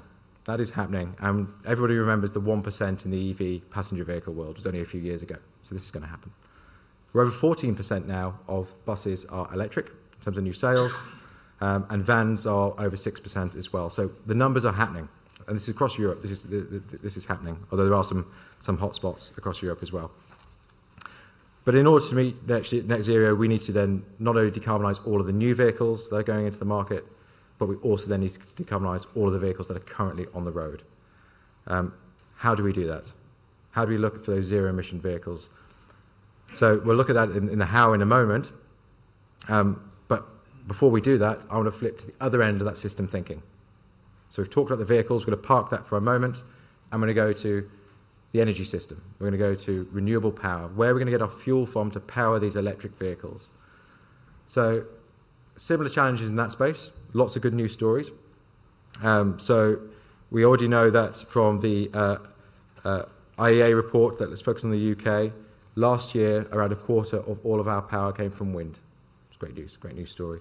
Most of that derived from onshore wind in Scotland and offshore wind in the installations around the coast. But all of that power had to be diverted really towards the southeast of the UK, which is quite challenging to do. During periods of high generation and low demand, we might have sufficient capacity to do that, but actually there's a mismatch between able to transmit that amount of power, generate that amount of power, consume that amount of power. We're not generating enough power at the right time in the right place. In fact, we're generating too much sometimes. And that's resulted in something called curtailment. And so just to really throw it out there, we've heard about negative pricing. That's a good thing, isn't it? I'm not sure it's a good thing out there. It's probably a signal that perhaps things aren't working as well as they should do. We've heard about lots of ancillary services that are required in order to keep the grid stable. That's great. New technology is coming to the market, but it's there. It's happening because of this instability that we're creating with renewable power. And with curtailment, in fact, the IEA also reported that last year we curtailed 4 terawatt hours of renewable power, which we could otherwise have used, because we couldn't generate it at the right time in the right place to be consumed in the right way. Two ends of the system I wanted to talk about there. It's not just the UK, it's also happening across the world, and in fact some countries it's even more stark. They're in double-digit percentages where they're having to curtail their renewable power in order to keep the system stable, and because there's just nobody to take the power. So they generate it and nobody's there to take it, so they just turn it off. So there's a great opportunity there, a huge opportunity. There's a generation gap on one end, there's a demand gap on the other, because we want these vehicles to be electric, and we want to put the power into those vehicles. They're zero emissions. But we need to think about how do we then join those dots. And I think one thing I've failed to mention there, terawatt hours, I do talk in terawatt hours. It's not a familiar unit for many people. So how many people know what a terawatt hour looks like? It's this big of this room. Yeah, thank you, Ed. Ed knows what terawatt, he knows what several terawatt hours looks like. But to give you an idea in the EV space, a terawatt hour equates to about 1 billion miles in an e-bus or an e-truck. It's a lot of energy that we could be using. 4 terawatt hours would be sufficient to run an e-truck or an e-bus around the world 160,000 times. So when I say it's a missed opportunity, or missed is probably too strong, but it's certainly something that we should be looking at very strongly. How do we bring together more closely together through infrastructure, through intelligent infrastructure, that renewable generation and that demand side? And in that, commercial fleets have a role to play. So perhaps then we move on to the how a little. If that's right, next slide. I really wish I had a clicker. I don't have a clicker. Was this pay by word? Pay by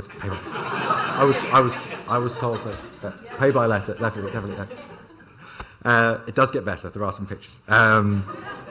So we're finally here to talk about the how. And if anybody's been at one of my presentations before, or spoken to you before, it's all about joining those dots and that system thinking. So to immediately remove tailpipe emissions from commercial fleets, we switch to electric. We've heard it a few times today. We just do that, and that's an immediate benefit.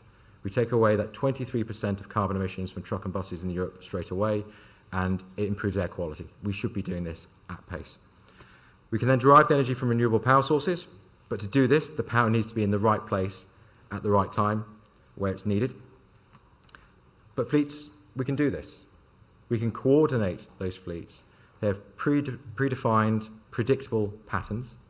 We can organise those vehicles through work patterns and through rosters, and we can make sure they're connected to the grid at the right point in time in order to consume as much low-cost, low-carbon power as possible. Perhaps not negative pricing, but we can get pretty close to zero and many times of the day. And certainly very close to zero CO2 at certain times of the day as well. In order to do that, though, we need to have the right infrastructure in the right place as well to join those two ends of the system. And by doing that, we can better match generation supply with demand, moving the demand so that it's synchronized with intermittent and variable power generation. This reduces the need, probably not entirely, but for curtailment and these other services that you might see around the side. And then we open up the possibility of 100% renewables on our system. To date, that's not entirely possible. So in order to unlock the road to net zero, we need to create the demand in the right place at the right time, coordinated infrastructure with coordinated demand, and that can be done hugely through commercial fleets. So perhaps on the next slide, I did say I would talk about fleet a little bit more. So this is what we do at Fleet. This is core to Fleet. It's my background for the last 20 years. It's what I'm currently doing at Macquarie, now one step removed from Macquarie in creating Fleet. So Fleet is a subsidiary of Macquarie Asset Management and a subsidiary of the Green Investment Group, which is part of that part of Macquarie. And we have a great pedigree in that part of the business around investing in low-carbon technologies. We now consider ourselves to have built this pedigree in conventional technology. Offshore wind is now conventional. Easy to do. Everybody's doing it all around the world, apparently. So 26 billion or so of finance has been arranged or committed to projects globally from the Green Investment Group. A lot of that's gone into offshore wind, onshore wind and solar. And then that's also helped generate enough power to power 5 million homes, and those are UK homes, I should say, which has offset or removed from the system around 200 megatons of CO2, which is equivalent to around 3 million vehicles off the road, 3 million cars.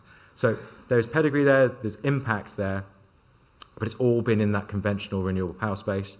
Where we are today, next slide please, is that this is now flowing into the demand side, the other part of the energy system, to the right-hand side. So at Fleet, we are the dedicated platform business for financing, building, owning and operating charging infrastructure for commercial fleets. This is infrastructure at scale, high power, large number of vehicles. We talked about 50 vehicles, 100 vehicles on the panel earlier. That's our starting point. That's where we want to be. We're a B2B services business. We're customer-led. We don't build at risk necessarily, as Ed was suggesting that we're doing earlier. We'd love to be able to do that, but of course, we have a business to run as well. But the good news is customers are asking for this, and we're already committing capital to projects in Europe, in the UK, in fact, and we'll be able to talk more about that in the next few weeks, in order to build out this high power charging infrastructure not only for light commercial vehicles, but for the truck and the tractor and trailer configuration we heard about earlier as well. So our mantra is that everything that we do is economic for the customer, of course, not just for ourselves. We have an efficient delivery model, an efficient way of running our sites to capture every low-cost, low-carbon electron, and it's all about ease of contracting. So we only contract with the corporate fleets. And in doing so, that means for the drivers themselves, it is an absolutely seamless service. They turn up, they charge, they leave, they get on with their day. It shouldn't be any more than that for those drivers. Next slide, please. So the needs case for our customers. First, around cost. So we put up all the capital, we finance it all. Customers don't pay a thing until they use the first charger on the first day, and it's a monthly subscription, so it's a fixed cost. Simple for corporates. We bring the expertise and resource to design, deliver, and operate those sites. And importantly, we mentioned it earlier around risk and assurance. No commercial fleet is going to transition their business, their livelihood, from diesel to electric with any degree of risk. They want to make sure that it's going to happen without interrupting their operations, without annoying their customers who are waiting for these deliveries. And so we back what we say through our service level agreements and through our assurance package. Next slide, please. Told you there's a pretty picture. So this is one of our depots. This is a European location, this one. Everything in the foreground in front of the warehouses is something that fleet is financing. Everything from resurfacing, tarmac, curbstones, security cameras, canopies, and of course the chargers and grid connection. It's a purpose-built depot site for electric vehicles offered back to a single customer in this case for a monthly subscription. And of course we'll manage that in order to make sure we deliver the lowest cost, low carbon energy to their site as well. On the next slide, this is something which was mentioned earlier. This is our hub configuration. This is actually something you should keep your eyes and ears open for later in the year. And so this is a shared infrastructure site. We need to create as much infrastructure as possible, but importantly, that infrastructure needs to be used by as many customers as possible. And so this is a site that's been built for multiple fleets to use across different subscription models, whether it's on a dedicated bay basis, so it's like a depot away from depot, all the way through to a membership model where they can book the bays, all the way through to a pay-as-you-go element as well. Additional services available at the sites, again, all in consultation with the customers and all built to their requirements. And the final type of infrastructure we are building out, next slide please, on this one, along arterial roads, along trunk roads, to complement what's already happening out there with government programs, the likes of Milence. Everybody together, we will not be able to build enough infrastructure to service the commercial fleets across Europe. So we're doing this in a format which, again, aligns with the tacho break you heard earlier, the 40-45 minutes. So we're going to deliver as much energy into those batteries as possible in that time frame to extend the range of those vehicles, to get them to the final destination, to allow them to deliver their products and the people that they're carrying. You'll see in the background, it's also options in many of these sites to look at private wires and renewables, and of course, working with partners around battery storage as well. So we see that by creating this ecosystem of infrastructure available to commercial fleets with high levels of assurance, there seems to be no reason why they wouldn't then adopt electric vehicles and transition across, which is something they have to do anyway. But let's make it easy for them in doing so. So next slide, please. So all of this needs to be coordinated. Won't dwell on this too long. This is the smart bit. This is joining up the demand with the generation, making sure that we can make sure the vehicles are in the right bay at the right point to take advantage of that low-cost, low-carbon electricity. And equally, we can then be dynamic and change that scheduling if the operations of the fleet also change. So I won't go through each one of those independently, but what we do is that we don't develop all the tech ourselves. We are looking to our fleet customers. They will advise what telematics company they're using. We will plug that into the platform. They'll advise what energy management software they're using. We'll plug that into the platform. It's all about making it as easy for them as possible in order to run their sites and their operations. Next slide, I think this is the final one. So when? Final question, when? So this is already happening. This has started. Fleet exists. We have teams out there working with customers. We're developing sites at the moment. We're waiting for it to really accelerate. And in order to do that, we need commercial fleets to really start to plan for their EV transition. So that's it. Thank you very much. And I think you'll hear a little bit more from the next panel as well, who will touch on these points that I mentioned. Thanks, Graham.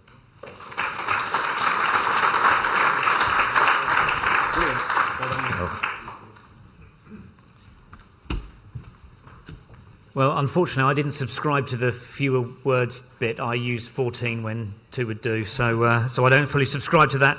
Anyway, yeah, anybody who knows me long enough knows that's my problem. But anyway, moving swiftly on. So we've got a great panel now, moving forward towards integrated management of EV fleets, as Daniel mentioned. Latest innovations, new products. Actually, how can we finance this decarbonisation of those bus fleets? So to lead that, we got Joachim Brandt from GemServe. He's had an extensive experience in industry with over 30 years in research. He's been in telecoms and energy. He's spent a while now at GemServe on smart energy and electric vehicles. He's previously led on complex innovation projects across smart energy and mobility. We've spent some time together on the EV Energy Task Force. We've probably bumped into each other a number of times in Westminster. So anyway, please be welcoming of Joachim and the panellists. Thank you very much.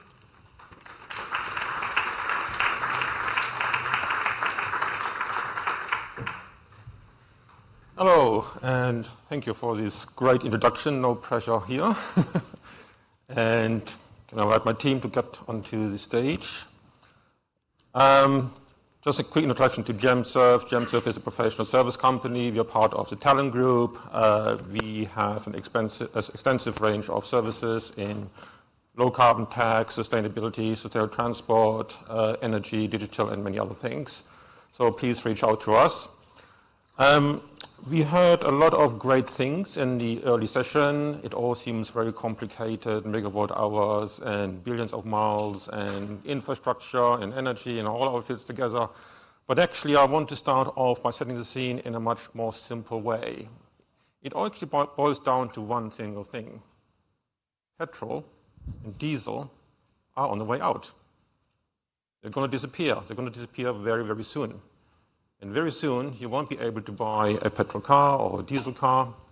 You won't be able to buy a diesel van. And I love the plea, oh, don't forget the trucks. Yes, you won't be able to have diesel trucks either. And don't forget the buses.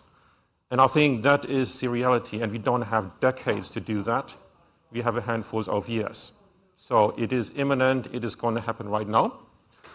And before we get into the topic, I just want to ask my panelists to quickly introduce themselves and state their interest, and then we kick off. Hi there, everyone. I'm Michael Bunker. I'm part of the Future Mobility team at KPMG. We focus on 3 sort of areas, so digital space, the disruptors, so that's technology and the regulation, and then also decarbonisation, and that's building out the different business and financial models that can be used by clients.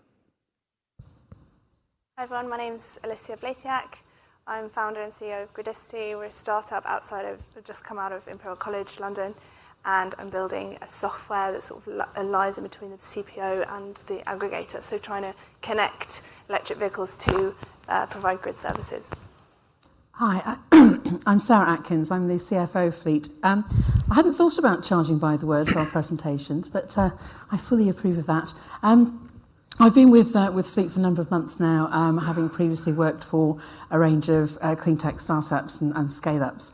And my role in our build, operate, finance model is predominantly focused on finance, but in looking at areas where we can innovate around our service offer to help the EV transition of our customers, whilst at the same time connecting and making a really good proposition to our investors so that we can deploy capital at scale, which for me is a key part of this infrastructure equation. Hi, my name is Martin Beaumont. I'm the CEO of Electric Green, a technology business based in southwest London. We're developing wireless or inductive charging technology, infrastructure and some vehicle side stuff, which we think is going to be really important for kicking on the transition to EVs ahead of what's been done with plug-in already. Cool. Let's get straight into it. Electrification of fleets has always been seen as a trailblazer type of application. actually there are a lot of vehicles that are within fleets, and obviously you have scale if you electrify those. But I think the journey actually is not that easy, because if you look at commercial fleets, for example, they're actually quite willing to electrify, but the usually question that you hear is, well, unless you can guarantee that I can charge my electric van or truck or whatever, I can't move. So I think question to the panel, actually, how do we turn the fleet electrification in the UK into a success story? And maybe, Sarah, you want to take a step at it from a financial point of view, because obviously money is an important part of that. Absolutely.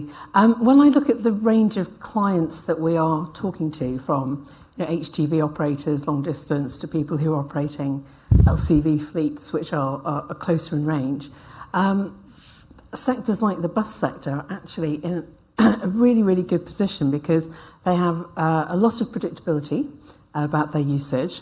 They often have a very good depot, which is well sited, already integrated into their operations. So from an electrification point of view, not the vehicle financing, that's a different subject, but how you actually electrify their operations, they are a great customer, because they can flex their schedules, they know what they're doing, so you can actually get really intensive usage out of the EV infrastructure. So they should be in a good position. And they should also be in a good position in terms of financing new electric buses, because, again, they have a density of utilisation of that. So their total cost of ownership overall model should be quite attractive to them. I think there are a range of inhibitors still about some of the decision-making around that, some of the accessing of financing. But many of the bus operators themselves are actually private sector companies run public sector companies, so they respond very well to what those incentives are and how to make that business package work. So they ought to be towards the leading edge of electrification. I would agree full-hearted with this, but I think also local authorities will have a lot of pain points, because bus travel, public transport is very important, but it's not one single thing. So you have bus travel where essentially the routes are predetermined, but I think also in rural areas, for example, you have bus travel that is on demand, and that has quite a different type of, maybe charging technology is required. And that maybe, Martin, you want to come into that actually EV charging isn't necessarily plug-in.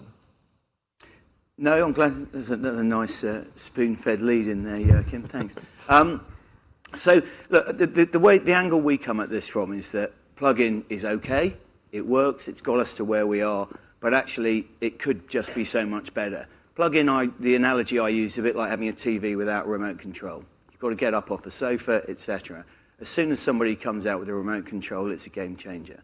It makes it so much more convenient. And if you look at other parallels, consumers buy convenience. So nobody's plugging their laptop in, everybody's got a wireless phone, headphones, etc.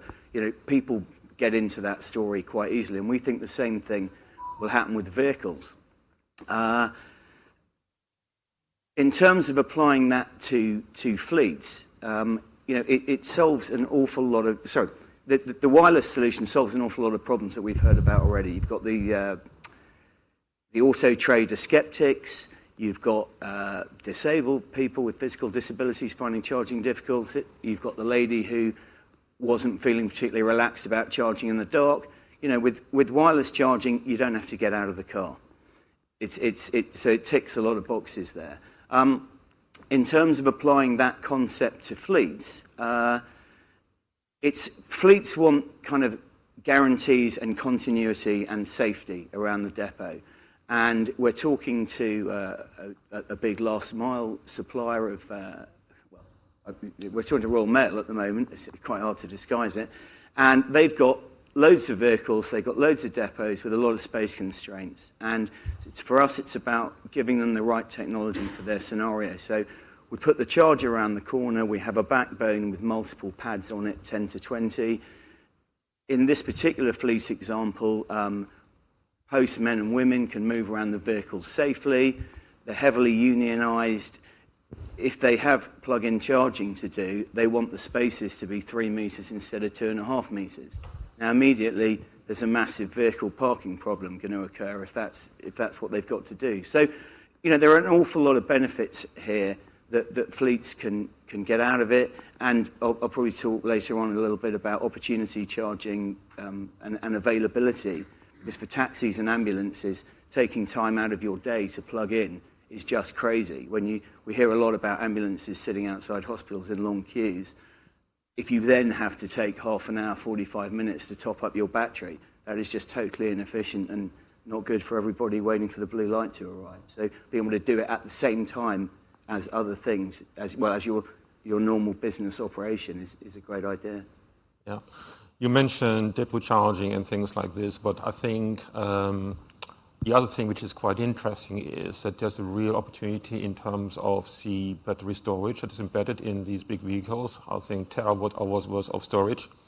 And maybe, Alicia, you can kind of start maybe setting the scene a little bit in terms of there's more to it than just traveling electric.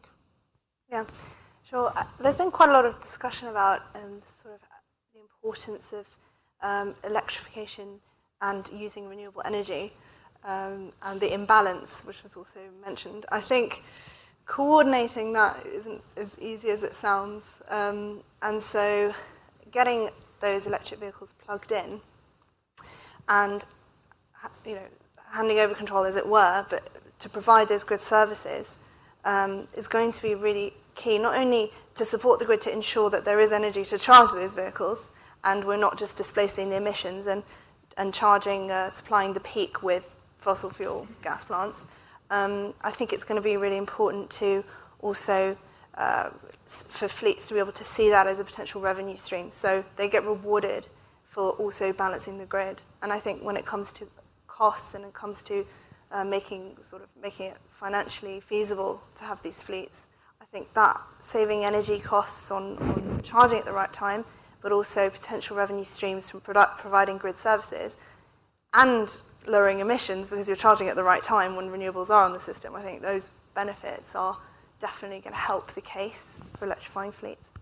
Yeah, so when we're talking about finance, actually it's not just vehicles, it's EV++, right? And we have the vehicles, we have the energy system, we have the digital side of things, lots of digital services which we needed in order to coordinate the charging demand, making sure actually that everybody can charge when they want to charge, which is extremely important for businesses, because if you can't guarantee that my van or my truck can charge at location X, you have downtime, it's a risk to your business. Moving on a little bit in terms of where we are, I think we have seen electric buses in various areas. I mean, the City of London has a sizable electric bus fleet. There are the Ferraris in the fleet really without the sound, I would say. Coventry, recently has introduced very, very nice electric buses. But the bottom line is that actually we have to electrify 1.8 billion bus miles that buses travel in the UK every year. And we are still some way off. So maybe, Michael, you can take a view in terms of how do we get there? How do we actually do the transition from the ordinary diesel bus to electric?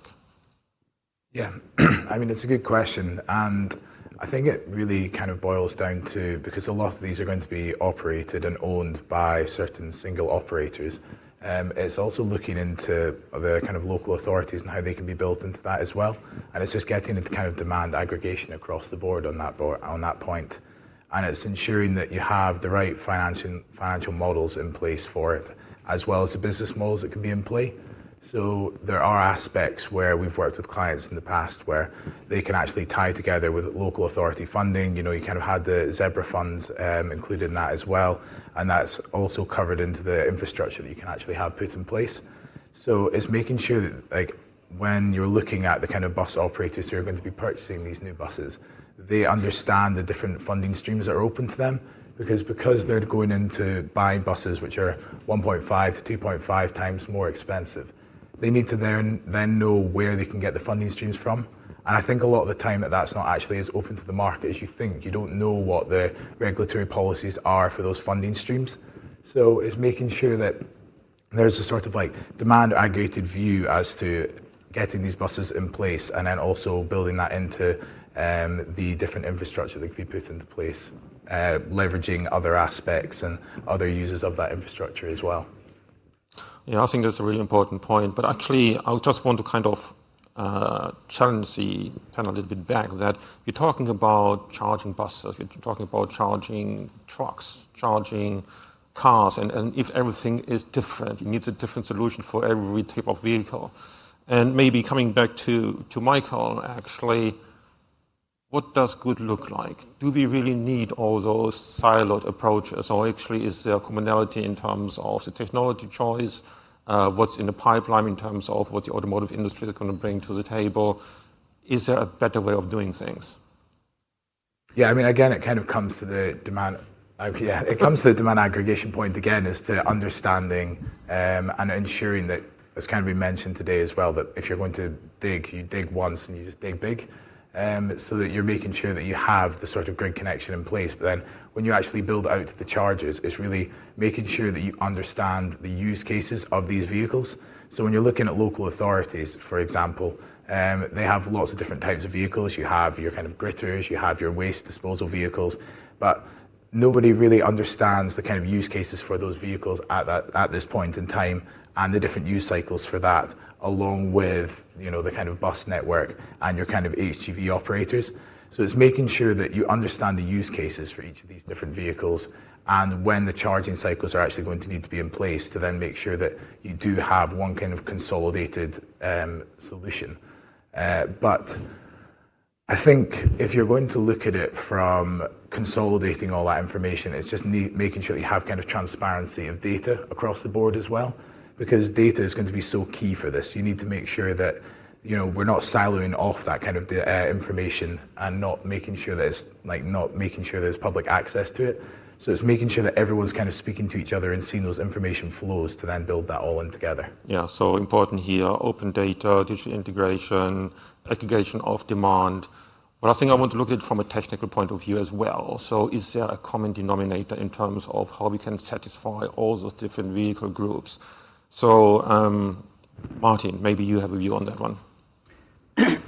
Well, I think the common denominator here, I think, is cost. And a lot of that is led by battery size and cost battery capacity.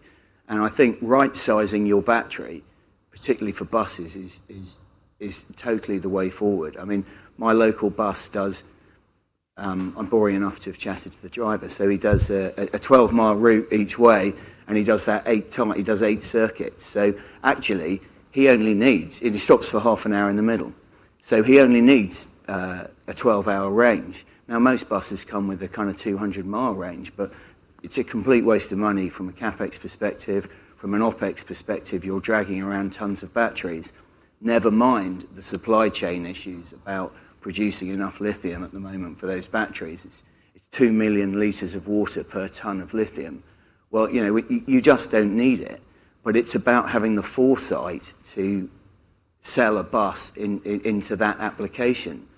And I think cost will become increasingly important in that area. At the moment, range and charging speed tend to dominate the discussion a little bit, I think, where they're not necessarily required. You know, it's going to take some brave decision makers to say, hey, guess what? We don't need a 200-mile range. I don't need 150 kilowatts because 95% of passenger cars sit on the drive or on the road for their lifetime. So at the moment, everybody's aiming big, but actually cost will dictate in the future, and supply chain constraints that you don't need to. Yeah, horses for courses, and really understanding, you know, what is actually the optimal commercial solution, because I think, particularly in the public transport point of view, you know, it's not just subsidizing and asking government to fund it, but actually it needs to be commercially viable as well. And I think moving on to the kind of more financial side of things, government is very supportive. I think they're creating funding opportunities and they're trying really hard to kickstart it. But in reality, the heavy lifting is going to come from the private sector financing. So what needs to happen actually to unleash that private sector capabilities to really go to scale and meet government targets? for an infrastructure investor, build it and they will come just doesn't wash at all. But there are some really feasible routes towards maximising the utilisation of new infrastructure that we put in by pooling and sharing demand. And I view our kind of business offering as a kind of trifecta of finding the right charging locations which are in the right place, which have good grid connection and well priced, finding aggregate customer demand, and that can either be one long-term relationship with a dedicated customer or an anchor customer, and building out a range of offerings with that. And then the third part of what we bring is the as-a-service, lean, digitally enabled, effective way of doing things. And what can sort of crack this open slightly, on the bus side, they obviously have the site aspect of that in terms of depots which are well located, and in urban situations they're quite close to grid connection.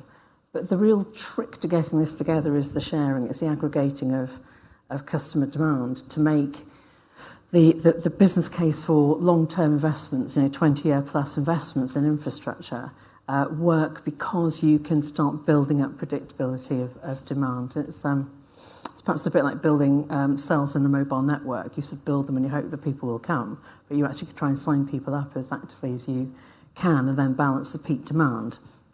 So finding ways of working with major anchor customers who can pump prime sites, but then have aggregated demand around that from people who do want to come and charge in the middle of the night, or have more flexible schedules that allow that, then you can maximise your total number of bay hours or your total peak megawattage that you have on the site, that then give a sort of predictability of aggregated demand that then allow you to go to infrastructure investors and get really, in the long term, really well-priced infrastructure debt, which makes the long-term cost much more feasible. So, our contribution is in the running cost part of the total cost of ownership, not so much in the vehicle side, but having what start to look like infrastructure type levels of contracted demand, even though it's a sort of aggregated service a range of customers, I think is what will unlock this. And the question is sort of getting to that kind of scale quickly enough and finding big transition anchor customers that then make this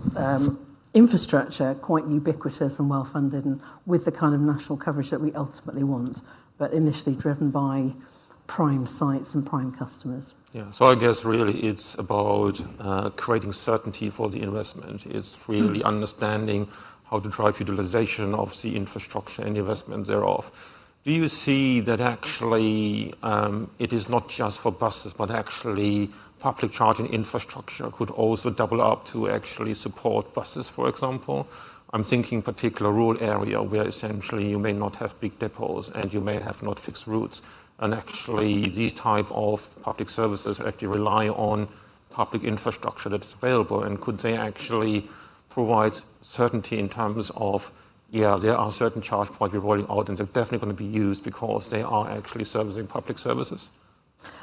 There's a trade-off between being able to provide a premium product in terms of very reliable accessibility to charging infrastructure, be it charging on the move or through cable charging, whatever that technology is that there's some people who need to pay a premium to absolutely have accessibility to that. There are other people who can charge a little bit more tactically or on a cheap rate, or to use their energy optimization on that side. But when you say public infrastructure, you're not talking about publicly funded, you're just talking about a kind of open system. Yeah, I mean, for example, councils may say that actually I need infrastructure for my buses, but actually I also need infrastructure for the people who live in this area, and can I actually double up on this one to make best use of the investment? So it's not just single purpose, but it's multi-purpose, and therefore you have this utilization drive, especially in rural area where things are quite thin sometimes in terms of power supplies, etc., and so forth. If you can actually aggregate things together like this, you have a better chance of winning. I think that's right, and that comes back to the site part of the trifecta, that by the time you've found a site in a helpful location for a community and got the level of grid connection, then it makes sense to share that. And within that, you'll have, for example, emergency vehicles who might need to have premium access and boot someone else off, or dial down everyone else's charging while their ambulance is charging for the right kind of reasons. So developing the both the digital layer and the commercial relationships and expectations is a key part of making that hybrid hybrid hub work with the right blend of demands? Right. I think the panel has shared a lot of their thoughts, but I think I want you to challenge the panel as well. So do you have any exciting questions over there? So I think we're all convinced by the concept of wireless charging. Given the telecommunications industry has not yet cracked this, and we're fixated by speed, where is the technology currently?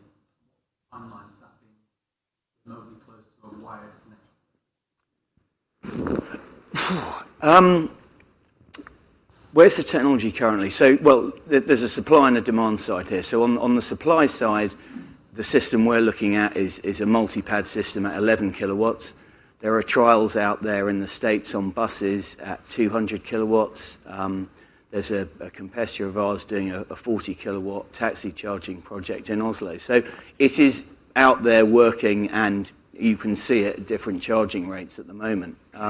The issue here, of course, not even the elephant in the room, it's the room, is when the OEMs are going to put this on their vehicles, because retrofitting doesn't work from a cost perspective. It demonstrates the system working, but it's £25,000 to retrofit one vehicle just to demonstrate wireless works. So you're going to have to prove it works, and then the OEMs need to come on board. And I've got two examples of that. One is, I know there's a European manufacturer who will be offering it as an option in 25, 26. Tesla, in their kind of State of the Nation a couple of months ago, I don't know if I'm sure some of you saw it, Rebecca Tanucci teased with a rendition of a vehicle with a wireless pad underneath it. Now, there is talk that Tesla will offer a wireless option next year. A sign is that for a business that likes to trailblaze and say, forget the rest of you, this is how we're going to do it, they recently joined the Interoperability Standards Committee on wireless. So that's a good sign, if you like. And I think as soon as a company like Tesla start offering wireless, everybody else is going to look a little bit dated. So I don't know, if I had to guess, 2026, 27, you'll start seeing some widespread adoption. Well, if I may, I guess my concern is that we're fixated by charging speed. So Yeah. What are we sacrificing in a wireless scenario versus a wired scenario? Because I'm sat here trying to charge my iPhone on a wireless pad. Whereas had I plugged it in, it would have been 45 minutes. Yeah. That's our audience, right? Well, so if you want to talk about efficiency of wireless, and I don't know who supplied you one, but I wouldn't buy another one of them. The actual inefficiency between ground pad and vehicle pad across the air is about 1%. So, it's not material at all compared to the convenience. Yeah, if I help a little bit, Martin, I think from a principal point of view, everything you can do conductively, you can do with wireless just as well. Across all the power ranges, unidirectional and bidirectional. So you really have two options. You can go conductive, but you can also go wireless. What I would say is, as an EV user, the one thing I don't like about electric cars is plugging in my car when it's wet, or looking in my boot another shopping. Where is my charging cable? Can I be bothered to actually get it out? I finished my charging and it's wet and it's gritty. Where do I put it afterwards? Where I clean my hands? The one thing I would really want to get rid of is the cables, if you could. But I think there are scenarios where both technologies really have the right to play. So I think there is not a single answer. But one thing I would say is that wireless charging literally works for any vehicle category, even if it's a tram. So maybe that helps a little bit. More questions over there, please. And I'll have a look on this side as well. Alicia and Sarah. Perhaps starting with Alicia. How do you see grid services as a revenue uplift for operators, or just a way to optimise cost? And a question then for Sarah, in the long-term business models and financing, are you seeing grid services to help finance buses and infrastructure and fleeties sort of whole rollout? So I would say yes. I think it's going to be an important new revenue stream. Maybe not exactly at this moment because of that, that end-to-end solution is still being figured out, and there's no standardization at the moment of how to exactly plug in and using APIs in a smart, efficient way across the board. But I think, especially when we reach a certain capacity that we can use EVs to enter those markets and to provide those services, I think yes, as long as the technology is right, the end-to-end solution is seamless. And I just wanted to, I'll hand over to you. Go ahead. I'll make another point, but... No, carry on. I'll hand over to you. Is it a revenue upside? I think it's a revenue upside for the operator and the vehicle owner in a kind of partnership model. We have different approaches to whether we're purchasing and on-selling the energy in a site, whether the customer might already have power supply arrangements. What we can do in all of those scenarios, though, regardless of who's buying and procuring the energy, is the optimization of that. So that's why the digital layer and the ability for the vehicle owner to optimize is really important. That's part of our shared partnership. And that's charging as a service. If you're talking about discharging as a service in terms of the grid piece, it hasn't come up yet as a demand. I think that new owners of expensive electric vehicles are still working out their battery life and how to optimise that. And I think that there might be better ways for them to store and discharge energy, particularly for a big operator. And you also have real estate as well as vehicles. Rather than using your vehicle batteries, you would actually have building-based storage. So I don't think it's initial. Discharge as a service is not an initial requirement, I think, but charging as a service and optimising that long-term running cost, definitely. And then I think sort of aggregating your overall demand and buying better and better on the marketplace and optimising that on behalf of your clients, and then having a partnership about the sharing of those savings is a key part of what I think will enable this. Any questions on this side? The quiet side? Okay. Over there? Hi there. Dave Watts from VW Financial Services again. It was a question, I guess, to anybody really, but it was from Martin's point about bus operators. So buses being expensive, bus operators buying electric buses with extra capacity, so lugging around bigger batteries than they actually need, which in part is a problem of their own making because buses need to be interchangeable from routes. So inevitably, when they're going electric, they max out the capacity on the basis that they don't know which route it's going to go on. Yeah. So it may well be fine on one day, but it's going to go to a different route the next day, and therefore you need that capacity. So is the solution? So that's not going to go away anytime soon. That level of flexibility. So which brings us back down to the same problem of they're too expensive and they've got too much capacity for the majority of the time.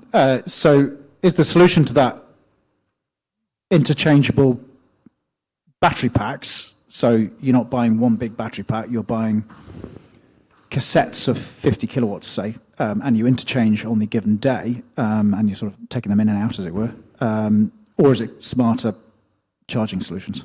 Well, with my wireless hat on, I'd say it's definitely not that. It's opportunity charging on your route on the way round. I guess the battery pack argument or discussion comes where you've got the cost of the extra batteries, so you've effectively then got double the batteries that you already have, which is a lot, and how big your connection is to charge those during the day if you've got to charge everybody's batteries.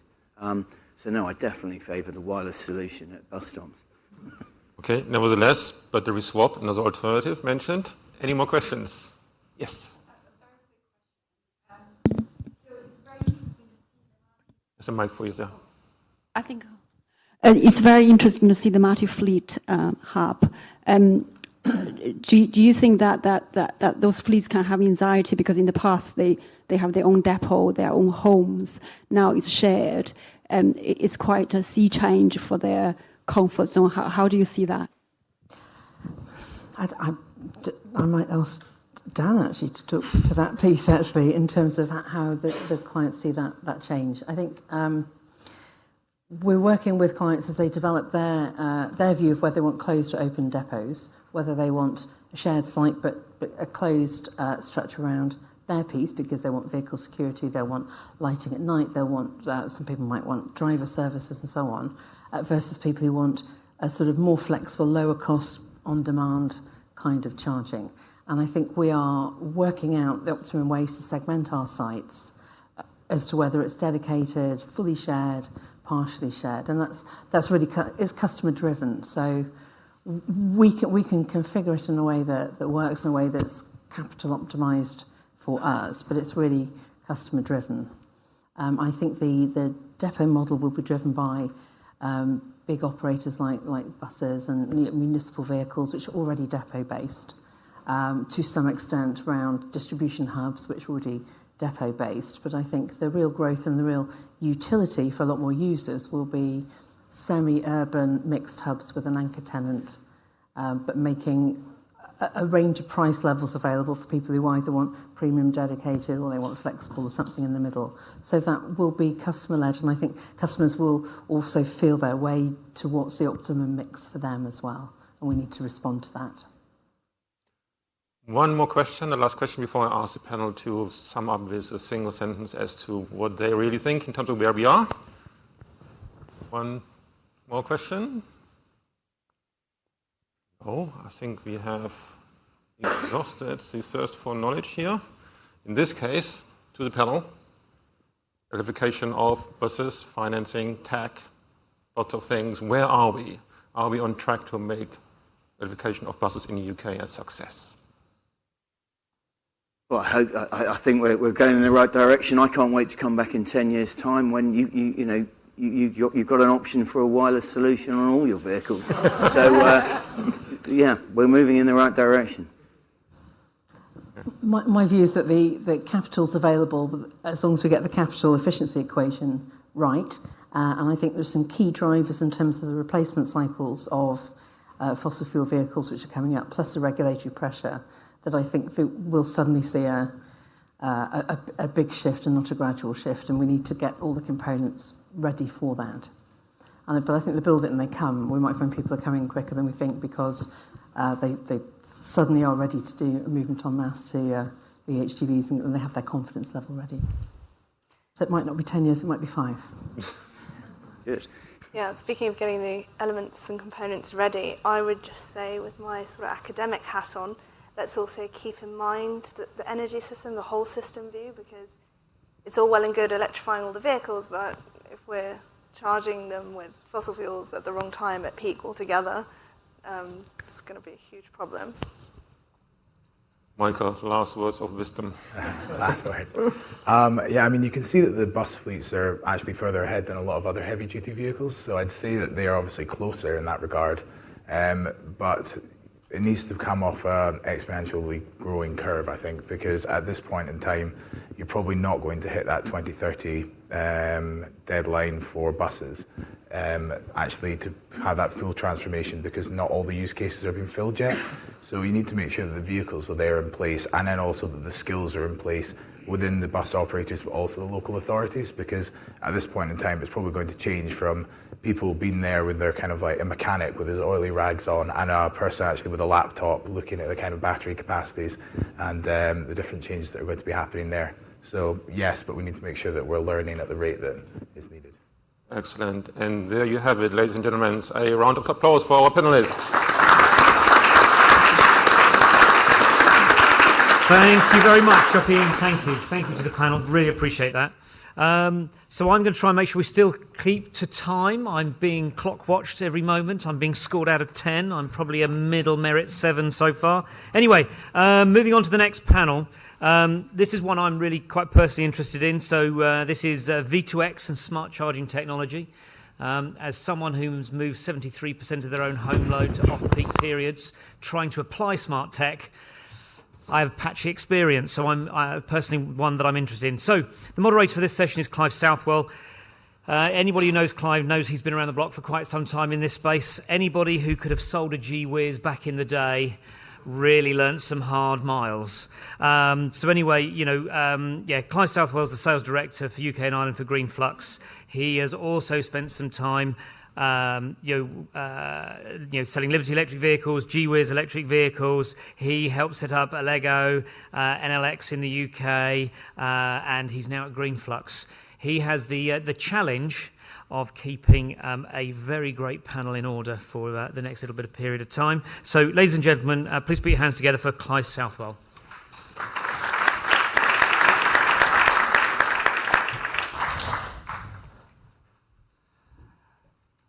If my panel would like to come and join us, it's a bit lonely up here on your own.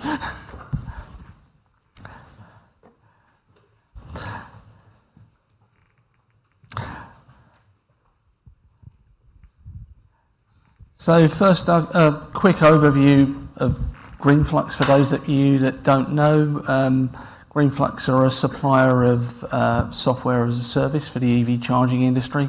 Largest supplier across Europe with some 60,000 charge points connected now, and interoperable with pushing close on 300,000. And we have several big customers in the UK and as I say, right across Europe, and also now in Australia, New Zealand, and across the Caribbean. So exciting times for us. This is an area that I've been passionate about for a long time. So as Graham said, 15 years in this space now.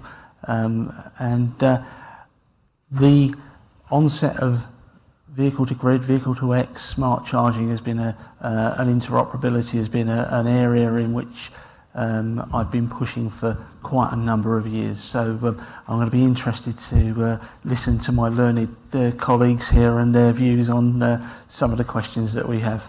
And that's it.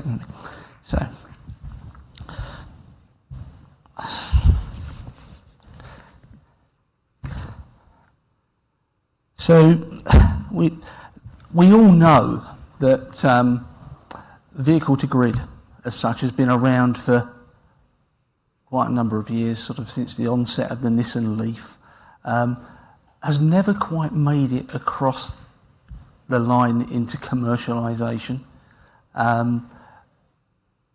Although lots of people said, yeah, it's the thing that's going to actually save our grid, it's going to make life much easier for us.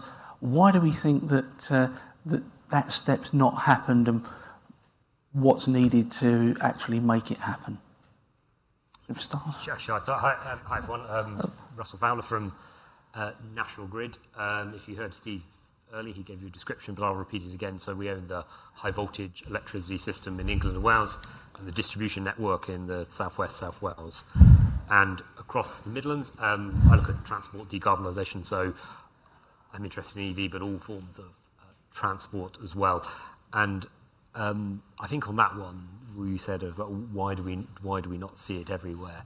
There, it's an interesting point there. So you're right. When we look at the grid, when we look at the numbers here, and we produce every year something called future energy scenarios, and they're very dramatic, and they have what they show an unconstrained world. So this is the world that people fear. I mean, we were talking about earlier about kind of the FERD and the fear-mongering. This is everyone comes home at 5 o'clock, they all plug their cars in and charge, and the grid kind of melts down, and you have your demand kind of up here. And then you have a kind of a middling scenario where you have smart charging, you have kind of diversity, where you get out there where not everyone charges every day. If you had an EV for a while, you don't need to plug it in every day because that's kind of not where it works there. So you have the diversity, and then you have the tariffs that bring you up there, so it pulls demand down.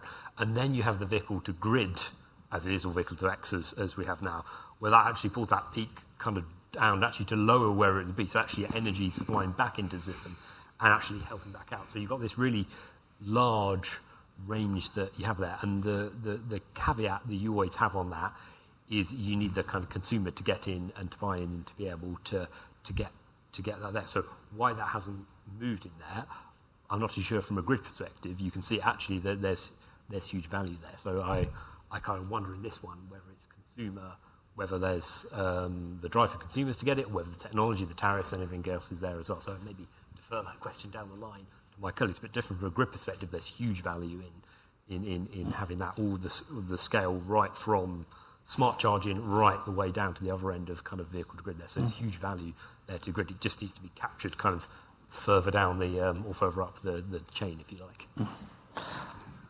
I think, yeah, Toddington, your business being public charging, it's going to be looking more at the smart charging capabilities more than vehicle to grid, I guess, because I doubt that there's very many people pull into motorway services and want to actually discharge their car. Yeah, I've definitely got a few opinions on it, on the subject though. So I'm sure many of you know GridServe. What we ultimately are, even though we charge a lot of vehicles, what we're really all about is delivering sustainable energy at the speed and scale required to move the needle on climate change. That's what we're trying to do. We look very closely at the science of the IPCC. If anyone hasn't read the synthesis report that came out in March this year, it's not pretty reading, but I would encourage you to do so because the odds are against us and we need to really get on with it. So we're really focused on how we can move the needle and how we can really accelerate things. And in that regard, you're absolutely right, Clive. I think smart charging and V2X and smart charging are sort of two overlapping but different topics, and I've definitely got more to say on smart charging. But I guess briefly on V2X. So it used to be called V2G, I guess, or I suppose it's still a V2G. I'm not a huge fan on it. I called it business GridServe because I figured that in order to get to net zero, we needed to serve the grid rather than expect it to serve us, because it wasn't designed for what it's being used for today, let alone what it's needed for tomorrow. And there's quite a lot of effort to provide grid services. It's quite an expensive thing to do, and it's quite a complex thing to do. And there's also quite a lot of effort to get energy into a battery of a car. And it's a lot more expensive often to provide grid services from trying to get the energy back out of the car after you've gone through the effort of putting it in than it is to build a solution which provides those similar services but at a much lower cost and significant, can be greater benefits. That said, I think V2X is a good idea, a really good idea, particularly when you're looking at serving, vehicle to home, vehicle to building. So I recently rebuilt my home and removed all fossil fuels from existence, basically. Run 2 electric cars, a heat pump, everything, every gadget you can possibly imagine, but no fossil fuels in there whatsoever. And I've got lots of batteries as well. I've got a lot more solar panels than normal because I use a DC coupled system. That's another smart thing to do. But the battery is very, very useful at storing solar in my house as opposed to exporting it for the grid. So that's very useful. And I think if there are periods of time where you can get your house to be powered by your car when there's excess energy, that's a really, really useful way of your home to not be dependent on the grid. So I think V2X has a lot of legs, particularly if it's about reducing your reliance on the grid and reducing stress on the grid. But vehicle to grid in terms of providing grid services, I'm sure there's a case for everything in the world, and I'm not kind of pro or anti, but the economics I struggle with. Okay, thank you for that. Christian, from your perspective with BlackRock, how do you see technologies such as V2X and smart charging, how are they investable in the EV space? Do you see them making it more attractive, or is it more difficult because it's sort of cutting edge and people shy away from it? Yeah, just to start off, given that BlackRock is a fairly large organization, so I'm part of a group called Equity Private Markets, and my capacity focused very much on climate infrastructure. So we come out of a very traditional renewable space and then moved into the adjacent sectors, including batteries. And I'd say for the last 5 years I've been very active in the charging world across the globe, and I think we're one of the largest capital providers on the equity side, especially as it comes to accelerating that transition. So as we look into that, I think the first question that we try to tackle, or the first problem, is to go from A to B on the longer distances. So I'd say our focus so far is a lot on highways, on the not necessarily the sub-urban elements too much, but so far we have primarily spent our time, similar to Toddington, I guess, how do we get the energy into the vehicle and get the vehicle from A to B. When thinking about V2X, vehicle to grid, I think the first time we heard about it and the first time we looked into it, it's certainly a very interesting and exciting idea and topic. As we think about then the longer distance travel, there's a question of whether customers actually want that or need that. They simply want quick energy and move on. So as we think about V2X, probably it's not too much in the charging world, but rather in the world of smart energy as a whole. As you think about that, then it's an ancillary revenue stream, an ancillary service offering as you think about your smart home. Then again, when you think about your smart home, you first need to have solar on the roof, a battery in your garage, and then you can think about V2G. So certainly very exciting. On a standalone basis, I'm not quite sure yet, but it's going to, as far as we can tell, make the entire ecosystem a bit more efficient.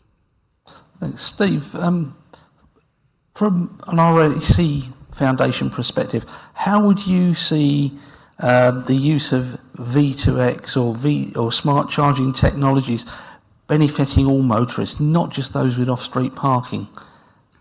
Well, I think, like everyone else, first I'd better say with the RAC Foundation, which is the think tank, not the breakdown boys. So if you break down, I can't help, please don't approach me. I mean, specifically on this vehicle storing power and then putting it back into the system, however that is, I just wonder whether we're focusing on it on the right way. And if we thought about this, thinking about early speakers, we thought about it in, who thinks about this in pence per kilowatt hour, which is probably myself, Edmund, other people who might be charging a car, and pence per terawatt. Because it strikes me that in pence per kilowatt hour, if someone said you're thinking of buying an electric car, would you like to have the capability to recharge the grid?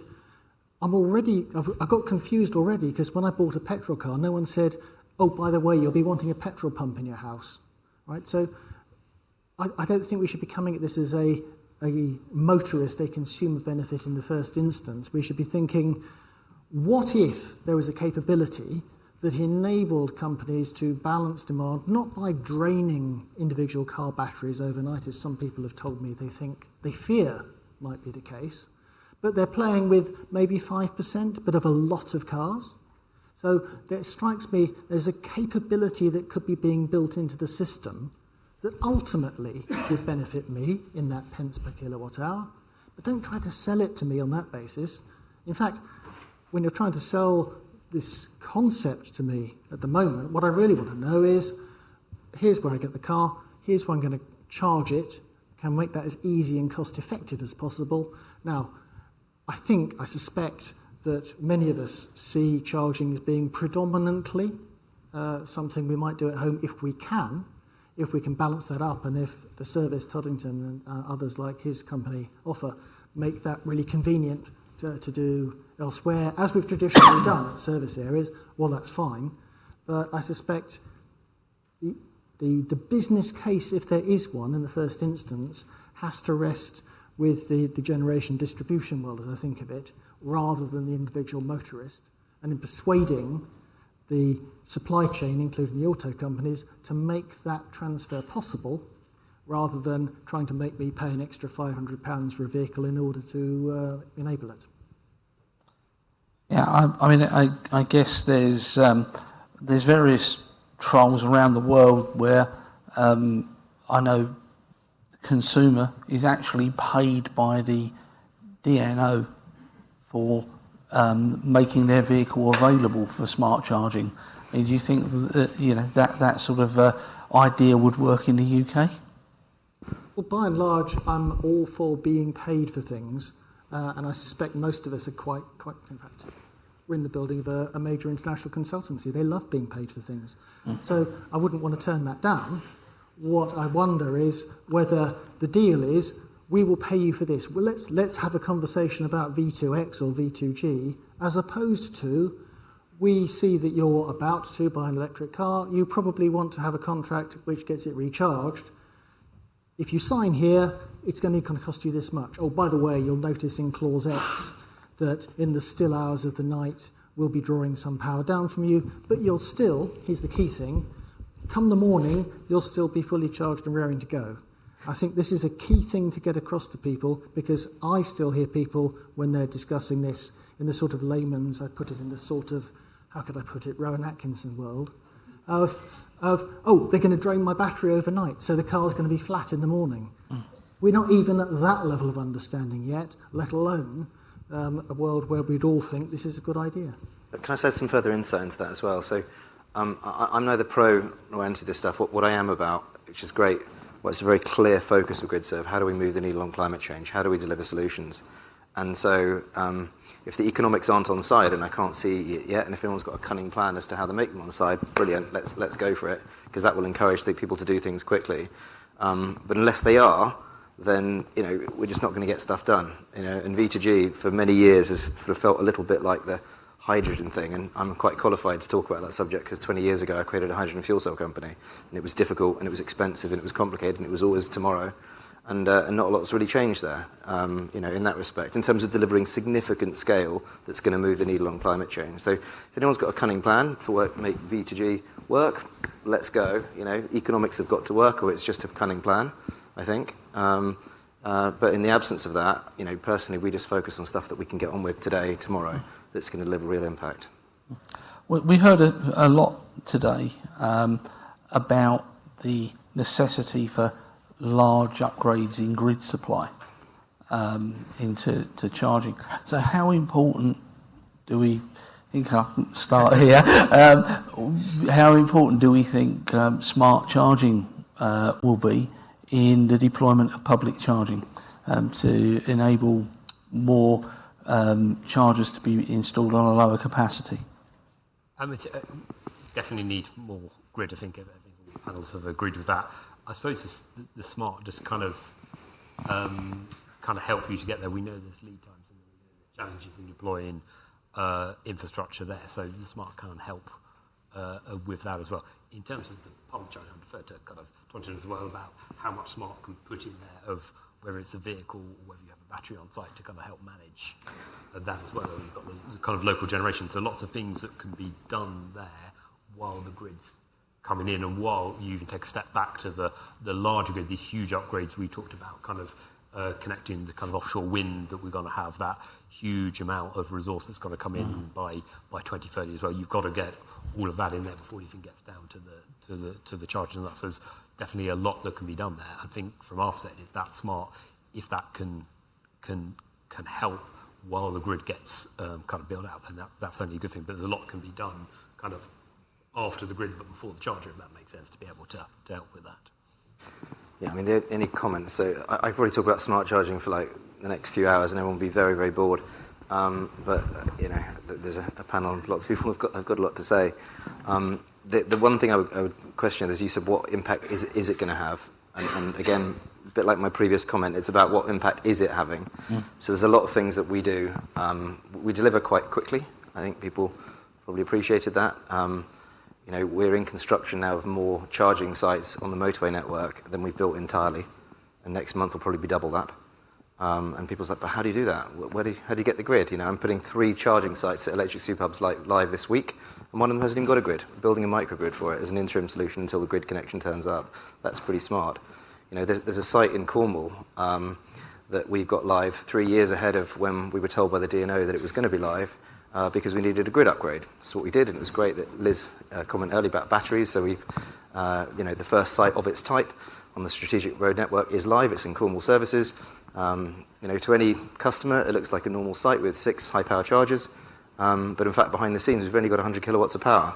And we're charging a 1 megawatt battery, and we have a 60 kilowatt solar canopy, and we're about to connect a 1 megawatt solar farm. But, even 100 kilowatts with a battery running around the clock survived Easter, really well. The actual stats and data on it was very much like at other sites as well. So there's smart, pieces there too.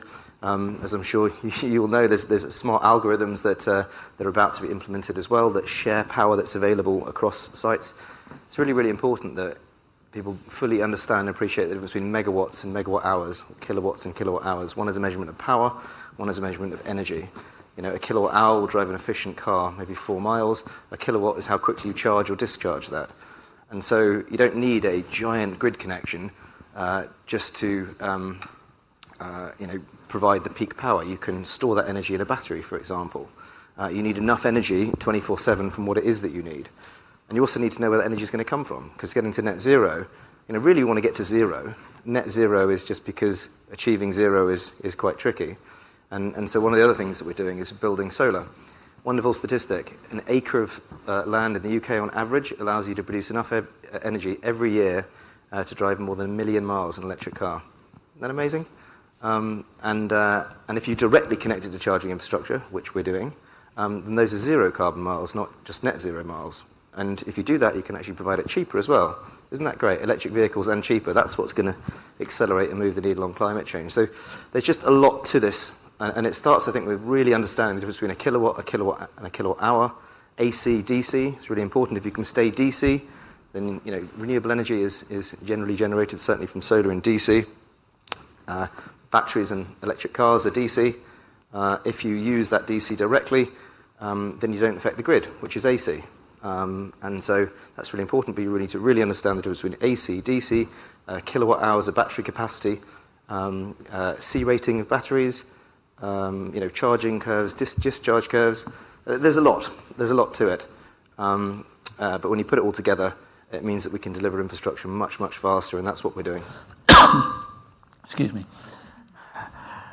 Yeah, maybe to just provide a bit of perspective on that, I guess with the charging networks that we are fortunate to be owning or partial owner of, we face similar issues where the grid is too weak. So most of the instances, the batteries are actually there to provide substantial buffers so that charging in that one direction works. So when you think about how we look at the battery world and then also V2G or V2X, we first looked, and I guess as we all agree, the grid is a very complex beast. And so we've invested into markets such as Australia, for example, where we're building large-scale standalone batteries to support the grid. But there it's very clear who's the owner of the battery. It takes the energy out of the system and feeds it back into. It's fairly straightforward, and the battery, as a standalone basis, has been designed to do that. When you think about a vehicle, well, the primary reason I buy a vehicle is not to trade arbitrage or to do any funky things. It's to drive. So as such, it's an interesting thought, but I guess it's going to be at scale V2G, meaning at scale in terms of the EV fleet. That's where it's going to have a lasting impact. But as we think about it right now, at least from an infrastructure perspective, let's first have a couple of large utility scale batteries before we think about the V2G aspect, because no doubt there's a large and ever larger moving decentralized battery. But why start with a very complex piece if you can first install it at scale with a single use case? Okay, so I mean we know vehicle to grid V2G up to now has been used on CHAdeMO. I mean, I guess one of the reasons we've not seen mass adoption of V2G is that there's not been a large enough pool of vehicles for it to work. Do we think that even if it was on CCS, that it could work for private drivers, or is it going to be mainly the domain of the fleets who have got depots full of vehicles? I'd jump back to my earlier point, which is don't think so much about whether it's going to work for the private drivers or indeed for the fleets. Think, is this going to be made to work by the industry that's supplying the electricity and is benefiting by being able to level out the supply and therefore save some money somewhere, which ultimately can feed back into a lower per whatever it is unit price to the consumer. Fleets might be willing to invest more, particularly if they're fitting out depots or that sort of thing. But I suspect the push, the economic push, the business case push in the first place has got to be, if we can enable this, we, the companies who are supplying electricity, we will do this. That's the only way I could see personally it coming through. Meantime, I just emphasise some of the things that Toddington said and GridServe are doing, which is there's a logic to this and it's great, but we are where we are today, and the more we can design around the realities of what we've got today, which includes not just the electricity supply, but as he and I were talking about earlier, things like mobile signal connectivity, which we haven't designed around very well. Design around the world we're in, do the best that we can now, because as various people have said today, we need to get on with it. And one other thing that we haven't brought into the discussion as yet is the onset of ISO 15118 and how that's going to impact how people use their cars, how people charge their cars. Do we think that will have a big impact, or will it just be used for plug and charge?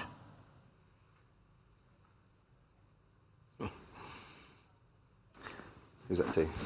It's a very good question. So how we come at this is, again, it's just great, the clarity of how do you move the needle on climate change, how do you make it's such a more compelling proposition in every way to transition to an electric car, and to do that you want to make it as simple as possible. So that's why we started with contactless payment. I first got an electric car in 2014 and it was not contactless everywhere. It was highly amusing because I found it all quite exciting, but it wasn't for the faint-hearted, and every experience didn't work well. So GridServe, the first thing we did is every single charge we put in was with contactless payment. That's great, but it's behind the scenes, it's a little complicated, and you have to have mobile signals, and sometimes they don't work, and there's issues that that cause that need to be ironed out. And so one of the things we're doing, we're introducing an app that will come pretty soon, and that will have auto charge as well. So that's going to be great. So you turn up, you plug your car in, and it just starts charging, and then that's fantastic. Now, of course, it could be plug and charge as well, depending on what and where. But again, plug and charge not necessarily rolled out in all the different systems and protocols. And again, we're trying to be agnostic. So we're just going to focus on what provides the best customer experience. What's like the wow factor? What someone says, I've just got an electric car, and isn't it amazing? It just delights me. Like when you get a new app or something, you're like, wow, this is cool. My life has got better and easier. And if that means that it can then provide extra services for your home, or you can make money while you're eating your sandwiches because you don't need to do it, great, fabulous. So let's kind of keep the systems flexible and leave it open, but we always kind of look at it from the customer perspective first. Yeah. Should we open it out for some questions from the audience? We got the microphones anywhere? No. Well, you'll just have to speak quite loudly then. We'll start with the gentleman at the front. Like the reason Vita X hasn't taken off, CHAdeMO is the only one that's type approved. CCS is only due to get type approved in about 25. And if you look at AC, so both of those are DC systems, CHAdeMO and CCS.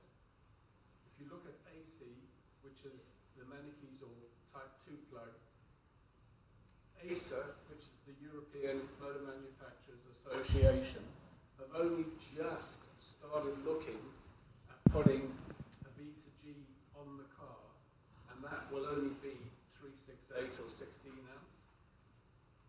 And in a past life, I was involved with BSI and Senelec, and you're looking, if all the ducks line up, 5 years to get a standard. So that's why you haven't seen V2G take off in this country, because there's no type approval. No, agree with you totally. It's also we've pretty got some expensive microphones as well, now. isn't it?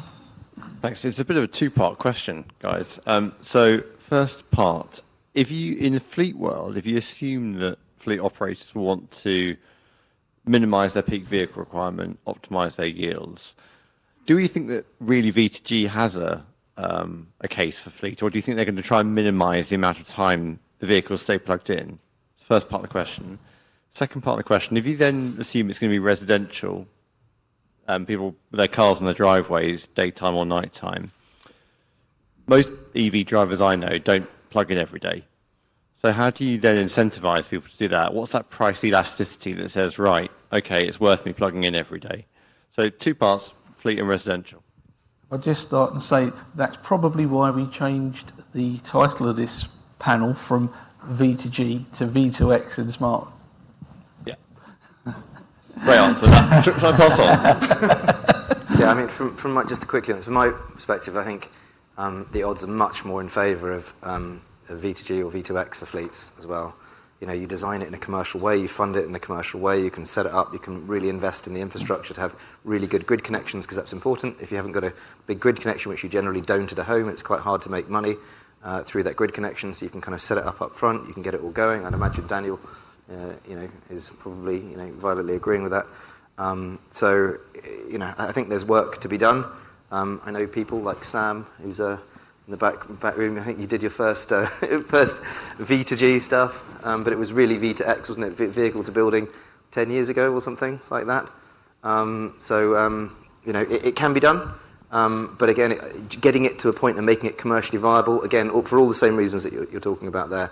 If you haven't got a dual CCS connection that can take energy in and out of that vehicle as quickly, then it makes it more tricky.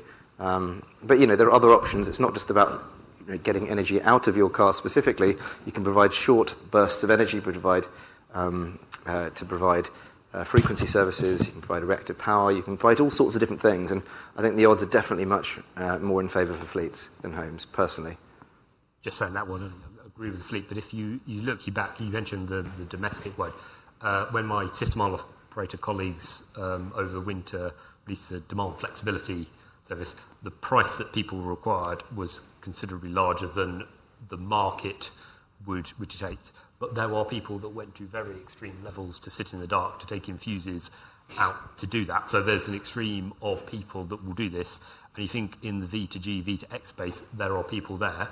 And if you move to a world where everyone has an electric car, even if it's a small number of a very large number of vehicles there, that could be enough to have an effect there. So don't underestimate the willingness of some people to go to extreme levels for what seem relatively small amounts of payment. But I think the observation is people will probably need more money than the market could generate for them to be able to do that on a sustainable basis, from the observation that we've seen from kind of demand flexibility.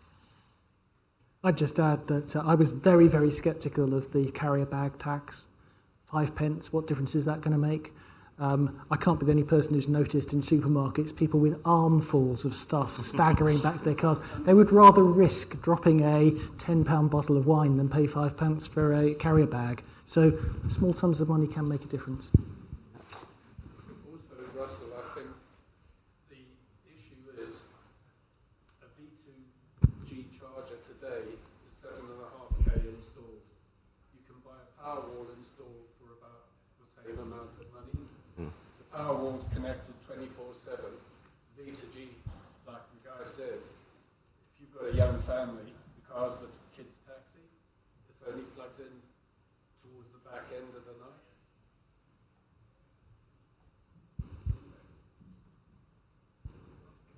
Thank you, Ben Hogan, Petrolite. So yeah, I'm really excited about V2G, particularly in the residential space where plug-in rates are highest. So one of the illuminating studies I saw recently, which I think is enough to get everyone excited, was showing that on average, if it was costing around £750 to charge an EV a year, you could essentially generate over £400 purely through the grid services, with another £100 on top just through smart charging. So when you start throwing those kind of numbers per household across the country, I think it's enough to kind of get people excited about V2G. But where can you get that? Where can you get that now? Projects. It's an Innovate UK study called Project Sicarius, which did so a... this is it. Brilliant. If it's available, let's do it. I'll do it tomorrow. Maybe it makes less sense in the CPO context as opposed to residential, right? Yeah. But I think one of I guess the hesitation areas you have, and this is particularly with all the sobering events in Ukraine recently, you look at the kind of criticality of it from an infrastructure perspective. When you've got hundreds of thousands of EV chargers on a single virtual PowerPoint platform, and you can have a national state actor hacking into that and essentially turning them all on the same time, it then becomes a matter of national security, right? Because you could down big parts of the grid. Do you think the government's taking the cybersecurity piece seriously enough, whether it's from hacking into the software platform or via the hardware? Appreciate you guys aren't cybersecurity experts, but I suppose I'm definitely right. I'm not a cybersecurity expert. Obviously, the part of the grid, it's a very big area of consideration. Cybersecurity there. I think that is something that does need to be thought about as well. How secure are systems to do them as well? And I don't think that would be just for vehicle chargers as well. You could extend that to any smart product as well. So I think there's a kind of like a broader security consideration that you would need to be aware of there. I don't know if anyone has experience with cybersecurity and how to protect them, but I think that is definitely something that is being considered. Any more? Any more questions? Oh, are we all done? So, good. We're back to you, Graham. Well, I'm going to use Chairman's prerogative in a moment just to bring a couple of other stats, because I think it also gives people context. So when people talk about V2G, they're thinking about battery storage. Well, I'm assuming that's what people think is that it's a battery storage. What the energy system really values is flexibility, right? And flexibility can come in many forms. So the one thing that I like to take away in big numbers is, in the next 20 years, the UK will consume twice the amount of electricity we do today. To be able to do that, we need 4 times the amount of clean generation that we have today. And to do that, we need twice the grid capacity than today. That's not my numbers. That's the Committee on Climate Change Balanced Pathway. But those numbers, that's twice consumption, 4 times the amount of clean generation, twice the grid, is predicated. If you read the small print, that is predicated on really, really smart upstream forecasting about 4 days ahead for renewables. It is predicated on really smart grid optimization. And it is also predicated on really smart demand-side consumption. So the interesting one to counter that is if you read the National Grid ESO future energy scenarios, and again, you look at the most green scenario, 20 years out, they think it's 3 times the amount of consumption, 5 times the amount of clean generation, 3 times the grid capacity.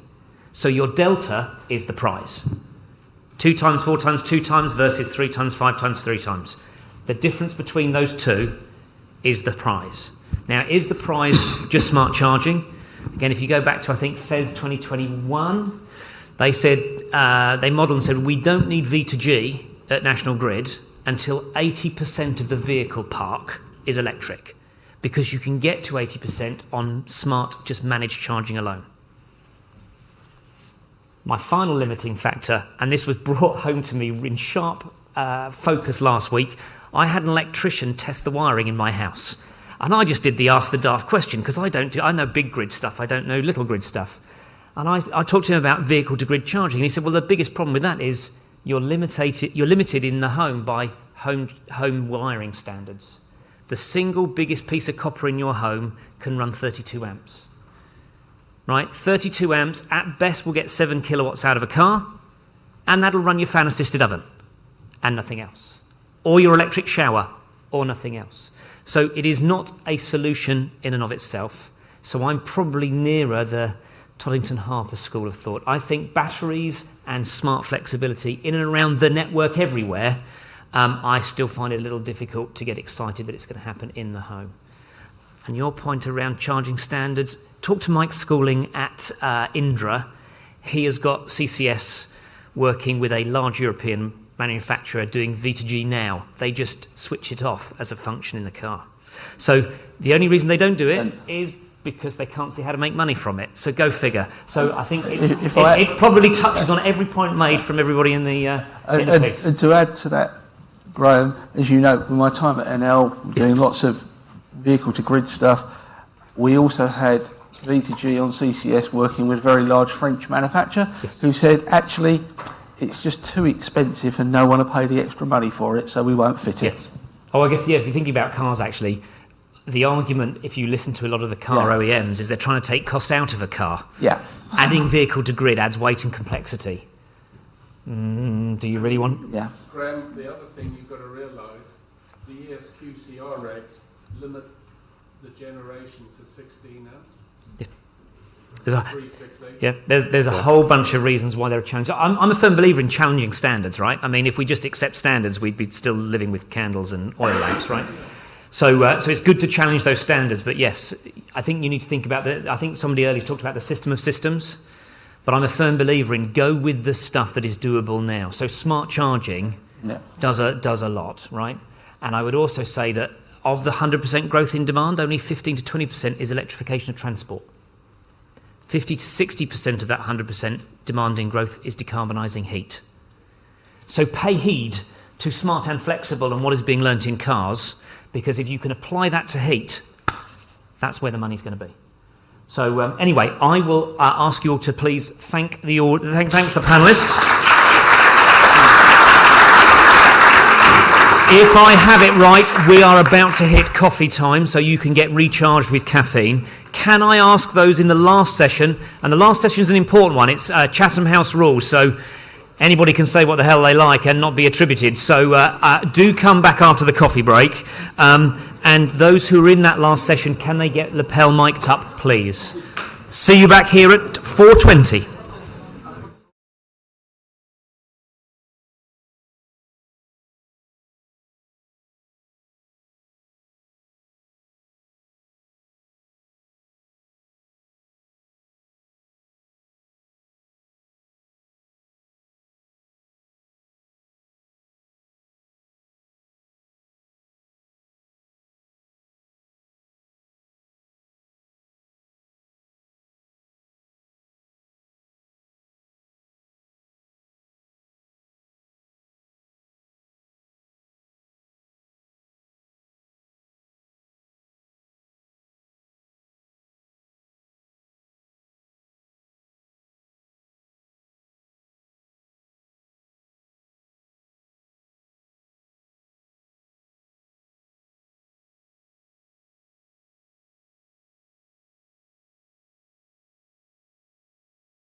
I'm waiting for the nod. Is that the nod? Yeah? Yeah? We're all good. Okay. Well, if I start talking, maybe they'll come in. So, ladies and gentlemen, we are now in the final session of the day. I think it's been a great day so far, but I am a firm believer in always saving the very best till last. So, as I mentioned before we went for the break, this next session is covered under Chatham House rule. Okay, so people can speak freely, but they cannot be attributed to their comments. So, no tweeting. Somebody said this, otherwise we will hunt you down. So anyway, without further ado, we're going to have a lovely keynote address from Maurice, and then Jeremy on day 3 of his shiny new job. I probably know more about his job than he does, if you're in day 3. So anyway, and Jeremy is going to be leading and moderating the panel. I've known Jeremy for quite some time. We spent a lot of time on the government's EV Energy Task Force, noodling through things like smart charging, tap to go, reliability standards. I'm not going to read all of this sort of stuff, but yes. So you're in very safe hands with Jeremy. So what I will do is, when we get to the end of this session, do stay just for a second because I want to sum up. But also, the prize for staying to the end is we have a lovely set of drinks out there. I will remind you at the end the what and the where, but it's within staggering distance. So without further ado, I will. Are you speaking before, Maurice? But either one of us can introduce Maurice, but well, okay, why don't you do it? Yeah, so you know, Maurice's full title is Executive Chairman from Osprey. You've been around the block in this space a little while, and you know where the bodies are buried. So actually, it's probably best that I just leave you to enlighten the room with your knowledge. Over to you. Short is sweet. Thank you all very much. Good afternoon. Good to see you all here. It's the graveyard shift, so I'll keep it short and succinct. So my talk is lessons learned. It won't be all of them, but it'll be some of the key ones as I, colleagues and friends see it. So, slides. First slide, please. Next one, please. Right, great. Yeah. So the first one is, and thanks to Juliet for this one, who put it very succinctly, it's a transition. It's not a big bang. EVs are very young. I don't know who here has heard the interview with Jim Farley, CEO of Ford. Very worth listening to.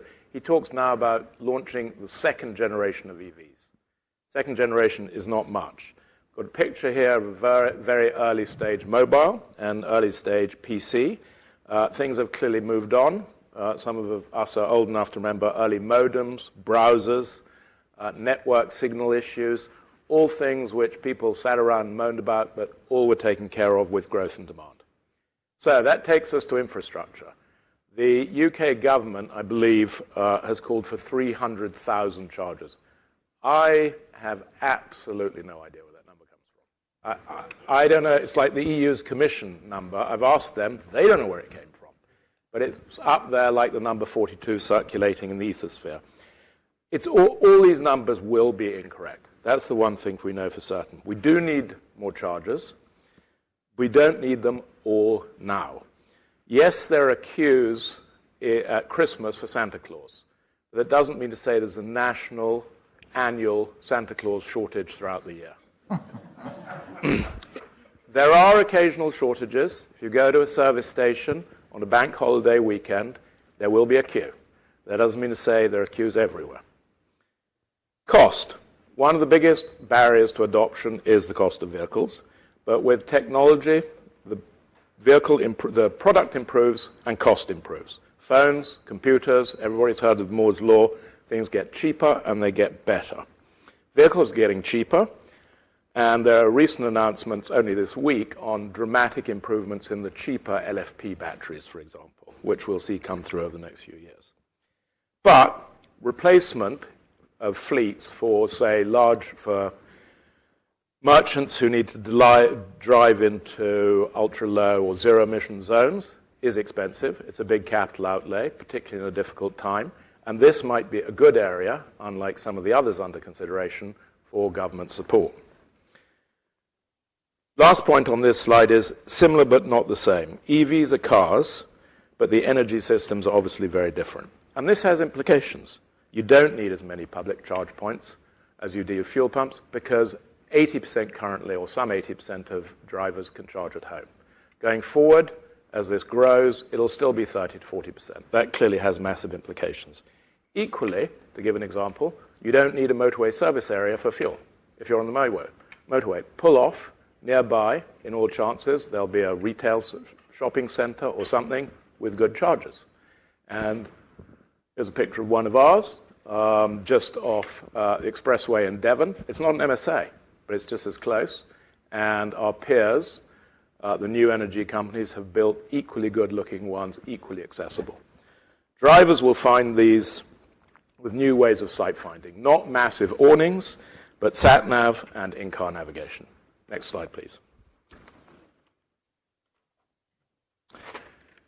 There are no silver bullets. There's no single solution charging for infrastructure.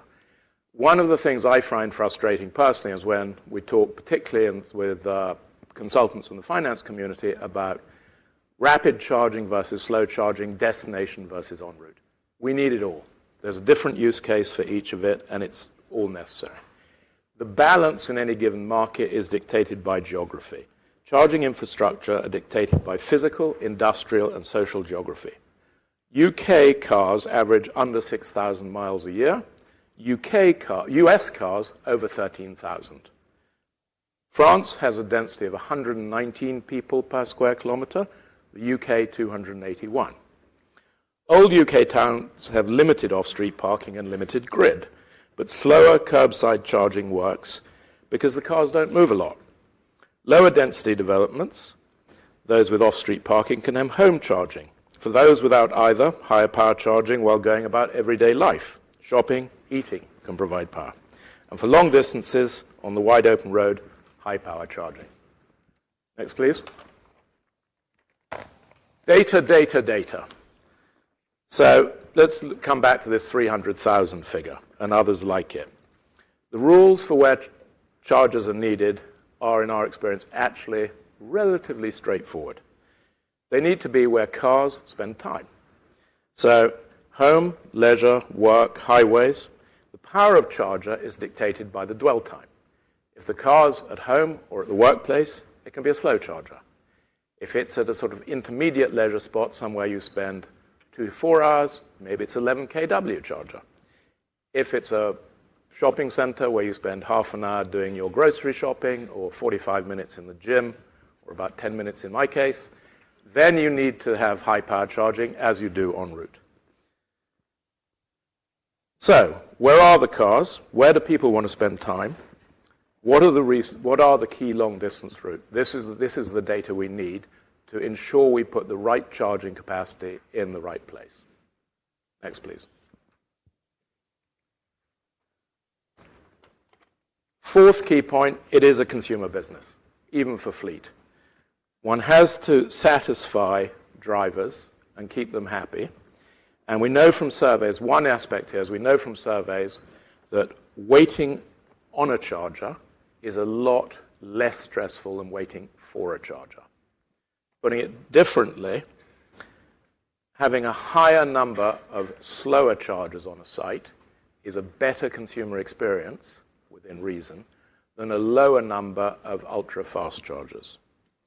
Why can't we have a high number of ultra-fast chargers? Well, grid is a capacity. At some point, it's not economic to have that many. To give an example, the maximum amount we find generally available without very expensive high-power grid upgrades is about 2 megawatts. Some people call for 350 kW chargers. 2 megawatts can support, derated, about 6 of those.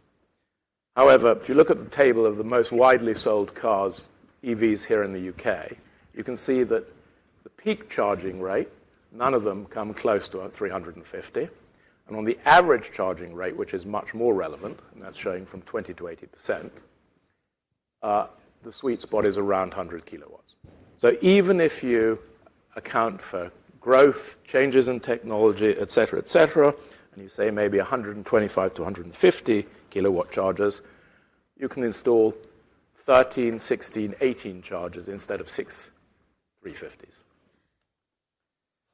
And last but not least, the chargers have to be easy to use. This is really crucial in a market where 50%, that we have sort of 50+% growth in new consumers every year, and reliable.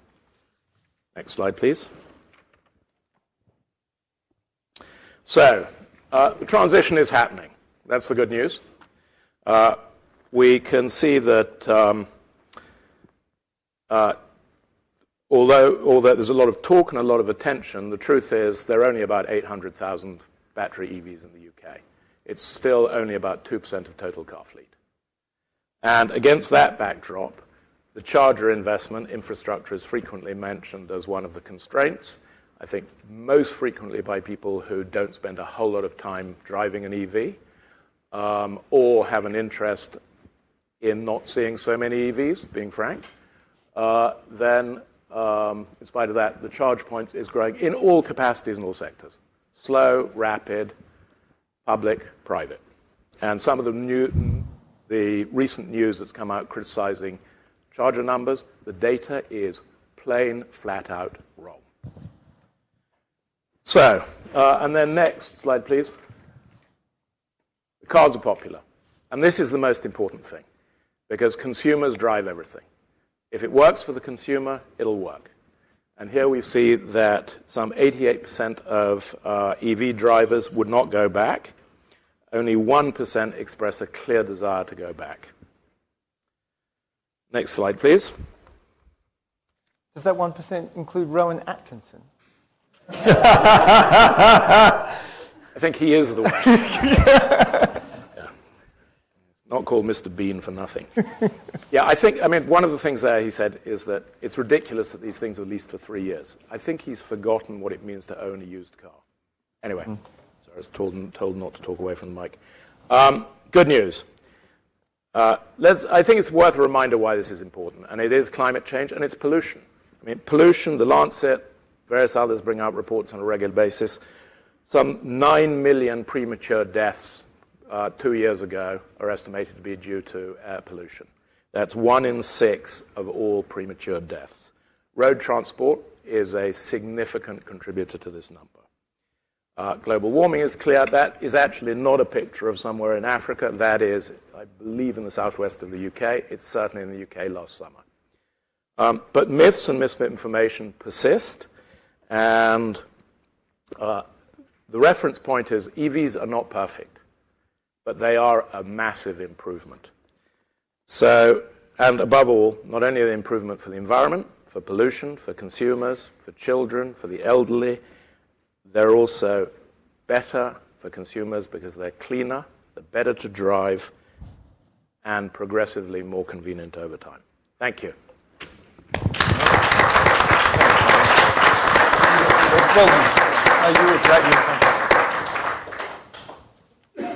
Maurice, thank you very much.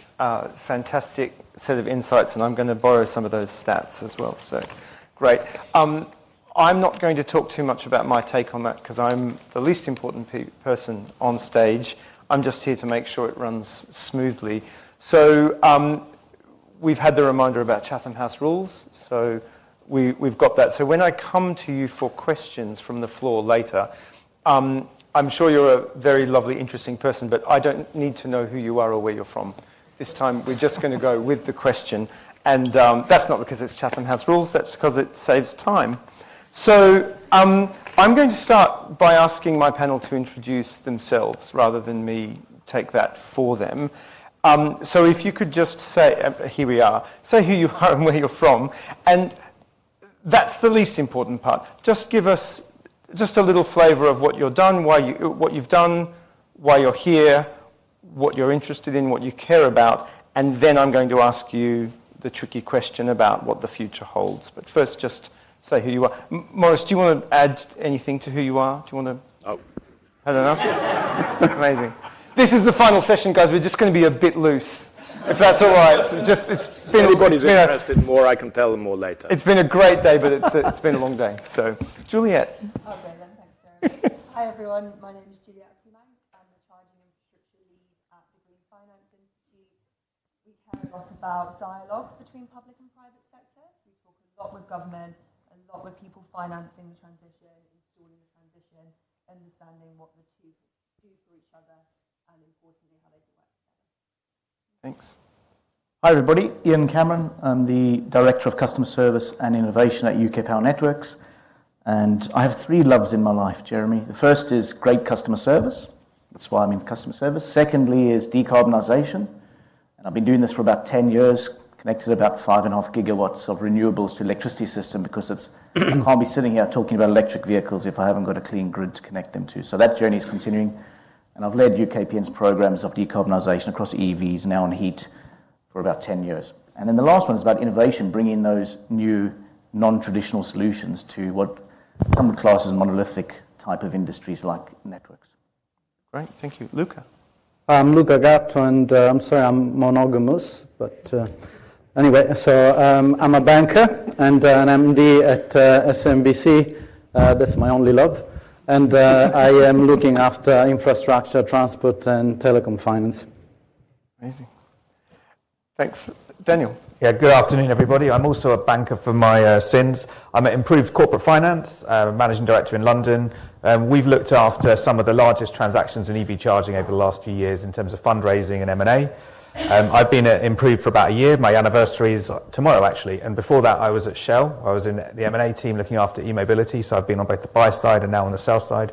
Happy to share my perspectives from the vantage point I've had the privilege to enjoy. Thanks, Daniel. So as you can see, they've given me a very high-powered panel, and you a very high-powered panel to finish the day with. So I've got a first question for, which I'm going to ask each of you to answer. I'm actually going to ask Juliette to lead off, if you wouldn't mind. So I want to know what I think the name of the session, what does the future hold for the UK EV infrastructure sector? What will this rollout look like? You can say for 2030 or in 10 years' time. Juliette, I wonder if you wouldn't mind starting. Just paint us a picture of the things we discussed. Can everyone hear me now? Bro. There are kind of 3 things that come to mind for me as to what will be really different in the next 10 years. So the first one is, I think, touched on a lot already today, so I won't do too much on it, the evolution of finance and the roles that public and private capital will take. And then next, very connected to that, is obviously the funding models and structures, which again, I think people have touched on really well today. And then the third one is the metrics for success. So just to add a little bit from kind of the GFI's perspective. So we believe strongly in the power of blended finance. There is still some remaining public capital out there, and that public capital should be used to leverage and crowd in, private capital, so that when that, changing in the roles come, and by the end of the 10 years' time, I think that at the moment you see predominantly public charging networks being financed by grants, AUKs, and Levi's about to come. By the end of the 10 years, you're just going to see that flip round, and private finance will take a much, much bigger role. In terms of the structures, I think just thinking about local authorities is an obvious one. We work with the Levi team, so that does represent one of the last rounds of public intervention. And thinking about what needs to change, well, it's the commercial arrangements, and I think Ben gave some really great ideas earlier on how we can do some slightly different things there about those commercial arrangements. But a big one that comes to mind when we're talking to local authorities is contract lengths. A lot of us here have experience in infrastructure finance and know that infrastructure assets need much longer contract lengths. So that's something that the GFI are doing a lot with local authorities, with the Levi team, to talk about why actually do you need these longer ones. It's not purely for profits, it's for viability. So that's the 2 ones there, the switch around of public and private finance and the arrangements. And just finally then on that metrics for success, and I think Morris spoke about it brilliantly as well, is that it's not going to be focused on just numbers of charge points, and it's about how the network is used, getting the right chargers in the right place. We're about to release a paper on utilization. What does this mean? What are the definitions of it? How is it calculated? What's the current utilization of the UK network at the moment?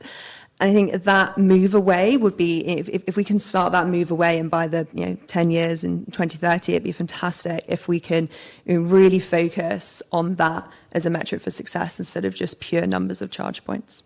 Right. Thank you. Ian, I'm going to skip over you because I want you to come last and talk about networks. Sorry, I should have warned you. Luca, can I get you to answer this question? What does the future hold for UK EV infrastructure? What will the rollout look like? Thank you. So for me, in 10 years' time, we're going to see a lot more chargers, but that's not news. What's news, I think, is that EV charging will be an asset class of its own. This is not the case at present. EV charging from a banker standpoint as of today is a bit of a venture. It's a new type of investment that a lot of banks and other types of debt investors are looking at. In 10 years' time, I'm confident that that will not be the case. There will be certainly a lot more debt invested in this space and with a lot more confidence, both in the UK and abroad, in fact. Thank you. There was a question from the floor earlier on today from, I didn't catch her name, unfortunately, but was asking about the role of private banks. So we're going to come back to that and talk about that, I think, in more detail. But Daniel, can I get you to answer that question too? I agree with Luca that in 10 years' time, there's going to be more different types of investors coming into EV charging infrastructure.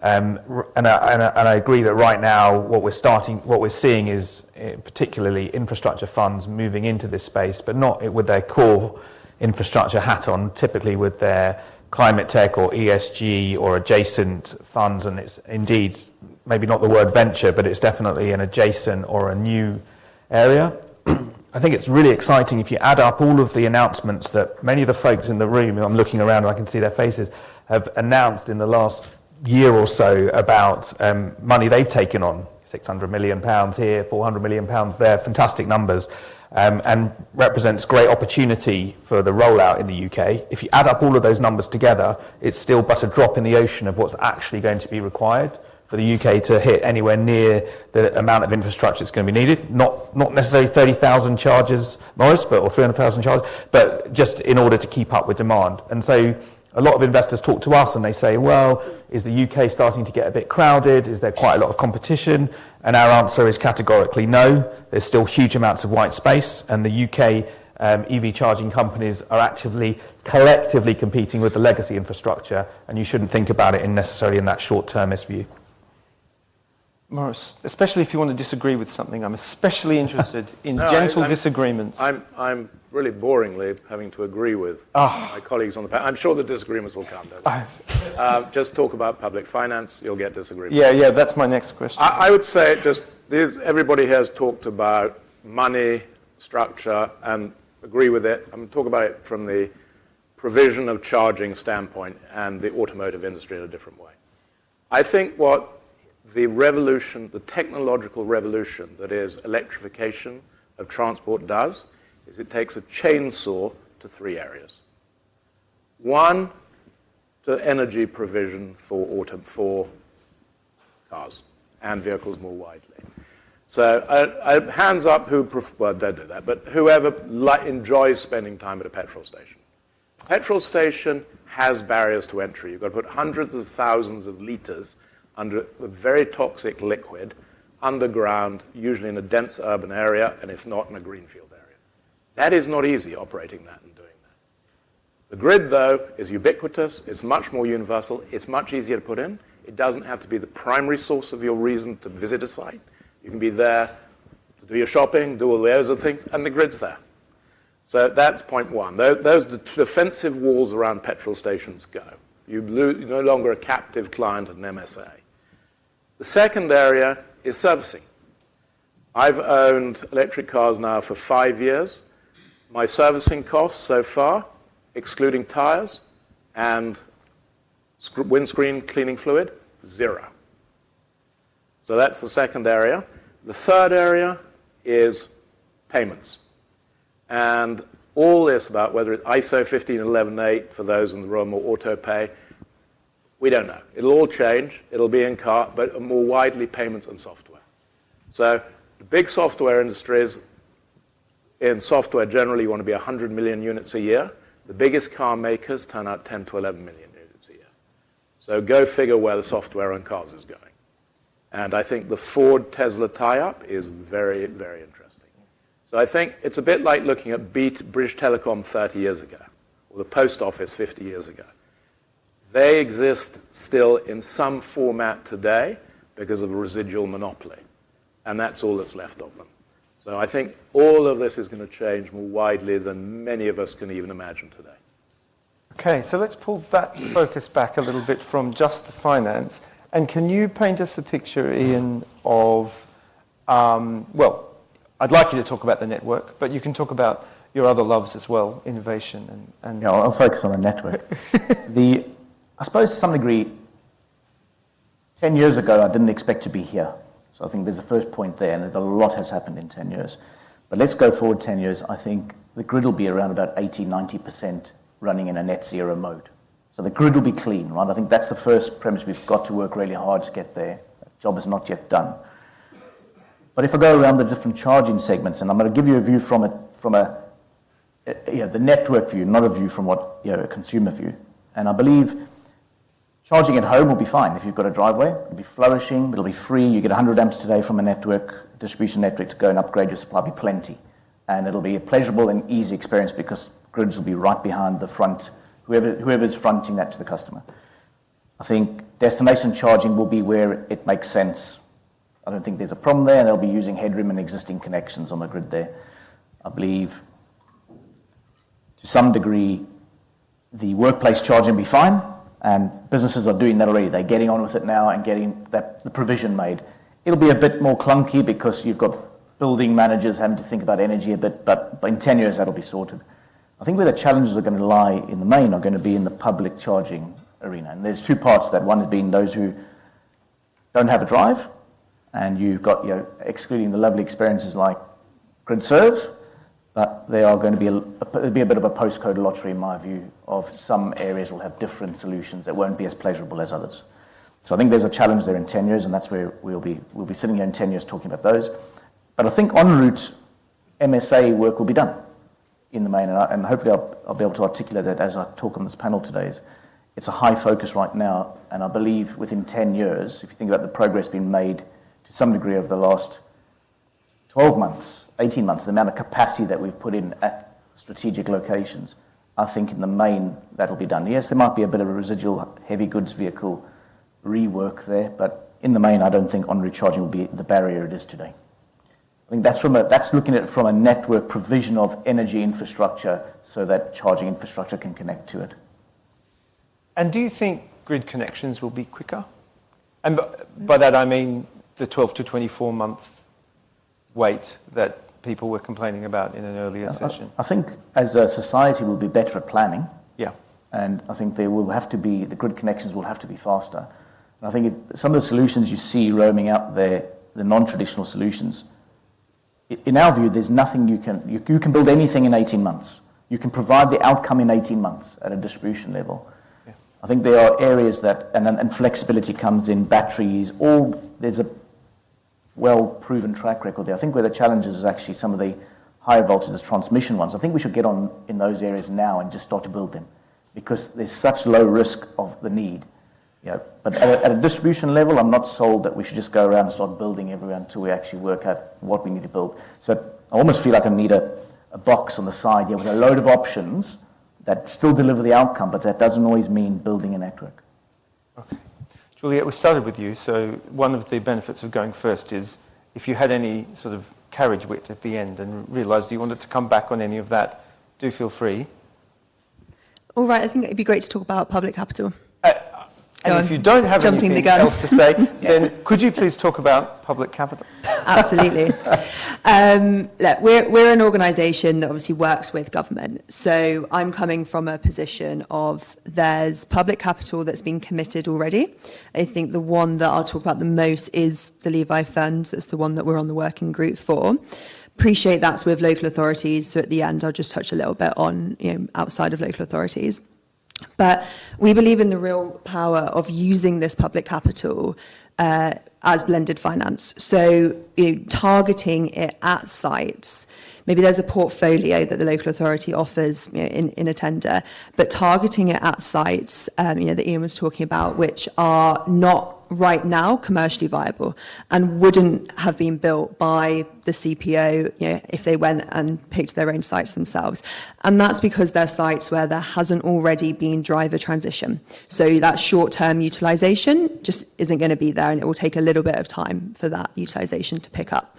But those sites can't be left behind. You need a just transition. You need a coverage, your coverage has to be all over the UK to be able to achieve what we need to do.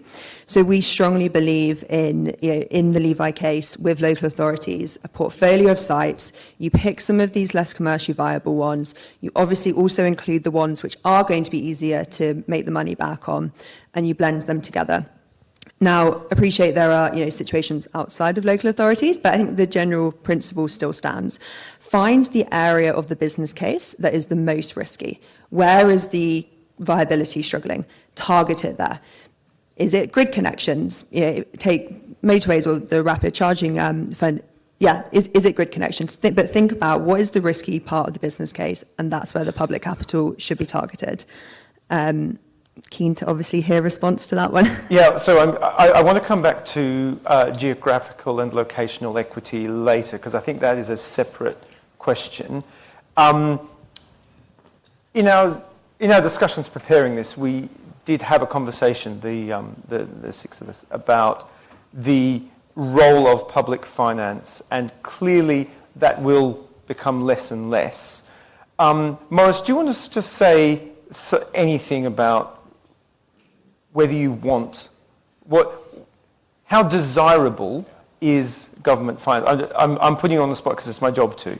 How much public finance do you think this industry wants and needs in the short term? I'll talk expressly about the rapid charging. Great, yeah.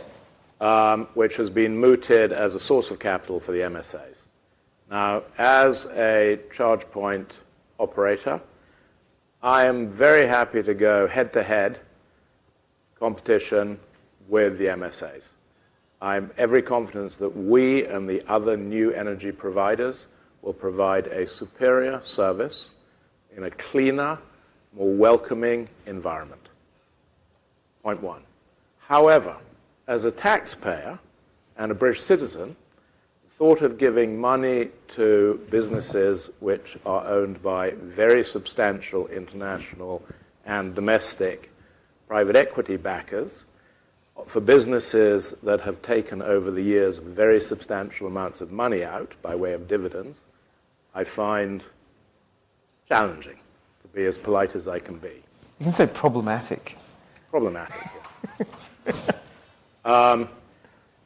And particularly in a time of difficulty in public finance when there are so many other demands on the person. If we want to use it for decarbonisation and improvement, there are many other areas that I think we could use it better. In particular, accelerating the adoption of electric fleets for smaller commercial operators. Some rural schemes, possibly. I haven't seen a great need over the years to put money into rural petrol stations. I'm not quite sure why there'd be a big difference. But there will be other applications. But giving it over to MSA operators, I find very, very challenging. Okay, so Ian, do you want to come back on that first, and then maybe we can hear a financier's view? Do you want to go first? Yeah, I'm happy to talk. And I think I agree with you, Maurice. I think I agree with you. To some degree, I think timing is absolutely key, and I think Chatham House rules, Project Rapid has missed the boat, to be fair. So I think we're now in a world where private capital probably is going to be faster. And then there's this blend, I don't call private or public capital, is regulated capital. And that's what we've been doing over the last couple of years. We go, well, actually, how much is enough to stimulate it, to start the market and let the market flourish? And as networks, we put in about £200 million over the last 12 months. There's about £200 million of investment across the UK to install significant 450 megawatts of capacity at the point of use to try and make that business case work for any provider. And that's not at MSAs, it's just locations that made sense within a geographical position. And we're about 70% of the way through that already. So by the end of this year, we'll be in a position to have capacity at locations to support another 2,000 charges, right? Ultra rapid, etc.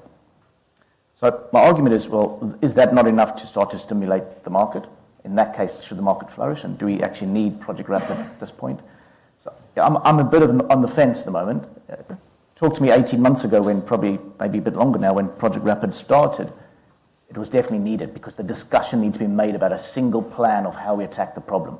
And I think that's what Project Rapid did well, was actually understanding the overall trunk, the motorway network, and said, this is where we actually need it. I think this is the right model for the UK. But in terms of fairness, I'm not sold that it's gone far enough. There's still a gap on what that looks like at a regional level. And I can talk to the things that we're trying to think about. How do we support regional places, big major A roads, with a similar approach to provide capacity local enough that the commercial case makes sense for any provider to be able to provide charging. But also there's a lot of feedback around creating nowhere places. And to some degree, that's what MSAs have become. They are nowhere places. They're strategically placed from an old infrastructure point of view. Somewhere places, and I'm going to call out Todd in his place, there's somewhere I want to go and I go for a purpose. Motorway services are not one of the, I try my best not to go there, to be fair. Yeah, okay. So I want to come back to nowhere places. I really want to delve into that more deeply first. I want to hear from Luca and Daniel in whichever order.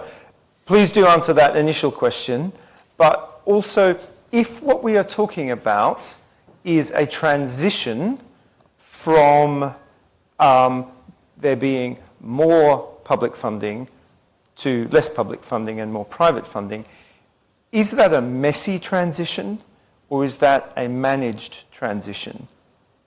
And is that a fair question for two guys who are interested in, I don't know, like the... Want me to go first? Finance? Go for it. Yeah, so I'll first comment on or react to Maurice's opening pieces then. I'm not going to talk about the fairness or unfairness of the rapid charging fund. I'll leave that to the policy experts to decide what is or isn't fair. That's not for me to comment on.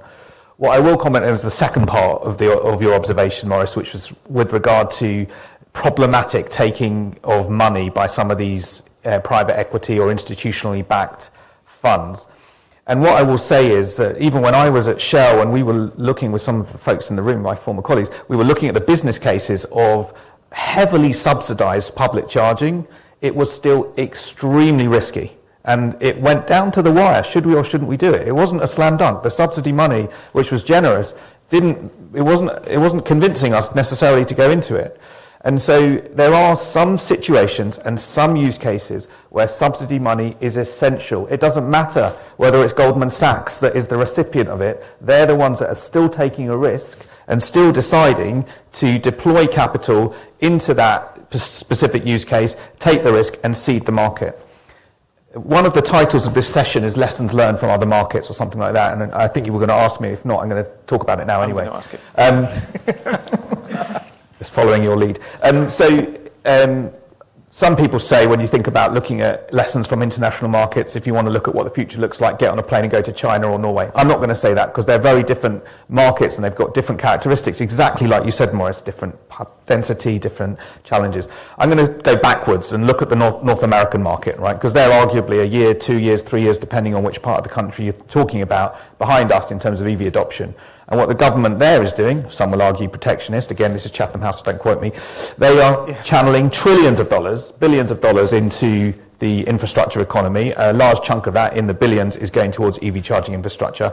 And investors are tripping over themselves to get exposure to that money.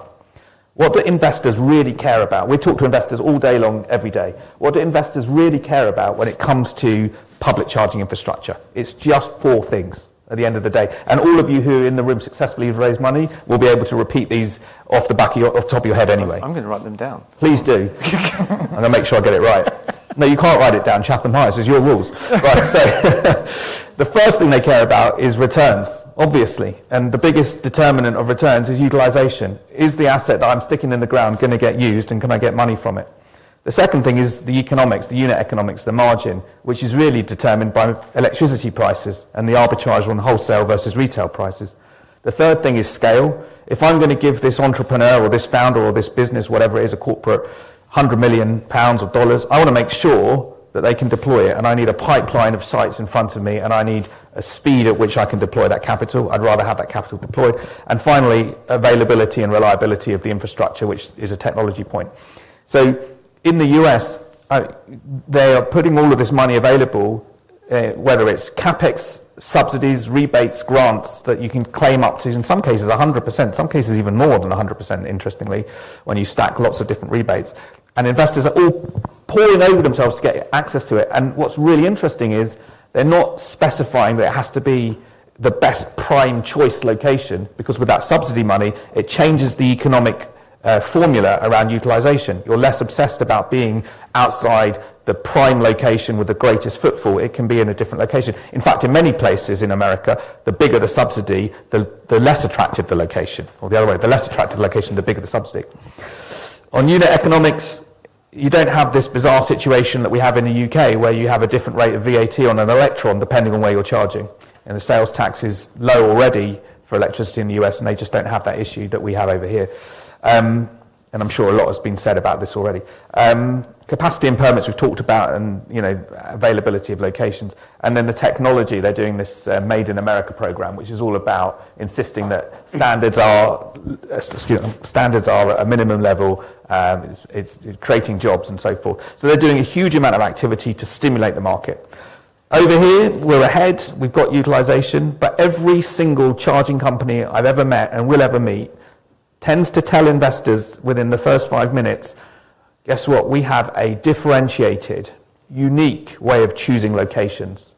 We have a proprietary in-house solution that looks at footfall and road patterns and nearest destination facilities and so forth, which implicitly tells me you're going for the best locations, and that's why you can't take that conversation away from equitable, what was the word you used, fairness in terms of where you stick charging infrastructure, because without subsidy money, you're going to go after the greatest utilization, which, guess what, is in the best locations and isn't necessarily where charging is going to be needed by everybody. Pause. Okay, so all my plans of coming back to talk about nowhere places and spatial geography, and everyone wants to mention it now, so I think we should go with the flow. Luca, do you want to come in here and... I know Maurice is going to want to reply to that, and that's why I asked you the question. Yeah, I'll put my 2 pennies first on the previous question. Double down. Yeah, that's it. That's it. So about public capital and private capital and what we want to see. Do we want to see any at all? So the reality from a banker's perspective is what we want is to be able to bank safely, meaning invest and get our money back. That's fundamentally what banking is. Now, in the space that EV charging occupies, in similar conferences, say 1 or 2 or 3, 4 years ago, the typical complaint or refrain that one would hear is, this is like Far West, it's land grabbing, there's no particular business model that's emerged as a winner, there's no particular revenue model that's emerged as a winner, so bankers would tend to stay a bit far away from the space. So I think the challenge has changed a bit, and it has become very clear that there are bankable deals. It just takes a bit of willpower and structuring ability for a bank to get involved and actually create the model, not just wait for the model to be lumped on their lap. So it is possible. We have seen deals that are bankable. Of course, for debt capital, which I represent because of my employer, there needs to be a bit more rigor about the way in which these deals are put together. But that doesn't mean that bank capital is necessary for a deal to get off the ground. It may well be the case that with targeted public intervention, deals can get off the ground. In 2019, under the aegis of the IPA, we had the Charging Infrastructure Fund. That was a success, in fact. So there is possibility for targeted public intervention. Going to the second question you just posed about areas where the deployment, rollout of charging infrastructure may be a bit more challenging, I would advocate that yes, having some public intervention is in fact desirable. I make a very, very loose comparison with the deployment and rollout of fiber in remote areas, where in certain jurisdictions or countries such as France, you have this thing called indivisible right of use, and anyway, some form of exclusivity that protects the risk of the investment of those so brave as to invest in those areas. Okay, so in this context of a desire for a just transition and equity, and in this context of the problematic nature of public money, but the reluctance we heard from Fleet earlier. Daniel seemed like a really nice guy, but he is also reluctant to build ahead of need and at risk. I don't know if you're still in the crowd. Maybe he's gone off to build ahead of need and at risk. I don't know. In that context, how would you like to reply, Maurice? So these are all well-made points, but this is a very nuanced argument. And some of the things that appear to be contradictory are not. I am not against public capital. I've been involved in the rollout of renewable energy and non-renewable energy in countries around the world for 30 years. And I'd point to the UK solar program actually as one of the great examples of targeted, judicious, timely use of public capital, which was withdrawn at the right time. If you want other examples, though, what is the largest charging network outside China in the world? Tesla. Is it a good charging network? It's fantastic. How much public capital has it received? Yeah. So that's one argument. Charging in Scotland. Any views? So it's about the right use of capital at the right time in the right way. And as for the utilization model and where chargers go, I think all the charging companies, we're building everywhere. And the utilization model is not about utilization today. It's about utilization in the future. And the view is that cars are everywhere, and you need to have the appropriate type of charging, as I tried to show in my presentation, for the location.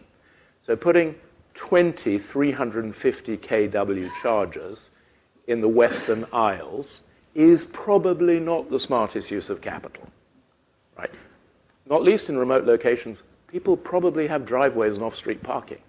And if they don't have enough power at their house, or they don't have enough power at the community center, that's a great application of public capital. So it's all down to nuance, and you come back to my point again, data, data, data. There is a very depressing set of on-street chargers in Wimbledon that nobody uses, even though they are surrounded by electric vehicles, because they're also surrounded by driveways. Yeah. So, actually, Daniel, do you want to, rather than me saying someone should respond to that, if anyone wants to come back on that on the panel, that would be great. And then I'm going to ask you about de-risking. But maybe the question is, given all that, how do we de-risk? I can come in on that one. Well, I think data is, absolutely key. I think it's understanding the data that's already out there and what it tells you. So I think it comes back to what I was saying about how, beyond my experience was with local authorities, fair enough, but beyond that, it's about understanding take the business case, what's the risk in it.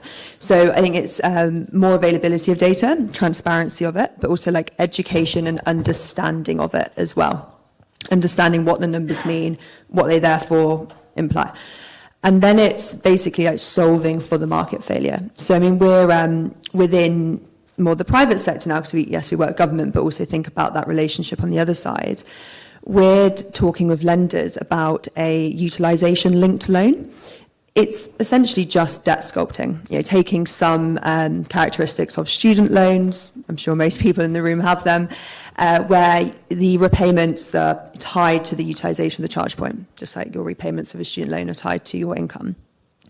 And it's therefore, the concern with when we spoke with small businesses in areas, be it B&Bs, hotels, pubs, they're like, we don't want to install a charger in our car parks because we're just very unsure about that, short-term utilisation and concerns that we'll have high debt repayments or just high upfront costs that we can't cover.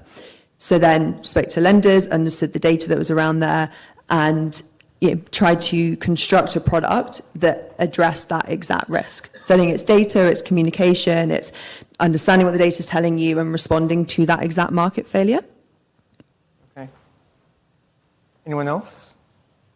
One of the points I didn't mention, I was remiss in mentioning in regards to lessons from other markets, is regard to not just the upfront capex subsidies that countries like the US and Norway have been very successful in deploying, and the UK in certain pointed situations, but the operational subsidy programs like in parts of California, and there's a couple of other states that mirror it in the US, the LCFS credits, which means that for every kilowatt hour of power that you're selling through an a public EV charger, or even a semi-public EV charger in apartment buildings and things like that, you're able to earn a credit which can be traded on the open market, and that helps to somewhat go against the operating costs, the maintenance costs.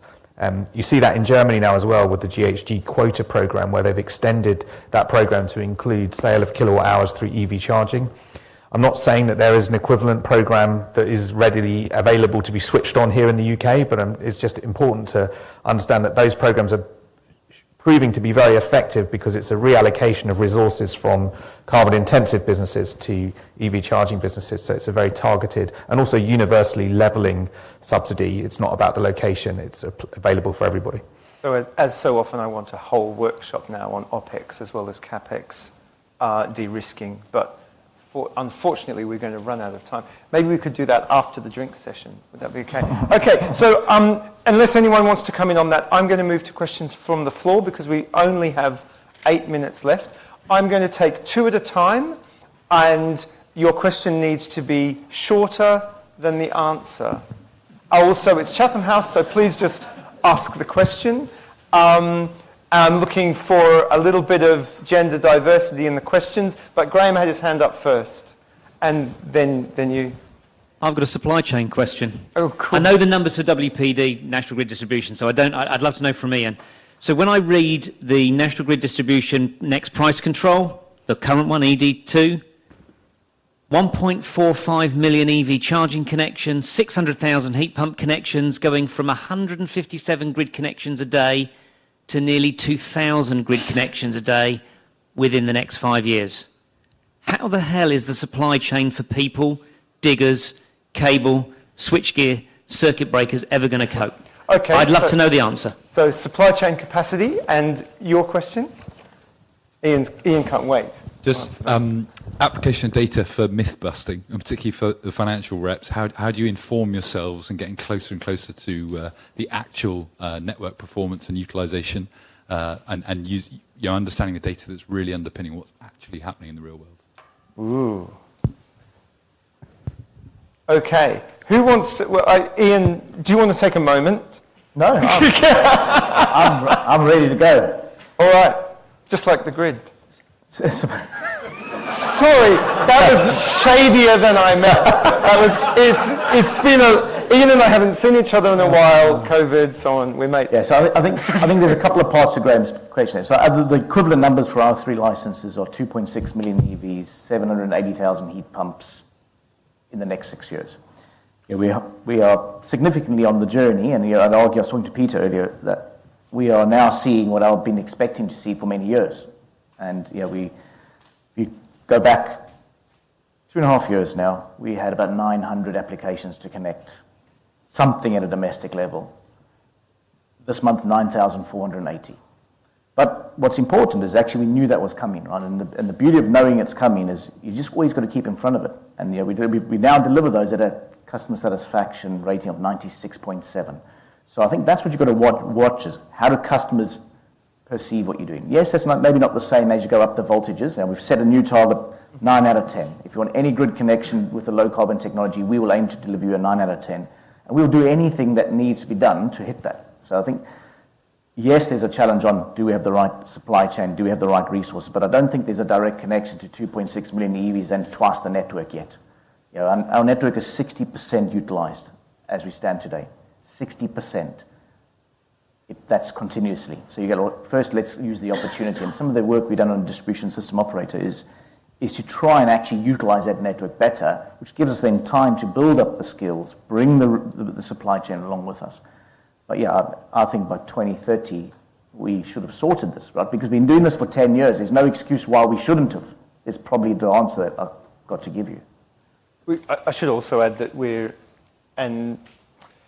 also it's not just the infrastructure that is a supply-constrained sector. So there is a waiting list for vehicles. So I just always feel like I have to say that when I... The energy sector needs 400,000... Oh, skills.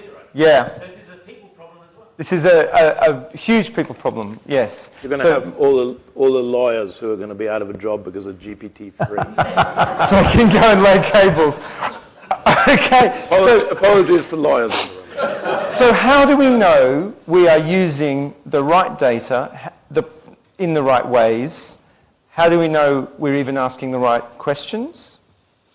Ben, do you mean in regard to like utilization data and benchmarking? So on the one hand, there is no universally adopted calculation formula for adoption of EV charging, and it will also very much depend on the setting and the speed of the chargers, and whether you're doing it on a time basis or on a kilowatt hour basis. The good news, and perhaps one of the only few good things that came out of the wave of SPACs in 2021 and 20, is that there's now quite a few publicly listed companies in public charging that publish their data. Allego and Fastned in Europe, there's a wave of US ones. So you can now interrogate what they're announcing every quarter in terms of their adoption and utilization figures, but they're not always the same calculation, so you do have to sort of go in and understand and interrogate how they've arrived at those formulas and strip it down to be able to do it on a comparison basis. But the data is increasingly available for public benchmarking. Okay, I wanted to take more questions from the floor, but I don't think I can. Sorry, Juliet. If we were running out of time, if you'd allow We are me not, 30 seconds. Go, I want No? 45. If there was another, perfect. It was just something that Maurice and Luca said earlier, and I think it comes back to your first questions, and I wish I'd said it this then. So where do we see ourselves in 10 years? I mean, my career has been less than 10 years, and I remember sitting around a table when I was working in offshore wind, and we needed a CFD to make the deal work. One of my last deals before I left banking was subsidy-free solar, and how it absolutely made sense, and we had so many people interested in it. And that's in less than 10 years. I'm so excited to see where we are in the next 10 years. And I think you asked a question earlier about, is it a managed transition to private capital? This is not the first sector that has transitioned from subsidies to private capital. It won't be the last either. And I think we can take lessons from solar, wind, telecoms. And I think those lessons will be really important.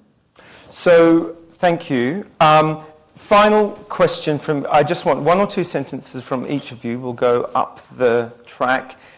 Extra points, by the way, if you mention trucks, because no one's done that yet on this panel. Extra points if you mention regulation. What is one essential, necessary thing that we must do to achieve the positive vision that you all described in answer to my first question? Daniel, would you like to go first? Oh, I was ashamed, because then I could have just agreed with everybody. Actually, do you know what? Yeah, happily. What would be the best thing that we can do to achieve that? I think follow through on the ZEF mandate from the UK government. Oh, great. Luca? Well, don't delay the investment, and let's buy an EV if we don't yet have it ourselves. Okay. Ian? Adaptive regulation. Yes to all those, and communication and cooperation, just working together. You can use the word regulation again, it's all right. Yeah, I think we do have a subsidy, public subsidy here, which is very effective and in some ways mirrors what happened in solar and wind. And it's the tax subsidy for private cars. I think, there's also effectively a subsidy for trucks or commercial vehicles. I think, why not continue that and extend it to private buyers as well? But take up of electrification, that will drive infrastructure, it'll drive technology, it'll drive everything else. Thank you. Excellent. What a terrific panel. Put your hands together, please, for that. Come on. That was great. So we're going to stop there. Graham wants a quick word before he does, this is unscripted. So I'm sorry to be the guy to say this. I just want to pay tribute, if you like, to my friend Graham Cooper, who is our loss is America's gain, and the enthusiasm and the vision and the energy and the skill that you've brought to this messy, weird, crazy transition to electrifying stuff has been an inspiration, and it's been really good working with you. So thanks a lot. Thank you. Thanks a lot.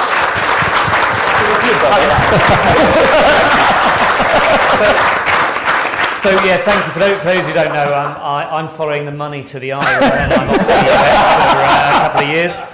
But also, more interestingly, you don't. When I'm going to name drop here, when Secretary Granholm, Jennifer Granholm, the Secretary of State for Energy, invites you to a private lunch, you go. And then when an American employer says, "We hear good things, come work for us," you go. So I'm following an instruction from others, right? The other thing I want to leave you with is actually some riposte to the comments around the Rapid Charging Fund, because I have been deeply wedded about how it is successful. But can I tell you what deeply worries me? If the 950 million goes, it won't go back anywhere else around anything we are interested in. It will go into the NHS. So careful what you wish for. And then the second one is, and again, this is Chatham House rules, I think it's being deployed wrong. So I'd always said, I've got the list still on my laptop of every MSA and every grid connection requirement. The most expensive grid connection to serve for cars, buses and trucks in the UK is £22 million. I'm not going to tell you which MSA that's at. And yes, we can do some smart and flex and cleverable to limit that. You can do some local generation to limit that. But that is in the difficult to do pot. So I think the Rapid Charging Fund, firstly, should not go to MSAs. I think that it should be deployed by the National Highways. I think they should buy and own grid connections and hold on to the value. If they're spending taxpayer money, hold on to the 950 million of money. I think you start with the most expensive and work to cheapest, and I think that it should be not a free ride. So it should be outside an MSA, and if they want some, they pay for their share. If an adjacent A road, and therefore non-MSA, wants the capacity and it serves charging, they should be able to access that too. I am now no longer burdened by the limits of National Grid. I've made my comments known to the Special Advisor to the Transport Minister. All I can say is the debate around whether it's still needed or not, just be careful, because it would be very easy to lose the benefit of that. And I appreciate right now fixing for cars is well on its way commercially. But we need to fix for all road users. And what I would hate to see is us have to re-ask for money sometime down the line to fill the not spots. We learnt it through cellular. We learnt it through broadband. Let's not make the same mistake again. So all I'd say is I'm absolutely with you. I do not want to see my taxpayer money. Actually, it'll be American taxpayer money eventually. But anyway, I don't want to see my British taxpayer money going to fund these places. But what I would say is just be ever so careful around the we don't need anything, because I think there is a very significant risk of unintended consequences. I am going to leave it at that point, other than 4 or 5 points that I'll take away.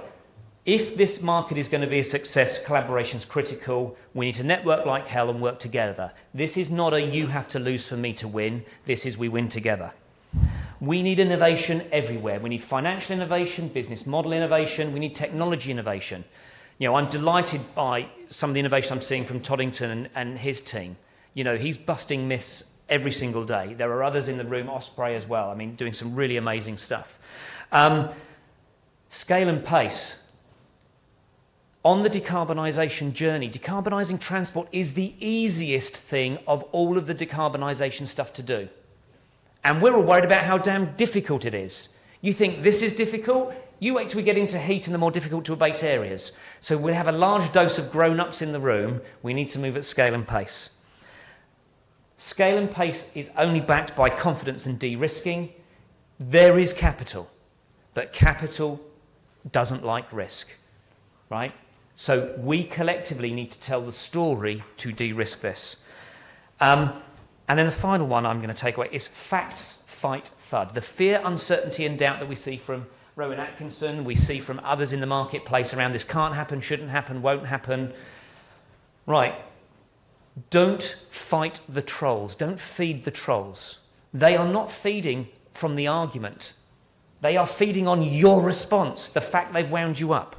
So don't feed the trolls. Fight FUD with facts. So anyway, I'm just going to thank Maurice and the team today for inviting me to chair. Thank you for all attending. Thank you to all of the speakers for participating. And I think this is all going to be online and streamable if the technology works over time.